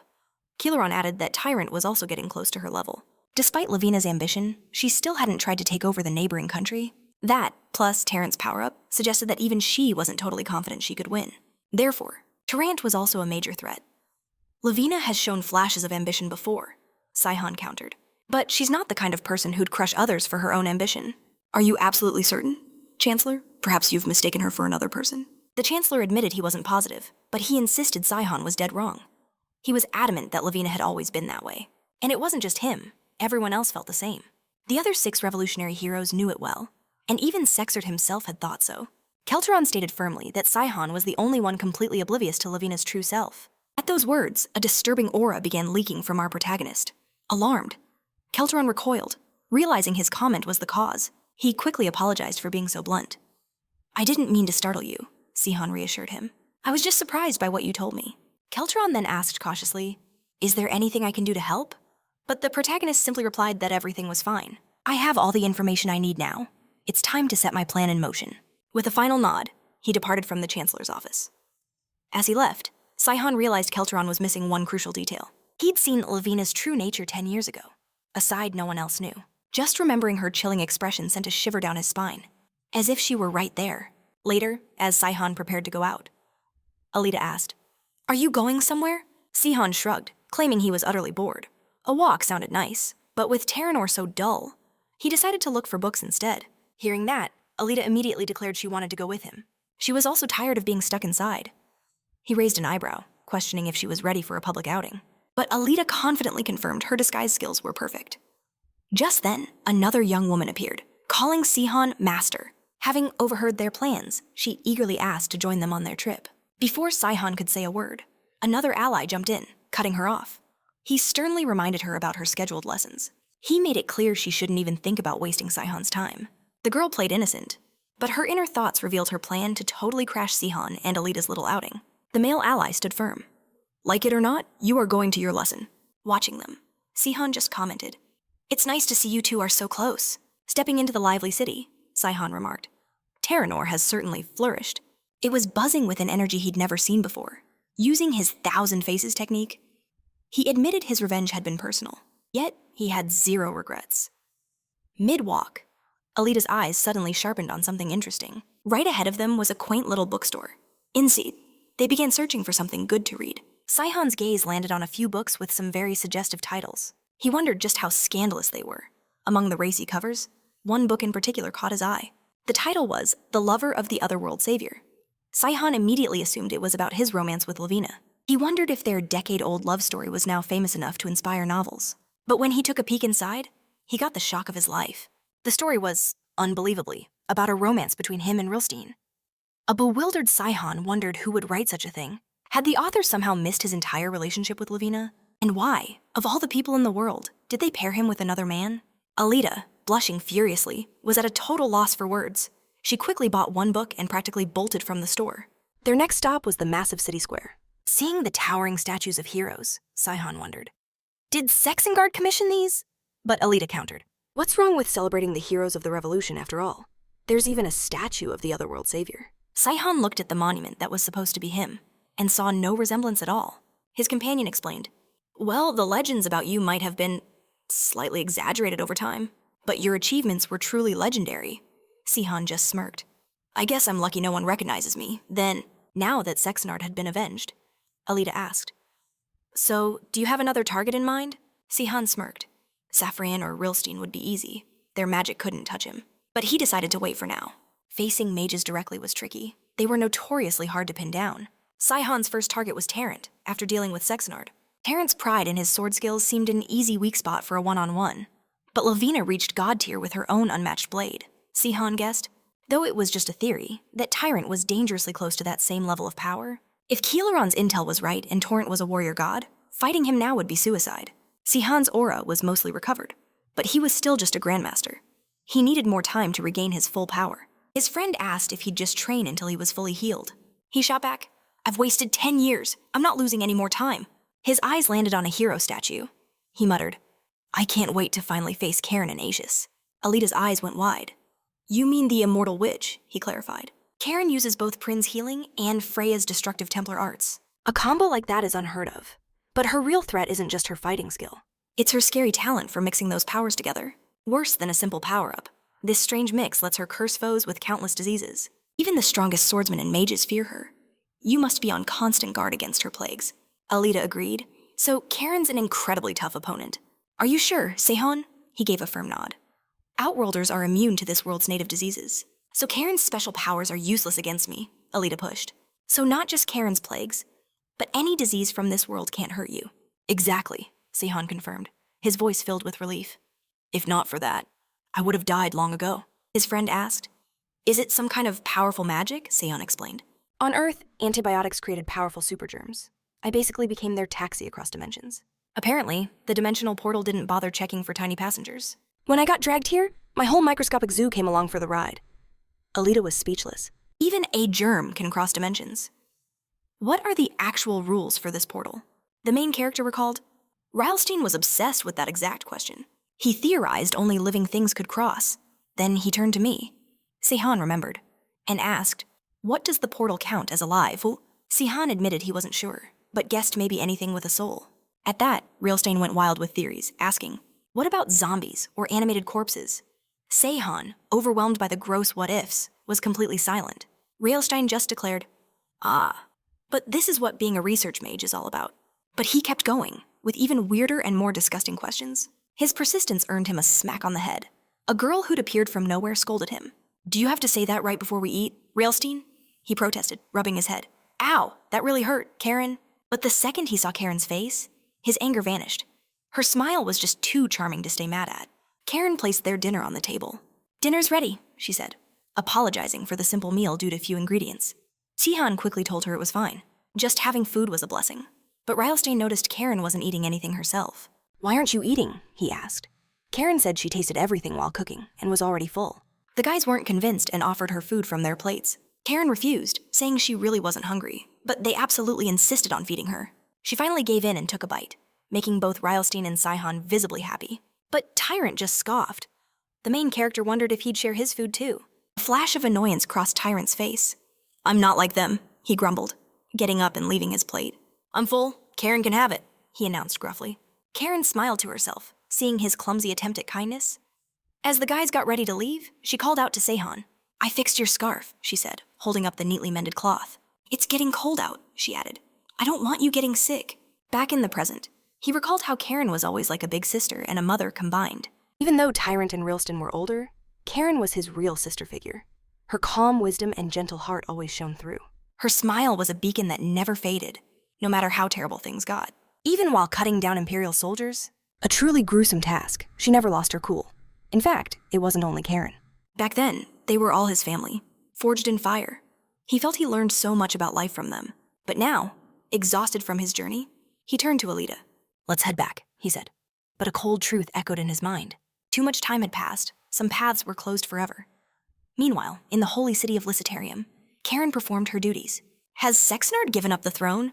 Her voice cut through the silence. A priest confirmed the eldest son had taken the crown. He added that Count Kilteron, the king's right hand, had taken control of the chaos.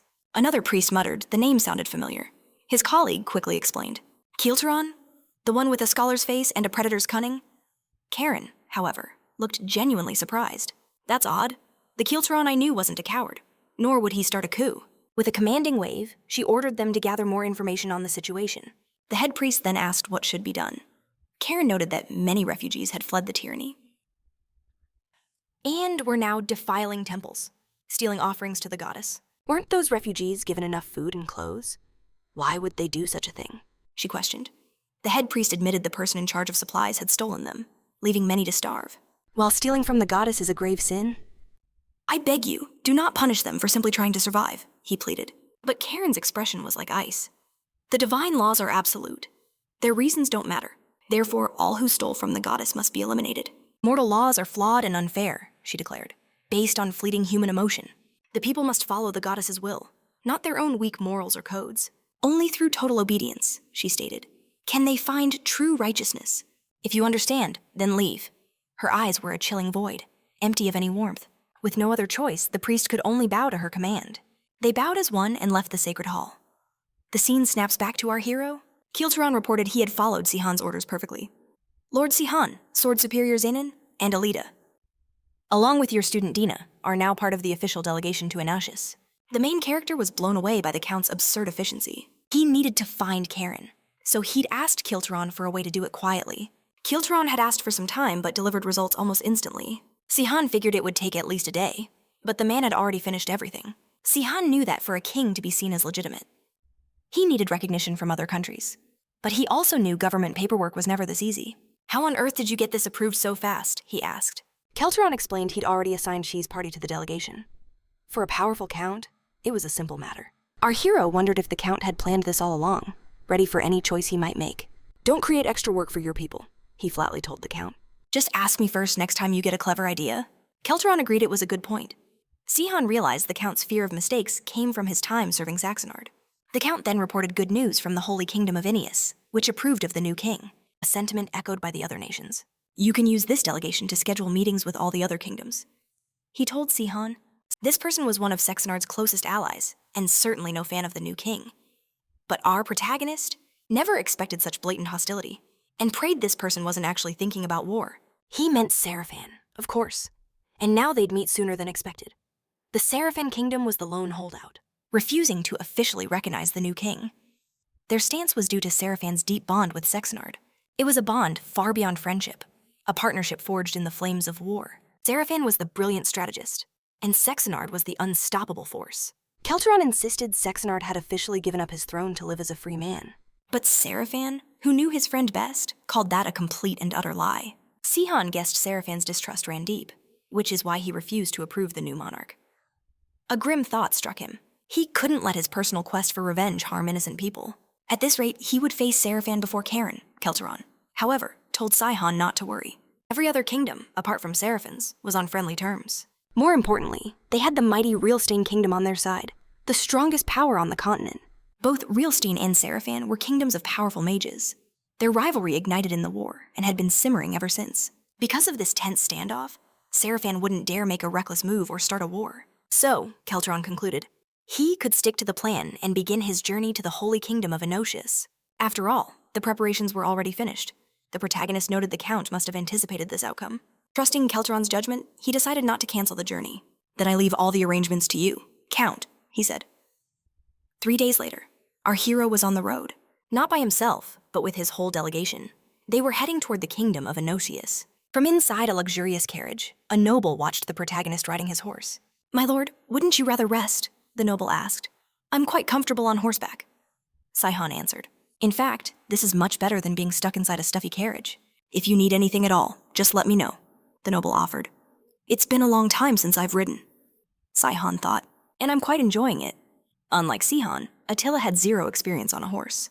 Attila's getting the hang of it, he noted, but then warned her. Don't push yourself too hard.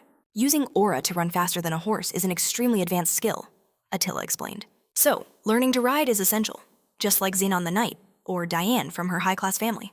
I always figured you came from a wealthy family, too, Sihon said with a hint of surprise. My family was annihilated, she stated, her voice utterly empty. Regardless, she was set on mastering horsemanship before they arrived. As dusk fell, the group made camp.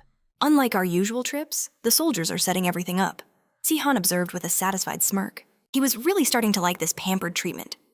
But we're mercenaries, Xenon cut in, confused. Why are we camping? I figured the Count would have found us a faster route. It's unavoidable, Diane replied pragmatically. These routes are desolate, with very few supply posts. A vital road known as the Gelot Highway Bridge once passed through these lands. But the war shattered it, leaving only this long, roundabout path. Trade would have tripled if that bridge was still here. Dina sighed.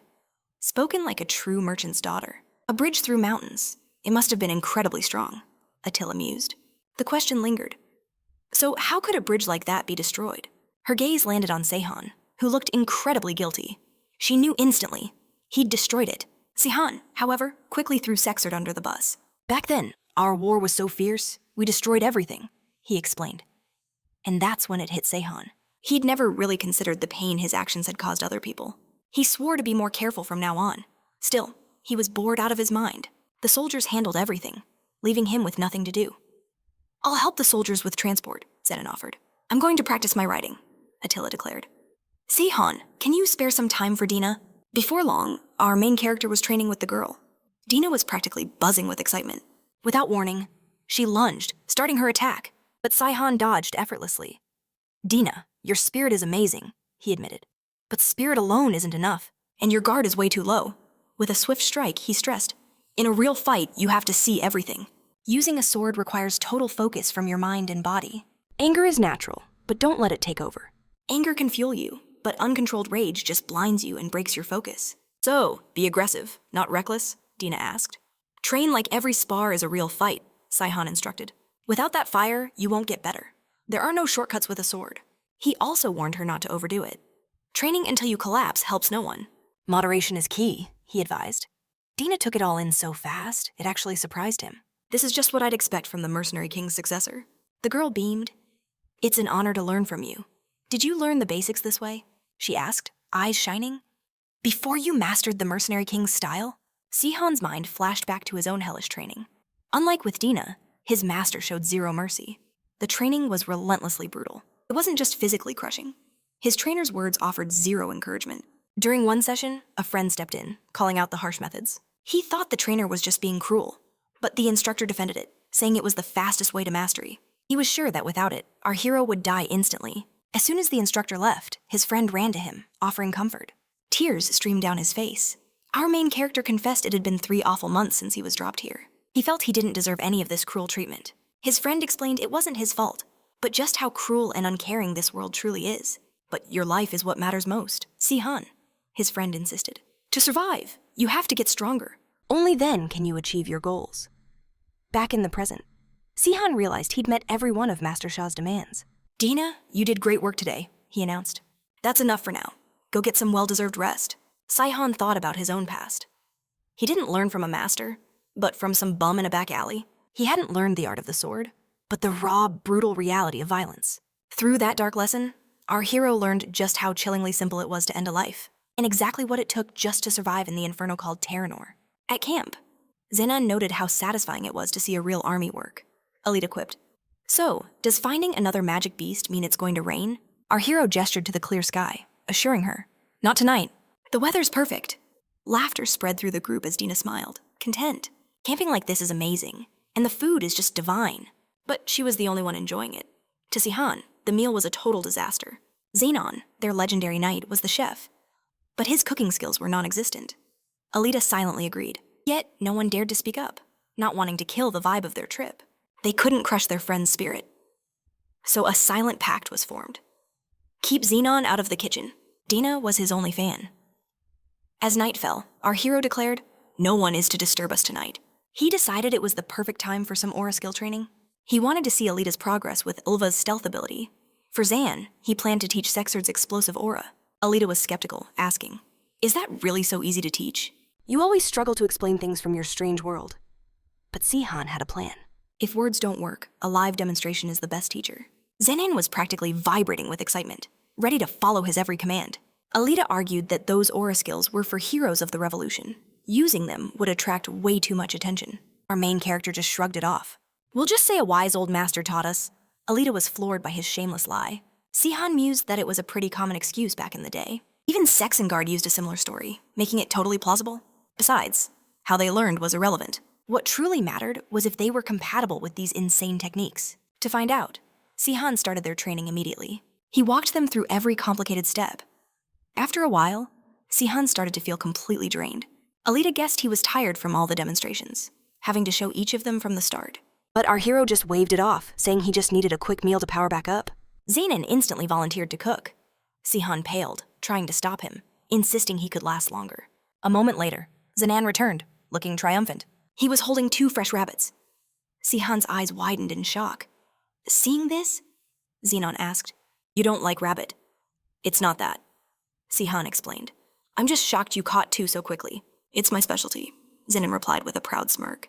The protagonist never knew his friend was such a pro hunter. He then asked if Zenon would hunt again.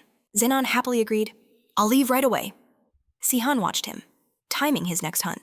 As he observed Zenon, Sihhan saw a bizarre aura around him, like a faint web, explaining his perfect hunting skills. Completely oblivious to his own power, Zenon chased a squirrel, which froze in place, trapped by his aura. He just noted it was too small for a meal. But our main character, with his god-tier perception, saw Zenon's incredible aura, amazed that his friend was clueless about his own latent talent. Zenon thought his hunting success was just good luck, totally unaware of the profound ability he possessed. This was so ridiculous our hero just had to ask, "How did you use that aura?" Zenon was baffled, admitting he didn't even know he was using any power. Sihhan figured it out. The man's aura was activating instinctively, not on purpose. He also realized Zenon's current knight level was nowhere near his true potential. He was stuck at that rank only because his real power was still asleep. Then, our protagonist grabbed an item from his bag. He held out his hand. "Zenon, can you tell me exactly how many salt grains I'm holding?" Zenon's eyes focused. "Exactly 136 grains," he answered confidently. But a confused look crossed his face, as he wondered what the point of this was. "Now," our hero announced. "I understand, my disciple," he continued. "You should not learn the explosive eruption aura. Instead, your path is the Emperor's skill." Zenon's eyes shot open, pure terror washing over him. He stammered, "Why would you grant me such a legendary power?" The protagonist knew the Emperor's technique was a singular, sophisticated art. It was a power completely unattainable for the untalented. But after seeing Zenon's raw potential, Sihhan was certain he could rival the revolution's greatest heroes. Sihhan had assumed Zenon's power was just brute force from his large frame. But now he saw advanced techniques the man didn't even know he possessed. He thought to himself, with a hint of amusement, that Zenon had been wasting god-tier talent on cooking and making camp.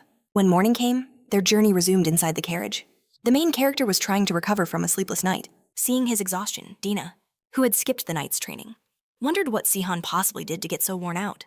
Her gaze shifted to the horizon, where she finally saw the capital. The great spire of Licitarium pierced the sky, signaling their arrival. Sihhan and his party finally reached the city's gates, Greeted by the high priest, the caravan's leader offered their formal gratitude for the warm welcome.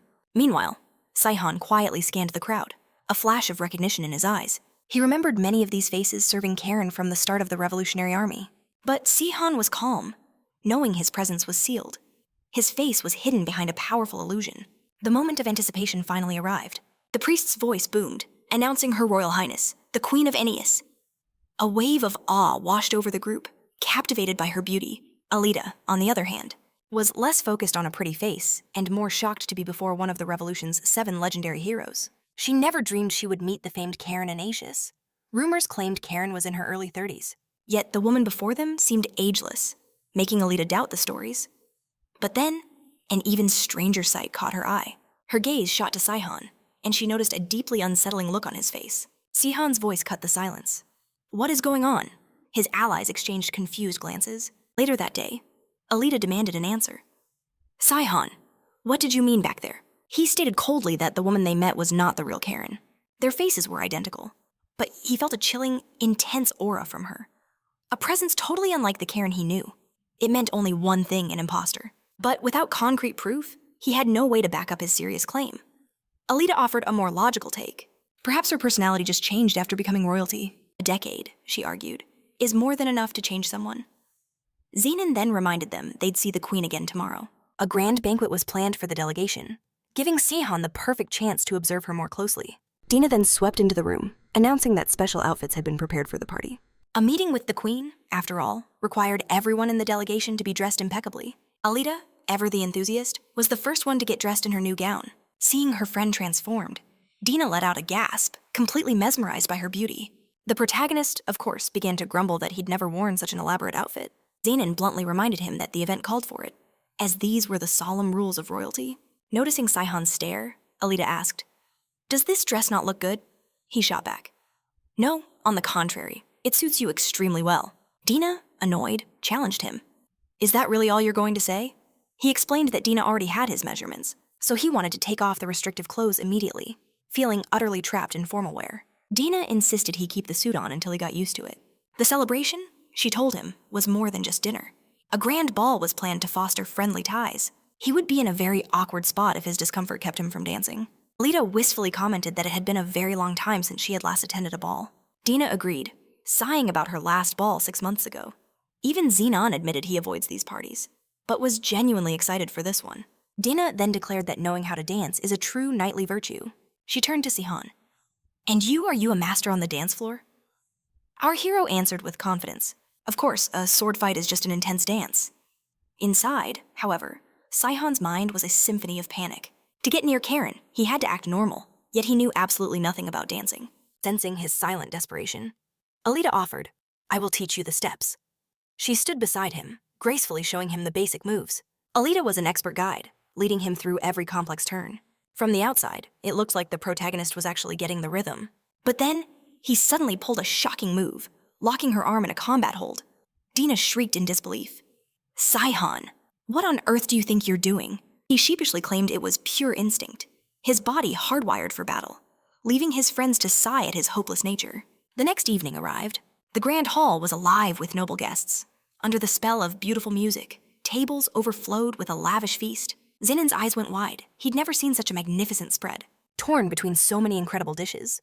The caravan leader explained this was local food, pointing out a famous dish simply called grass. Saihan, taking a bite of the dish, realized grass was just noodles and vegetables, much like a dish called japchae. He was amazed to find a dish so incredibly similar to food from his Korean homeland. Seeing his strange excitement, Zenon joked he'd try making it at their next camp. Saihan, however, was distracted, his eyes desperately searching the crowd. Karen still hadn't appeared. Amidst the ball's cheerful noise, Dina noted how crowded it was. She mentioned that Alita seemed unusually tense for someone who hadn't attended in a while. Alita thought to herself that the hall was filled with too many unknown faces. As they talked, a young nobleman approached them, asking, "Pardon me, but you must be Dina Crumble." Dina apologized, admitting she didn't recognize him. He explained he'd heard she was coming and saw her mother's striking resemblance in her. He introduced himself as Bright, from the renowned Amos family, and that Dina's mother was his own mother's younger sister. Dina had heard of the Amos family, recalling her aunt married into their house in Inaz. A sudden realization dawned on her face. This man was her cousin. Just then, another young man approached. Bright introduced him as Duran Gren, the powerful guardian knight of the Amos family. Through the party's buzz, the protagonist sensed something was happening. He walked over to Dina, trying to understand the situation. The young woman explained she'd just met her cousin, introducing him as Bright of the Amos family. She then introduced her companions Marquise Sihon Stain and Zanan. Finally, her eyes landed on Alita Rolkin, whom she also introduced. What a lovely name for an equally lovely lady. Bright cooed, then asked, "May I have the honor of this dance?" Dina's brow twitched with a hint of irritation. This reaction, she thought, was completely different from how he first greeted her. Did Bright just use her to get an introduction to Alita? Noticing the girl's rising anger, Duran stepped in to diffuse the tension, offering Dina his hand. "May I have this dance?" flattered. She gracefully accepted. A wave of relief washed over our hero, glad to see Dina's mood restored. But his attention was immediately stolen by a new arrival. The queen had finally entered the hall. Sihon's heart raced. His main goal was to get a private meeting with Karen. As she moved through the room, a collective gasp followed her. Every eye captured by the queen's heavenly beauty. Countless young men burned with the desire to ask her for a dance. Yet every one of them froze, their nerve failing at the fear of being rejected by royalty. Unbothered by the silent fear, our protagonist stepped forward with a confident bow. "Marquise Sihon Stain of Kelteran, Your Majesty, would you grant me the incredible honor of this dance?" A shocked whisper spread through the crowd. Many were stunned that someone had dared to cross the invisible line and approach the queen. Sihon knew this approach was risky, but it was his only way to get closer without raising alarms. Karen accepted with a nod, and together they glided onto the dance floor. In an instant, every eye in the hall was completely fixed on them. This is it, Jihan thought. It was time to show them what he'd been practicing. Alita had once told him his warrior's body was too rigid for the art of dance. She advised him to see the dance as a fight, a subtle, graceful battle, a beautiful trap to ensnare his foe. Back in the hall, a gasp rippled through the crowd. The dance between the queen and the Marquis was a truly breathtaking sight. Even Dina found herself trembling, not from fear, but with pure excitement. Karen herself was surprised, whispering that he moved with the grace of a master swordsman. Seizing the moment, Sihon whispered a compliment. "You are breathtakingly beautiful, Your Majesty. It is an honor to dance with you, like waltzing with a princess from the moon. Even the fabled moon rabbit would be blinded by your radiant beauty." A flicker of deep surprise crossed her face. Sihon had used that exact line before. He had once told her the tale of the rabbit said to live on the moon.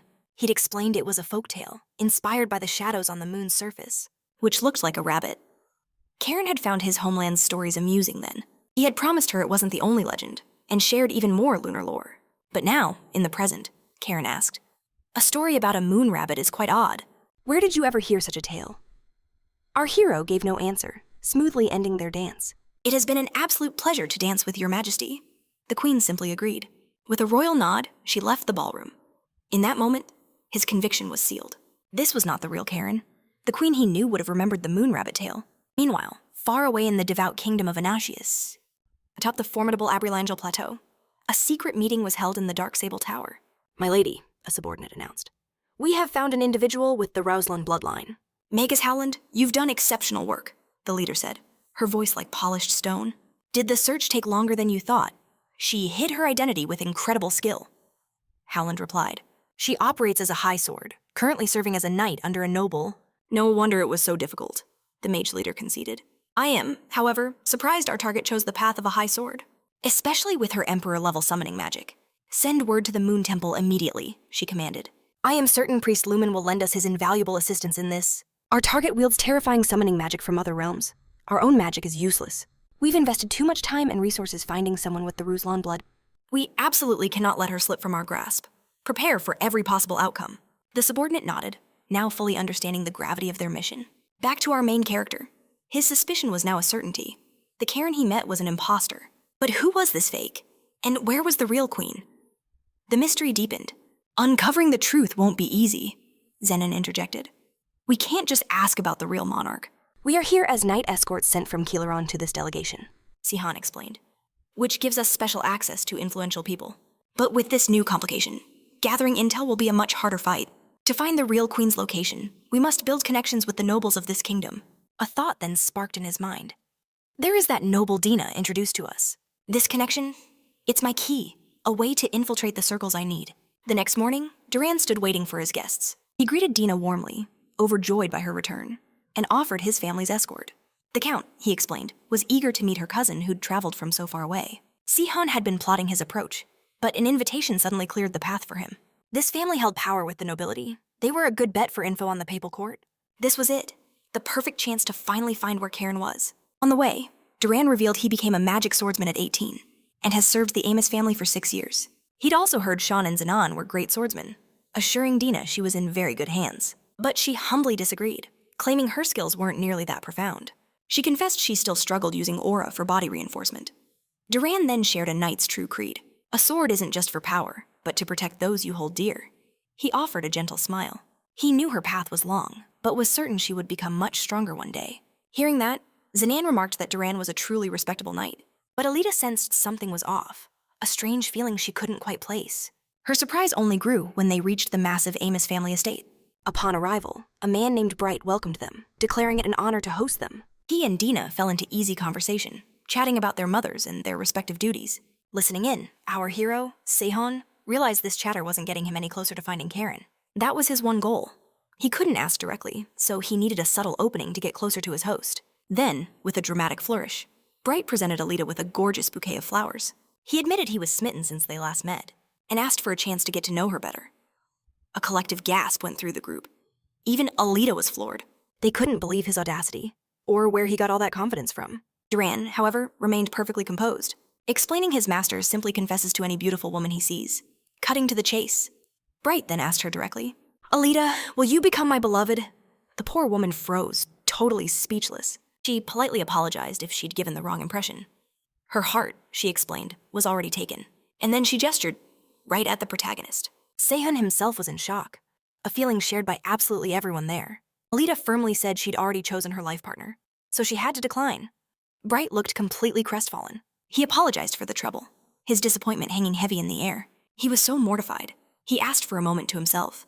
Duran assured them he'd be back soon, apologizing for the scene. He invited them all to stay the night, suggesting they could resume their chat the next day. A while later, our protagonist went to the chamber that had been prepared for him, marveling at the ridiculously fancy decor. A maid explained the room was for a couple, on direct orders from Master Bright, who was still dying from embarrassment. Once the maid left, Saihan turned to Alita.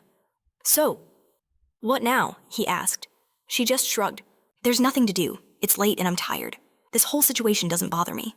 It's nothing compared to seeing you naked," she added.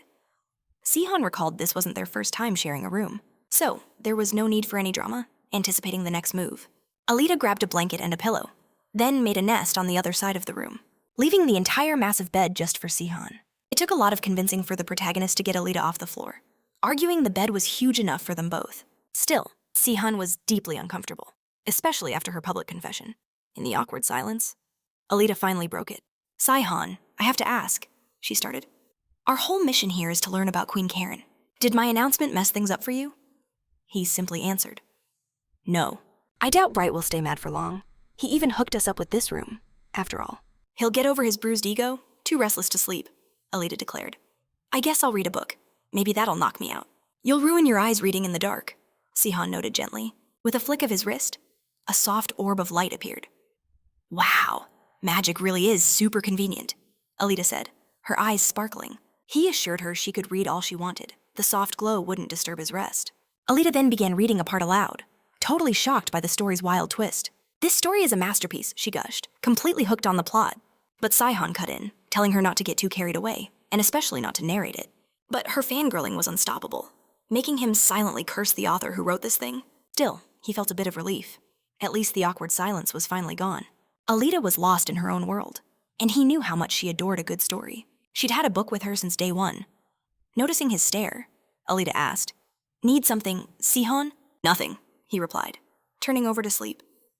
But in the darkness, a memory from his past began to stir. He figured his own life story was probably way more boring than the one in her book. The scene shifts to Sihon's past. He was a prisoner, a human guinea pig for twisted experiments. But one researcher called it off, declaring more tests were futile. The subject was worthless. They learned that outsiders and magic users were similar. Divine arts worked on them, but normal magic was useless. Other than that one weird trait, he was basically just a completely normal guy. Sparkant, the lead scientist of the project, then cornered the main character, insisting this level of uselessness had to be a trick, that he was hiding some secret power. Annoyed by the lack of results, Sparkant decided to ramp things up. Ignoring his colleagues' warnings, he called for Realstein and put him in charge of the test subject. As his subordinate, Realstein had no choice. He became Sparkant's pupil when he was only 12 years old. Sparkant saw the boy's incredible potential and decided to cultivate it for his own ends. But by 20, Realstein was still a Tier 2 mage. Not from a lack of talent, but because his mentor taught him nothing. The truth is, he was a genius who reached the second tier completely on his own. With a real teacher, his massive talent would have absolutely soared. To Sparkant, however, Realstein was never a student, just another lab rat for his research. Instead of magic lessons, Sparkant fed him strange chemicals daily, putting him through absolute hell. Seeing a new test subject, Realstein immediately felt a flicker of sympathy for Sihon. Realstein approached the main character, saying he'd be taking care of him from now on. Back then, our hero couldn't speak the language. He didn't understand a single word. Realizing Sihon was from another world, he knew he had to communicate.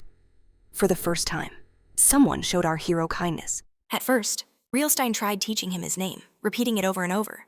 Finally, it clicked. This man was Realstein. In return, he introduced himself as Sihon Xiang. From there, Realstein patiently taught him Teраnor's language. Their shared suffering quickly forged a powerful, unbreakable bond between them. Once they could talk, Sihon realized Realstein was trapped in the exact same way. That's when Realstein said, "It doesn't matter where you are, the weak always suffer." Together, they made a solemn promise they would survive. But 3 months after Sihon arrived in Teranor, on one fateful day, everything changed forever. A massive wave of magic exploded from Sihon, shocking even the veteran mages leading the project. Sparkant wondered, could it be as an outsider? Can he gather magic far faster than any normal person? Yes, Sparant inwardly rejoiced. He'd finally gotten the result he wanted. But this magic storm was still a huge problem that needed a quick fix. Sparkant claimed he had a solution, but the test subject had to live for more experiments. At his master's call, Realstein appeared with a sword, asking, "Will this really save him?" Sparkant sneered. A sword is meant for one thing, to cut its target. He said chopping off his limbs would stop the magic, giving them a chance to subdue him. Besides, even in pieces, he could keep running his twisted experiments on him. And for the first time ever, Realstein openly defied his master's orders. He couldn't watch his best friend be butchered. Defiance meant danger, but he'd risk it for C. While the mad scientist was briefly distracted, Realstein drove the sword into his back. Sparkant roared with fury, but his body gave out. He crumpled uselessly to the floor. With Sparkant down, Realstein was finally free. His only mission now saved Sihon. He told him to stop holding back the magic and let it loose. Sihon obeyed, and a massive wave of power exploded outwards. It leveled everything nearby. The main character remembered this all as a nightmare. Alita watched him, thinking to herself, Sean's past was absolutely horrifying. Seeing his memories, she realized his bond with Realstein had been a light for them both. This helped Alita understand Sihon's agony over the betrayal. But beyond that, she wondered, how did he fall asleep so fast? She was a woman. After all, how could he be so relaxed next to her? Whatever. Alita decided not to overthink it. She needed some rest, too. Seconds later, his eyes shot open. "Nap time's over," he declared. A startled Alita asked why. "What do you mean?" Sihon replied. "I sense a nun, 2 master swordsmen, and 4 mages nearby. And that's not all," he added. "The mansion is surrounded. He could see them from the window. Our hero saw soldiers ready to attack, but he had no clue why." Alita broke the tension. "We have to fight." Then, without hesitating, she started undressing. Sihon was clearly shocked. "Can't fight in pajamas," she stated, telling him to change too. The main character was totally confused. Just moments ago, Alita had been incredibly shy. Now she was stripping in front of him so casually, as if it were nothing at all. The truth was, Alita sensed the grave danger outside, which spurred her urgent actions. Among the enemy, the mage Howland was skeptical. Do we really need this many troops? He argued the Ruslan bloodline had grown incredibly weak, making this much prep seem excessive. But the priest, Lament, countered, "What would you do if the enemy summons something from another world?" "There's no harm in being ready for anything," he claimed. But Howland knew this was costing the tower a fortune. But, as a mere subordinate, his hands were tied. He couldn't change the orders. At least if a monster appeared, his own squad was ready. Just then, Bright Amos appeared at the gates, surveying the entire scene. "What exactly is happening here?" he demanded. "This is the ancestral home of House Amos," he boomed with authority. "My family is sworn to the Moon Temple and the Great Kronleet." He demanded to know why so many soldiers were at his home so late. Lumen's eyes narrowed. "Don't you dare mention the Moon Temple," he snarled. "While hiding a Rusklin descendant in here? The nerve of this kid is unbelievable." He spat. The crowd gasped, terrified by Lament's words. "Who are you talking about?" Diva's voice was barely a whisper. A cold dread filled Alita. Could this entire army really be here? For her? The priest's gaze dripped with contempt. "One look at that hideous platinum hair," he announced, "confirms we've found our man. There's no sanctuary for his sinful blood, he vowed. No escaping our judgment. Then, shocking everyone present, Lament's finger shot out, stiff and accusatory, towards his target. All eyes followed his direction, and a collective gasp of understanding filled the air. He was pointing right at Duran, his full, hidden name now exposed for all to hear. Duran Grant Russell. Alita's heart had nearly stopped. Sure, her own concealed identity was about to be blown wide open. But a quick glance confirmed the soldiers were focused on someone else. She'd never guessed Duran also carried the cursed Ruslan bloodline. Duran, however, wasn't going down quietly. I am a Buriano, just like our emperor, he declared. Not one of the Ruslan line, Bright jumped in, his tone desperate. It's true that Ruslan descendants often have platinum blonde hair, he explained. But that doesn't mean everyone with that hair is cursed. By your terrible logic, he continued, even my esteemed guest, Alita, would be a Ruslan, a charge I totally deny. But Lumen's voice boomed over the arguments. All of you will surrender immediately. The heretic inquisitors will rip the truth from your bodies, he promised coldly. What will they do to Duran? Dina whispered, her voice trembling with fear. In a moment of pure desperation, the young man made a sudden, wild move. A blade appeared in his hand, pressed against Bright's throat. Come one step closer, he snarled. And it's over for everyone here. If you don't back off, the heir of Count Amos dies by your hands, he warned, his voice shaking with resolve. I almost had this stupid noble fooled, Duran muttered, his eyes glinting wildly. I can't afford to be captured now.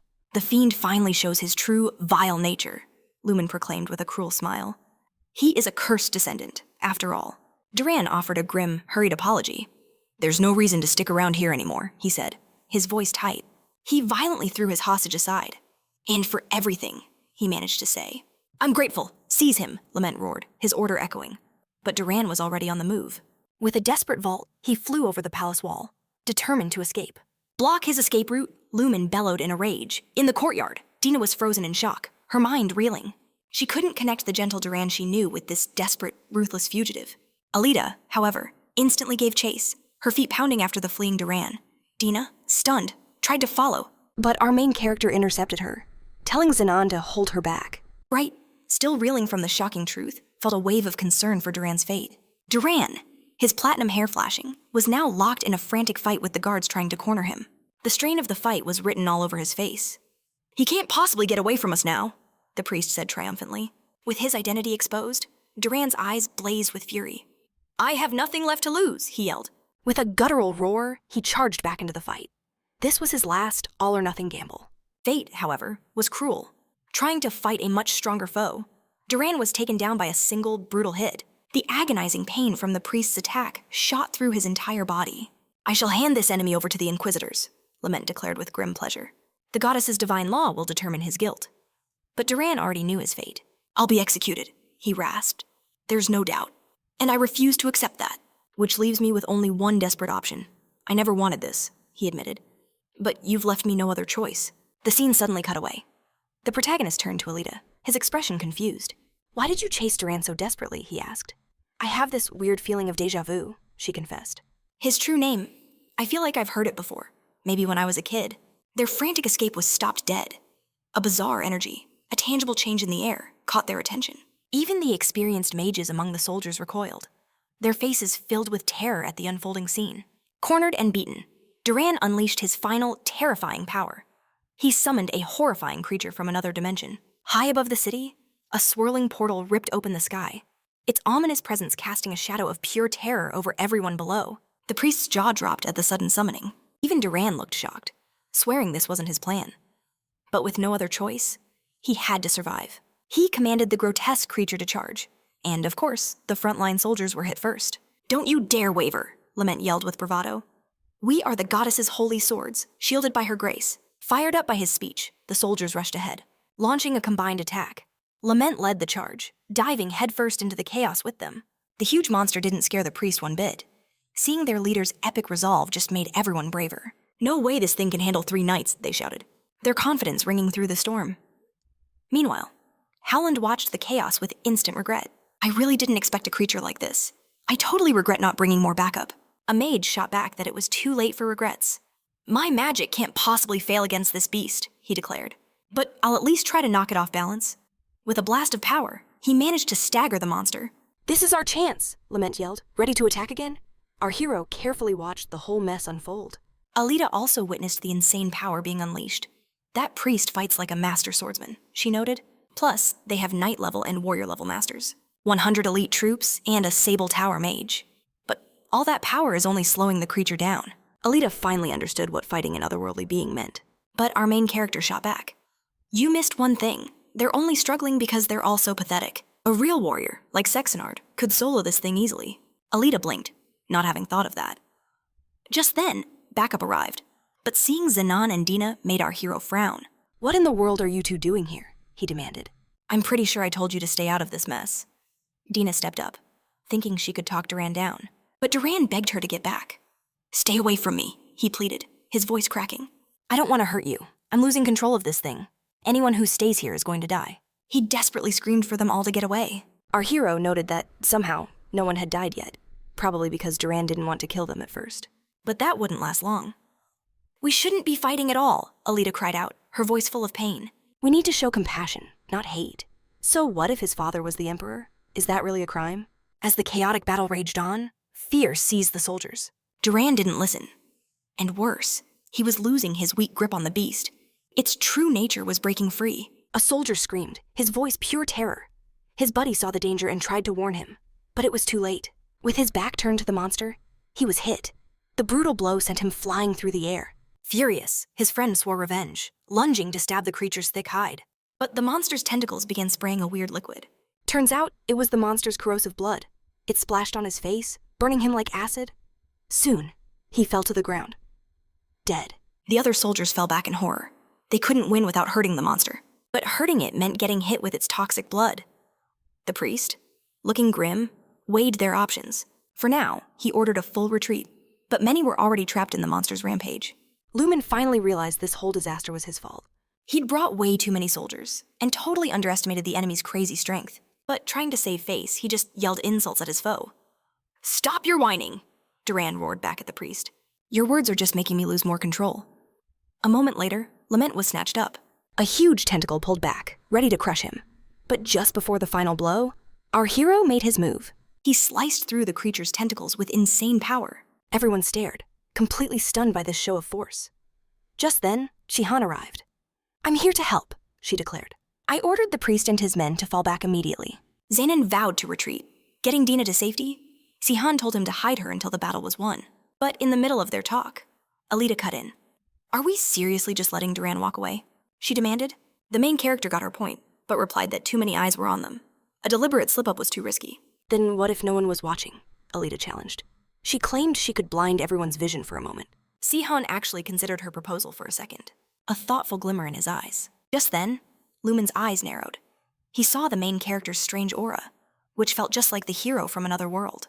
I'm Sean Stain, successor to the mercenary king. Barack, not a hero, the main character stated firmly. He ordered the priest to let him deal with the threat and get his men out of the danger zone.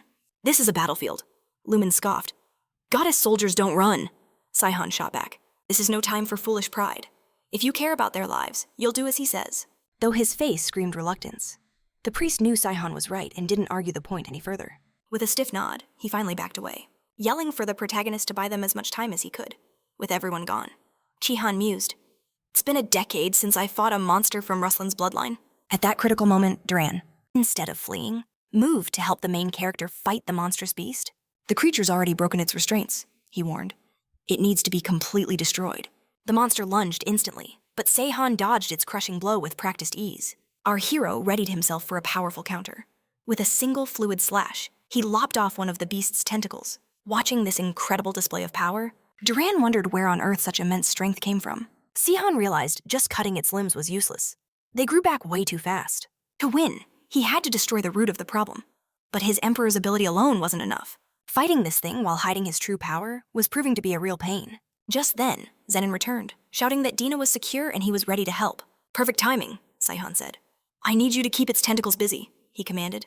While I handle the rest, a glint in his eye, Zenon declared this was his chance to test out a brand new ability he'd learned. He charged in without a second thought. Unleashing his formidable Emperor's ability, his power was enough to leave Shihan stunned.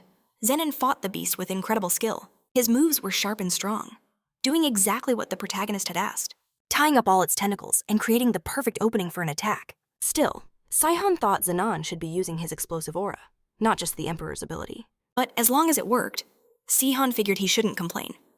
After all, he, the main character, had his own job to do. The monster's attention was now glued to Zanan. Sia's mission was simple: find its weak spot and completely erase this threat. Han zipped directly underneath the giant creature. First, he had to stop it from escaping. With a blast of icy power, he froze the monster solid, locking it in place. Then, using that same ice, he fired a volley of sharp shards at the creature. Duran was amazed. The main character had moved so fast, he hadn't even seen him get under the beast. A wave of hope washed over him. He was now sure they could actually win this. But to Duran's total shock, something suddenly and terribly began to change. Duran watched, horrified, as the protagonist struck the monster's core with perfect aim. An instant later, a huge explosion erupted. The soldiers, watching from a safe distance, whispered to each other. What in the world just happened? A massive crater had been carved into the very earth. Then they saw it, the fallen beast. A roar of victory erupted. The otherworldly monster was finally defeated. But as the dust settled, our hero asked, "Did Duran get away?" Speak of the devil. Alita was helping Duran flee, but she was struggling. "I can't keep this up for much longer. My mana is almost completely gone," Duran warned. "You're risking your life helping a member of the Rustlin. So why do this?" But Alita just urged him on. "Just run, kid, before we're seen." Just then, a flash of memory hit Duran, a piece of his distant, forgotten past. He realized Alita looked exactly like a girl he once knew. "Are you Seraphina's daughter?" he asked, his voice trembling. Alita gave no answer, but her silence was all the confirmation he needed. He was so relieved she'd survived, yet pained that they had to meet again like this, on the run. Before they split up, he knew he had to tell Alita something vital. In a low voice, Duran revealed a shocking secret. The truth left Alita completely stunned. "Is that really true?" she gasped, her eyes wide. "It is," he confirmed. "I am counting on you to keep this secret safe." But in that next moment, Duran was blindsided. He took a devastating hit, point blank, and it all happened right before Alita's horrified eyes.